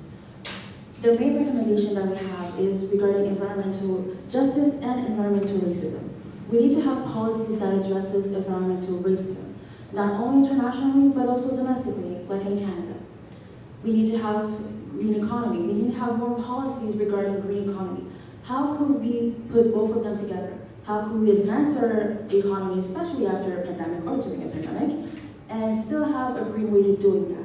But also not only have a green way of doing that, but it's also not impacted the other communities that rely on certain resources too. And we have migration and food security. The government should have an actual plan when it comes to migration and food security. One of the best examples that we see the lack of government interaction or this lack of government helping, it was after the Hurricane Katrina. The government didn't do a lot of things, did not help the people, the victims, but also did not provide food security, which a lot of people had to leave afterwards because you couldn't survive on their land anymore. Also, we have two last recommendations. Low-income housing. We need to have ways to develop we develop low-income housing for people that do not have the means of being in the market right now, buying a place, renting a place, without impacting their livelihood, but also their health. So we need to make sure that where we build is a place that they can stay, and not based on their income, not based on their race. Everybody should have housing. And that is why now people are saying that housing is a universal right. But also when it comes to environmental colonialism, sorry, I have a really hard time saying that word, but when it comes to that, we need to make sure that us as people living in Western countries, we don't exploit former colonies just for our entertainment.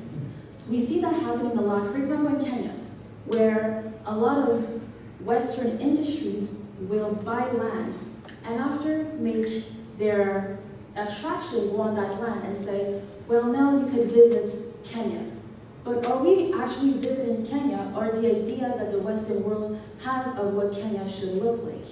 And that is a big problem. And we are contributing to the problem itself because we go there just to have the attraction.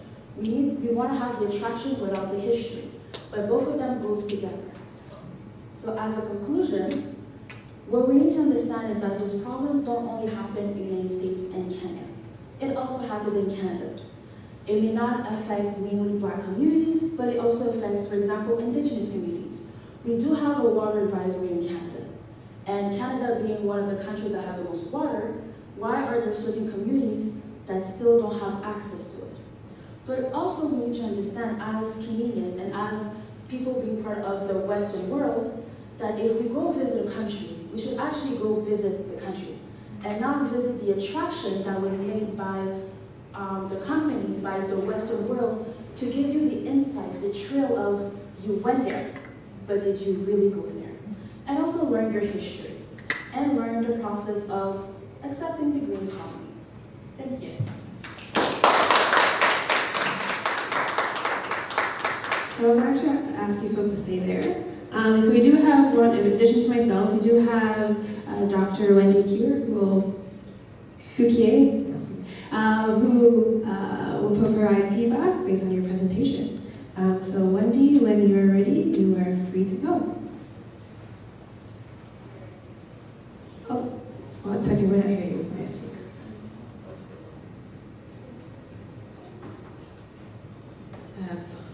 Give us 2 seconds. We have some tech issues.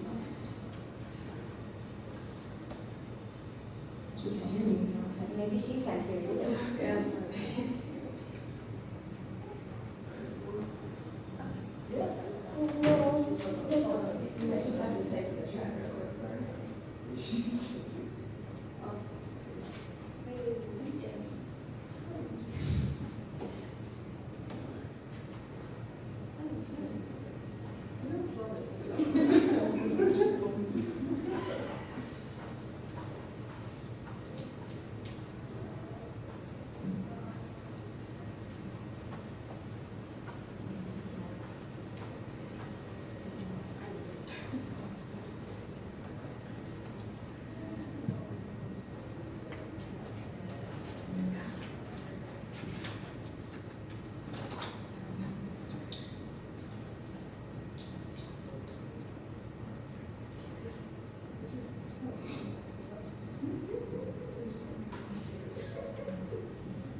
Hello, are you able to hear us now? No, I don't think she can hear us. Wendy, are you able to hear us online?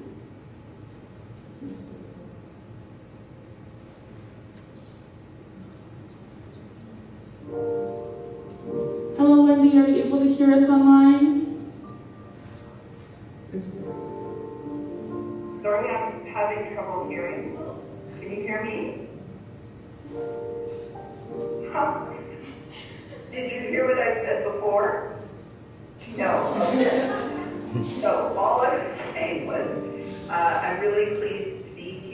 I think the work that everybody who participated in the Black Diplomats Academy did was outstanding, but your paper really stood out for me as something that was very relevant at this particular moment in time, and also addressed something that increasingly people are starting to look at, which is the intersection between issues related to social justice, environmentalism, and diversity and inclusion. I thought the paper was really well done. I thought your presentation was terrific. And I really thought it was incredibly helpful that you compared, for example, the Flint, Michigan case to the Kenya case, because often people don't recognize the extent to which these issues of injustice, racial injustice in the environmental context, applied in industrialized countries as well. And I think, for example, I don't know if anybody is there from Nova Scotia, but some people may know about the tar sands case and Frederick Street. Nova Scotia has a fairly well-developed, well-established Black community, and the area most affected by the tar sands, or the tar ponds there, was in fact also highly racialized. So I think the drawing those parallels is incredibly helpful. I did have a couple of questions, and this is more to sort of promote thinking about where you would go with this if you took this to another stage, because I do think there's an opportunity perhaps to be more elaborate and specific around your recommendations. I think the buckets of recommendations were really, really good, but I think you could start to fine-tune those to provide more direction. And so, one of the things I was thinking about when I was reading your paper was, and listening to your presentation, was how to disentangle the impact of post-colonialism and capitalism, the intersection between race and socioeconomic status, for example, because we see that those are huge factors, and so the issues around economic justice and racial justice and environmental justice, in my mind at least, intersect. I don't know if anybody wanted to talk about that at all, or whether, if I pause now, if someone can pick that up.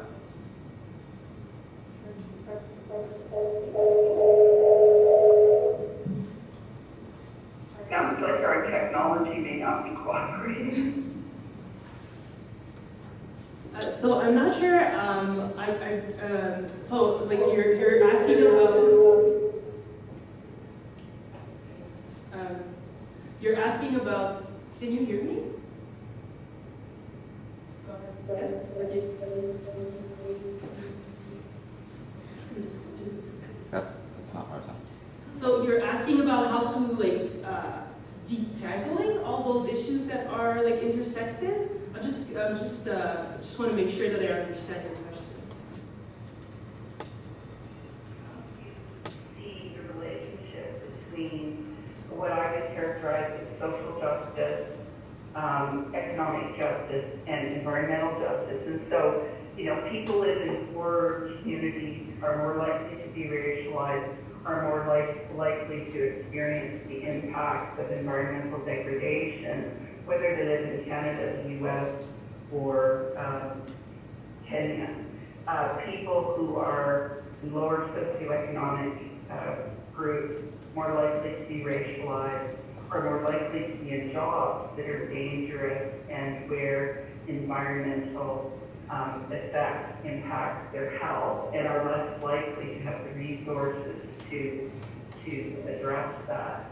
So I'm just wondering how you, because the responsibility of business in this, if you think of the Flint, Michigan case, and one of the most horrible things in Michael Moore's documentary on that, in my view, was scenes of Barack Obama drinking from water that didn't actually come from the school he was speaking in. And the fact that the water was being diverted to the automotive factories because they were trying to support manufacturing. So I just wonder if you had given some thought to how to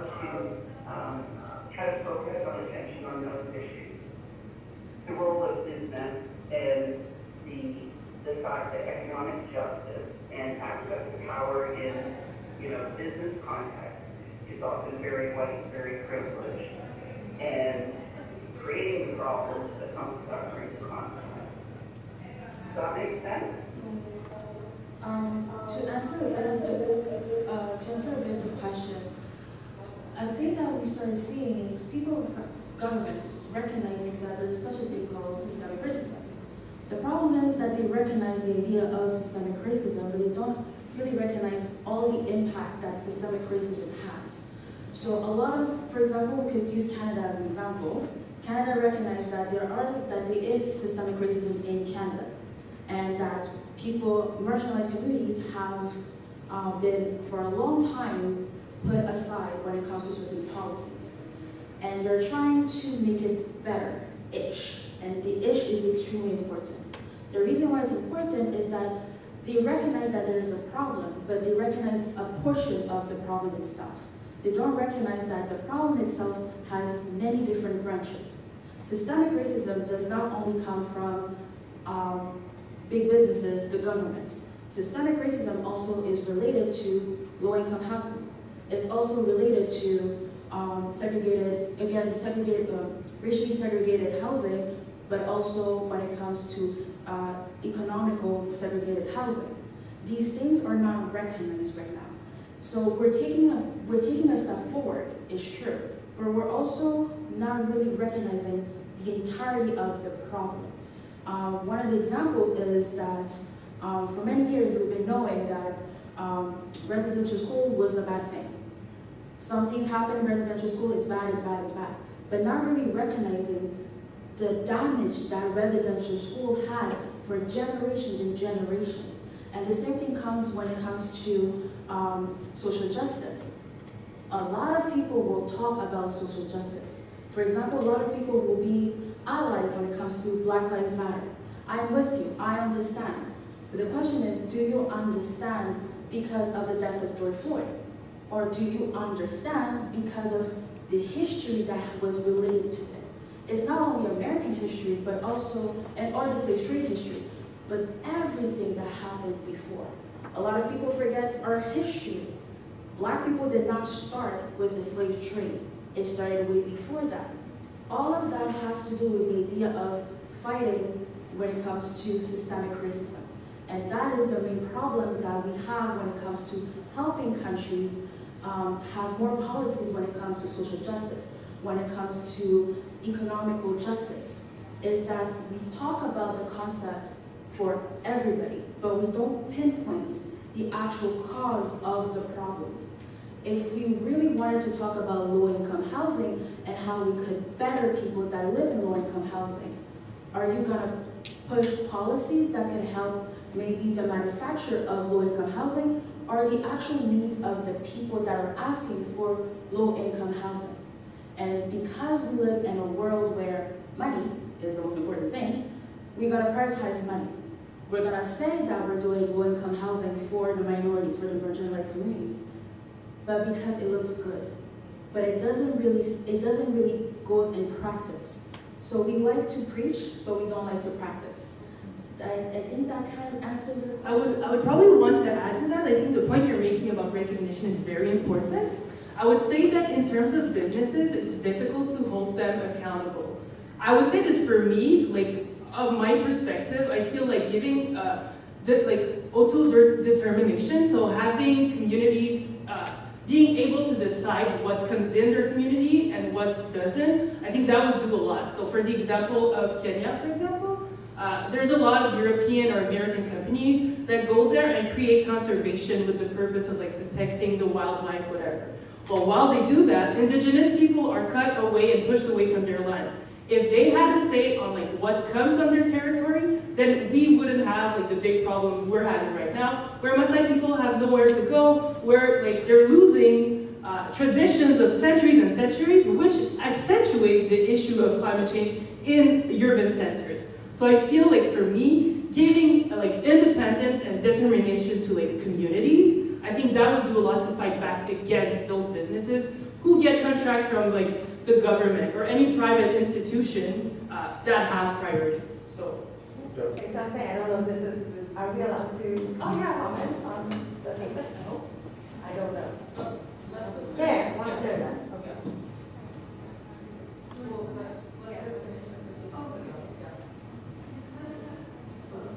Yeah. Okay, and I would like to also add that thank you, Wendy, for that very insightful comments. It's what I mean. We can't talk about environmental justice, social justice, without talking about the role that capitalism plays in the world today. We know we live in a neoliberal world where profit and economy, it means to make money, takes center stage. So and before we can talk about how communities can be self-determined, how they can deal with these issues, we have to start dealing with the root of the problem, which is neoliberalism. How does companies that set up in these kind of places, how are they socially responsible to the communities that they take these resources from? Who holds them accountable? Is the government only prioritizing revenue generation? Are they prioritizing profit making above the welfare of the people? So it has to start from the government, working with the community, knowing that if a company or a business is set up in a particular place, it has to be done in a responsible manner that does not impact on the health, on the welfare of the people, and also on the natural ecosystem. So it has to start from demolishing neoliberalism and ensuring that people do business in a way that is responsible, in a way that is sustainable, and in a way that benefits the community. And I know we're at time. And it's just a consideration, and I'd be happy to chat with you offline if you want to take any more time. But in your recommendation, you do talk about roles for government, you do talk about roles for communities, you talk about roles for community organizations. You don't actually talk about roles for business or for employers. Now, some would say, the neoliberal to even think there's any hope that businesses will do anything useful. And I understand that perspective. But another perspective is that businesses provide employment, businesses provide investment, and businesses, as you mentioned, there's often a gap between what they say and what they do, but increasingly investors are saying they care about environmental, social, and governance impact. Increasingly, they're making commitments to net zero economy, et cetera.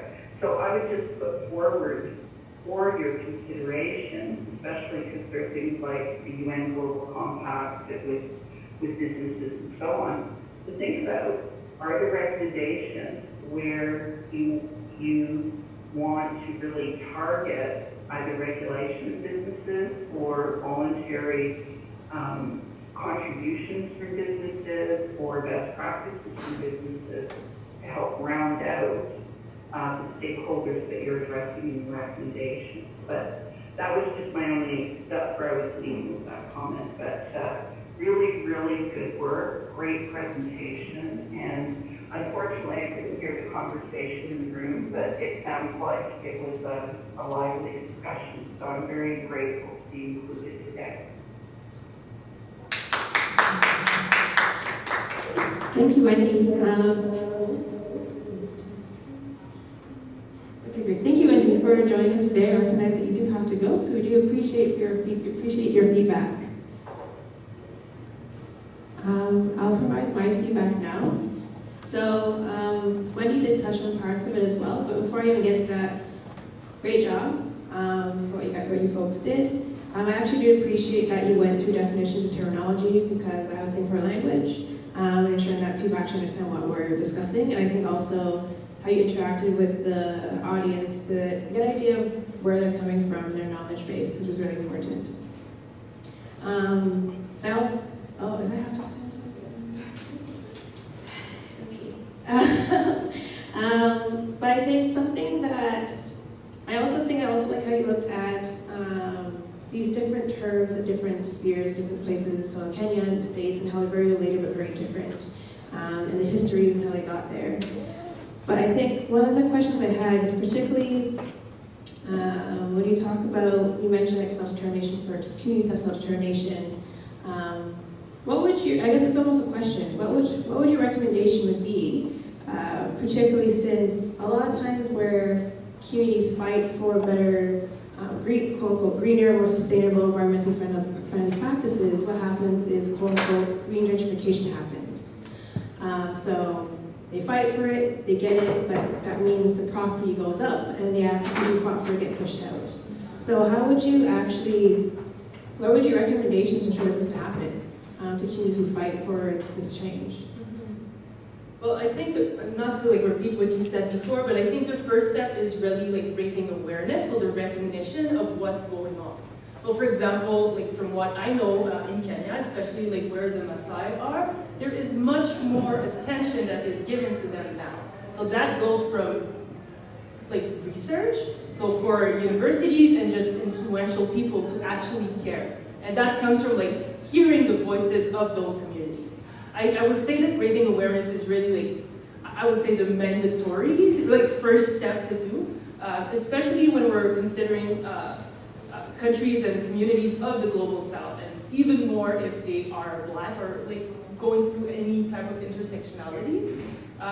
So I would say that that is definitely the first step. It's difficult to like identify one recommendation, because even once those communities are heard, like how do you get money? Well, you have to attract business. Well, how do you make sure that business, like the businesses you attract, are responding to your demands? And what kind of like leverage do you have if they do not respond to those demands? So I think it's a very tricky question, which I don't want to repeat what you said, but like starts with capitalism. So I think it's very difficult, and also I believe that it's not a one-size-fits-all model too. So depending on the country, of the community, and on the issue that is faced, there is different ways to go about it. But I would say, like as a recommendation, the first thing would be to like raise awareness in any way possible. So we see that like in environmental movement, but also in like all sorts of movement, women's rights movement in Latin America, and all these types of things. I think the good thing about Instagram and Facebook and all these things is that you can connect with a lot of people in the world. So I feel like, but I really believe that it starts with communities. And I think to add to what Felicia said, I think advocacy should be a means to an end. So it's a lot of advocacy in communities. It should be targeted towards building strong institutions. Also, if there are a lot of advocacies happening, because many times we start advocacy on certain issues and then the momentum just dies down. So how do we move from advocacy to bringing to fore and coming up with actionable policies? And we all agree that many of these issues that we have highlighted in these communities should not even happen in the first place if there are strong policies, if there are strong institutions. So beyond advocacy, what is the end goal? And I think the end goal should be to start thinking about what policies should be in place, actionable policies that can be implemented, and also what kind of institutions do we want to start putting in place that will be strong enough to ensure that these issues, when they happen, they are addressed, and then there's no repeat cycle.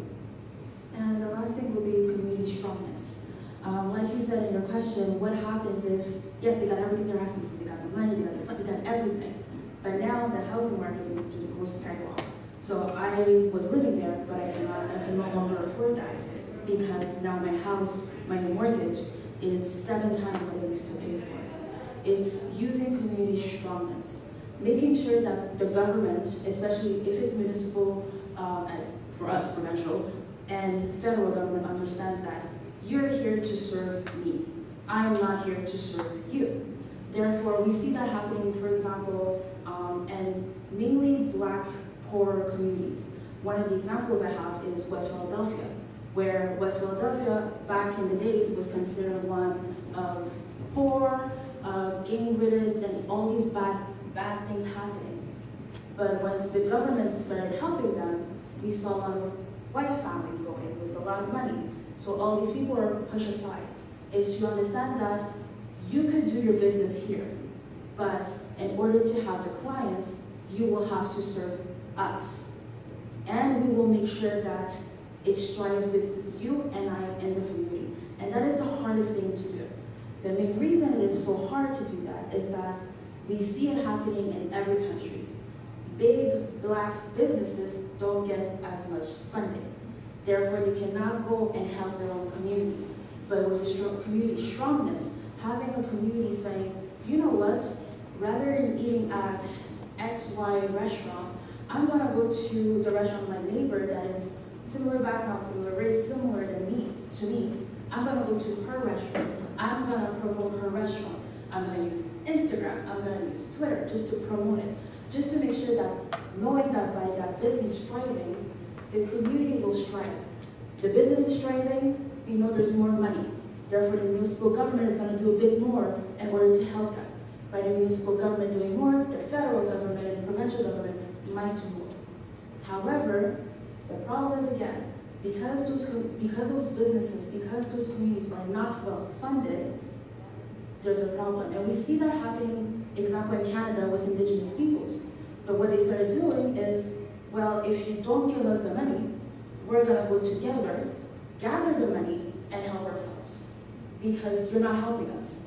Therefore, we will help our community. And that's what I'm talking about, community strongness. We need to rely, yes, on the government, but the government is not always the key. And again, because I keep on saying that, money is what drives the world, by the government seeing that, they're making a lot of money, they are more likely to help you. And they're more likely not to ask you to get out. You might be more able to stay where you are. And that is the thing. The problem is, again, you have to have that relationship with your community and eventually develop that relationship with one of your governments. Thank you. I guess my next question, but almost like a feedback / question I have. I'm not sure what it is yet. But you started to allude to what Canada's doing federally, internationally is not trickling down the country provincially or municipally. I think I wish you to, maybe it was probably out of scope. I wish you kind of also looked at the legal system and law, and particularly why that's not being done within these particular countries. Of course, that may be, because that really could be a whole course. But I even think in a Canadian context, again, what's done federally, what these agreements are not legally binding. Federal can say something, but provincial can say another thing because of how provincial federal powers were divided. And technically, there's nothing really written about environment. But I guess, would you actually, you did mention something about governments really address environmental racism, environmental justice. And I guess, I should say I guess, but particularly and I guess an example of that would really be what Canada's doing right now, particularly around Bill C-226. So I think it's gone through its first reading, which is addressing environmental racism and to prevent it. But if there was no barriers, like money galore, what would those exact policies that you keep alluding to, what would that look like? What would that action look like? I know it's a big question. Let me try to figure it. So, when it comes to certain issues, we know that in Canada we have different types of government and each government has to do their own thing. So first, like what you said was happening federally. The federal government has the power to pass the bill. But also the federal government has the power to say if you do not adopt the bill, consequences will come. And we saw that happening with Bill C-69. Not respecting Bill C-69, which has to do with climate change, by not respecting it, well, we're gonna tell you what to do. We give you X amount of time to have a policy regarding the environment and to reduce green gas emission. If you don't respect that, well, this is what's gonna happen. And I know a lot of people are against the federal government doing that. However, when we give you a template, and you are, for example, the provincial government is allowed to decide what's gonna happen in the template, and you're giving a deadline, just respect the deadline itself. So it's not imposing the vision of the federal government. It's telling them, well, this is the issue, this is the topic, and this is the issue. How are you gonna address the issue? And give us the paperwork that we can approve it. Now we have another problem, is that not every single provinces, I'm mainly talking about Quebec, recognizes that there is such a thing as systemic racism, or just racism in general. And that's when we have the power of the federal government being and saying, yes, there is. You might not recognize it, but we recognize it, therefore you have to recognize it. Again, the different branches of government can do whatever they want, but we need to respect that. The difference between Canada and the United States is that in the United States, everybody is elected. Judges, Congress, right? President. We don't. We elect a party, and the party elects the person. We do not elect our judges. Therefore, the judges are binded by the law and by precedents. And these are all things that could work for us.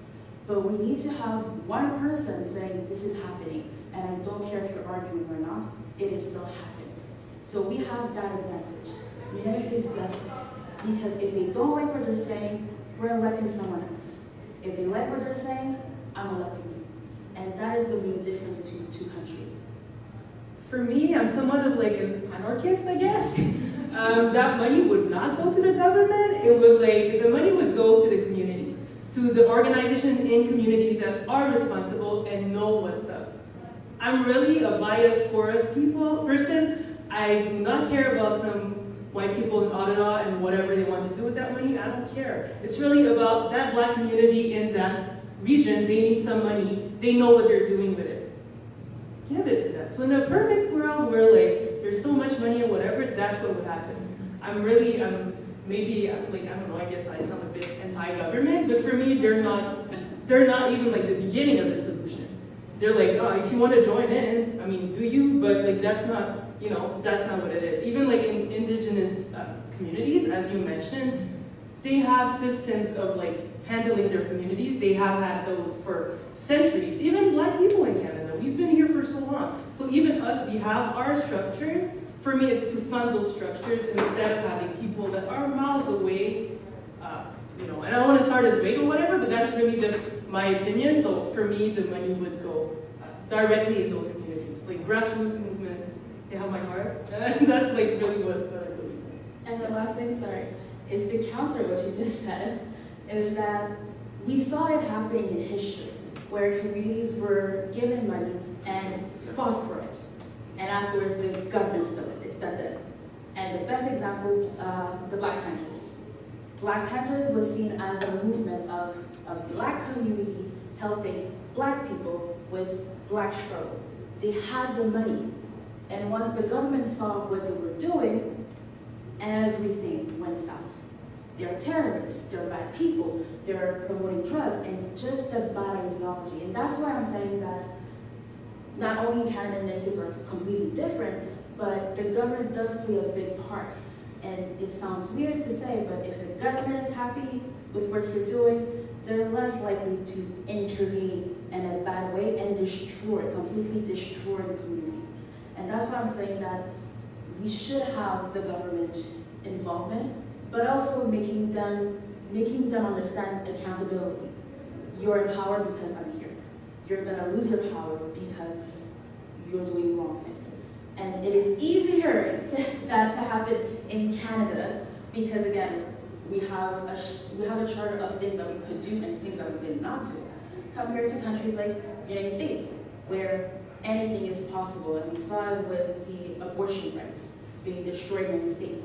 Anything is possible if someone complains and someone wants to be elected. The person will do whatever the person asks for because I want to stay in power. In Canada, we have a code of conduct, and afterward we have the people being elected and dismissed. But that's what I'm like, maybe the government should have a little say, because sometimes if they don't, what happened in those neighborhoods where the Black Panthers were predominant might happen again, which is strong Black people fighting for something. Well, no, don't like it, so let's destroy them.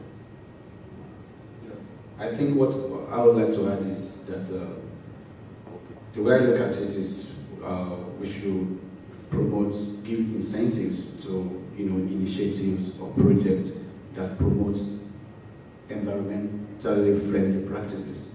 So for instance, a case in point would be that the federal government has an idea that for municipal government to benefit from, say, the federal gas tax, you have to come up with actionable municipal climate change action plans.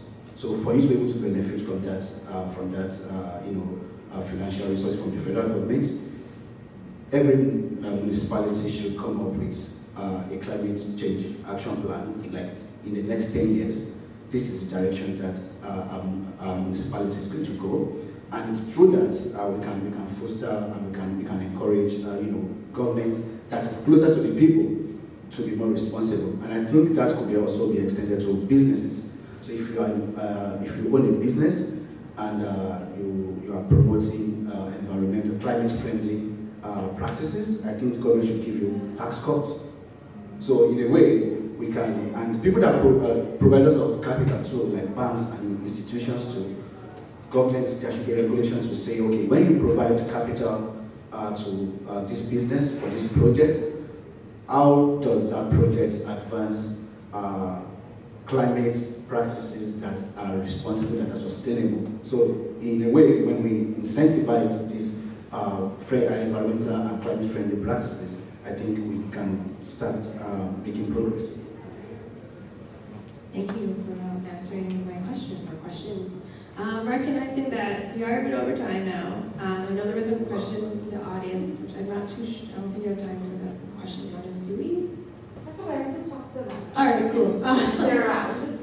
Jay, I shall pass it back to you. Thank you so much. You've all done a fantastic job. All of them a fantastic job. Ladies and gentlemen, this is my least favorite part of the day. It's a day when time when we ruminate on all we've done and think about what is to come on the next and final day. Today we really spoke about climate change, racism and public health pandemics and economic turbulence, and that was just a discussion from some of our BPA fellows on the topic of achieving environmental justice, especially for us as people of color. And as we pull this conference to a close, tomorrow we talk about peace, justice, and strong institutions. Does anybody know what SDG that is? Anybody? SDG? I heard the answer somewhere. 16, yes. How many SDGs are there?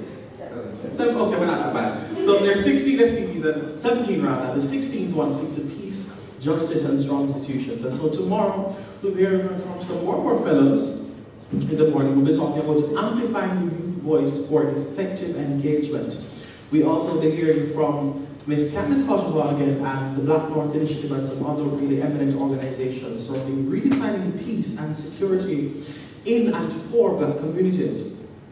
We'll also be talking a bit about exploring inclusion and representation in international decision-making in traditional and non-traditional peace and security careers. We'll be having a keynote address from the Justice Minister's Office. Then we will be having a bit of a conversation surrounding partnerships to achieve strong and just institutions. And then we close with a conversation on social and legislative justice efforts towards sustainable security for Black bodies and communities. So you cannot afford to miss what is happening tomorrow on the last day of the 2022, and I say inaugural because this is the first, but it is certainly not the last. The first, but not the last, 2022 Global Black Diplomacy Summit. And so, without further ado, I'm thanking you all so much for your support, for your attendance, and we look forward to seeing your faces again tomorrow. Thank you.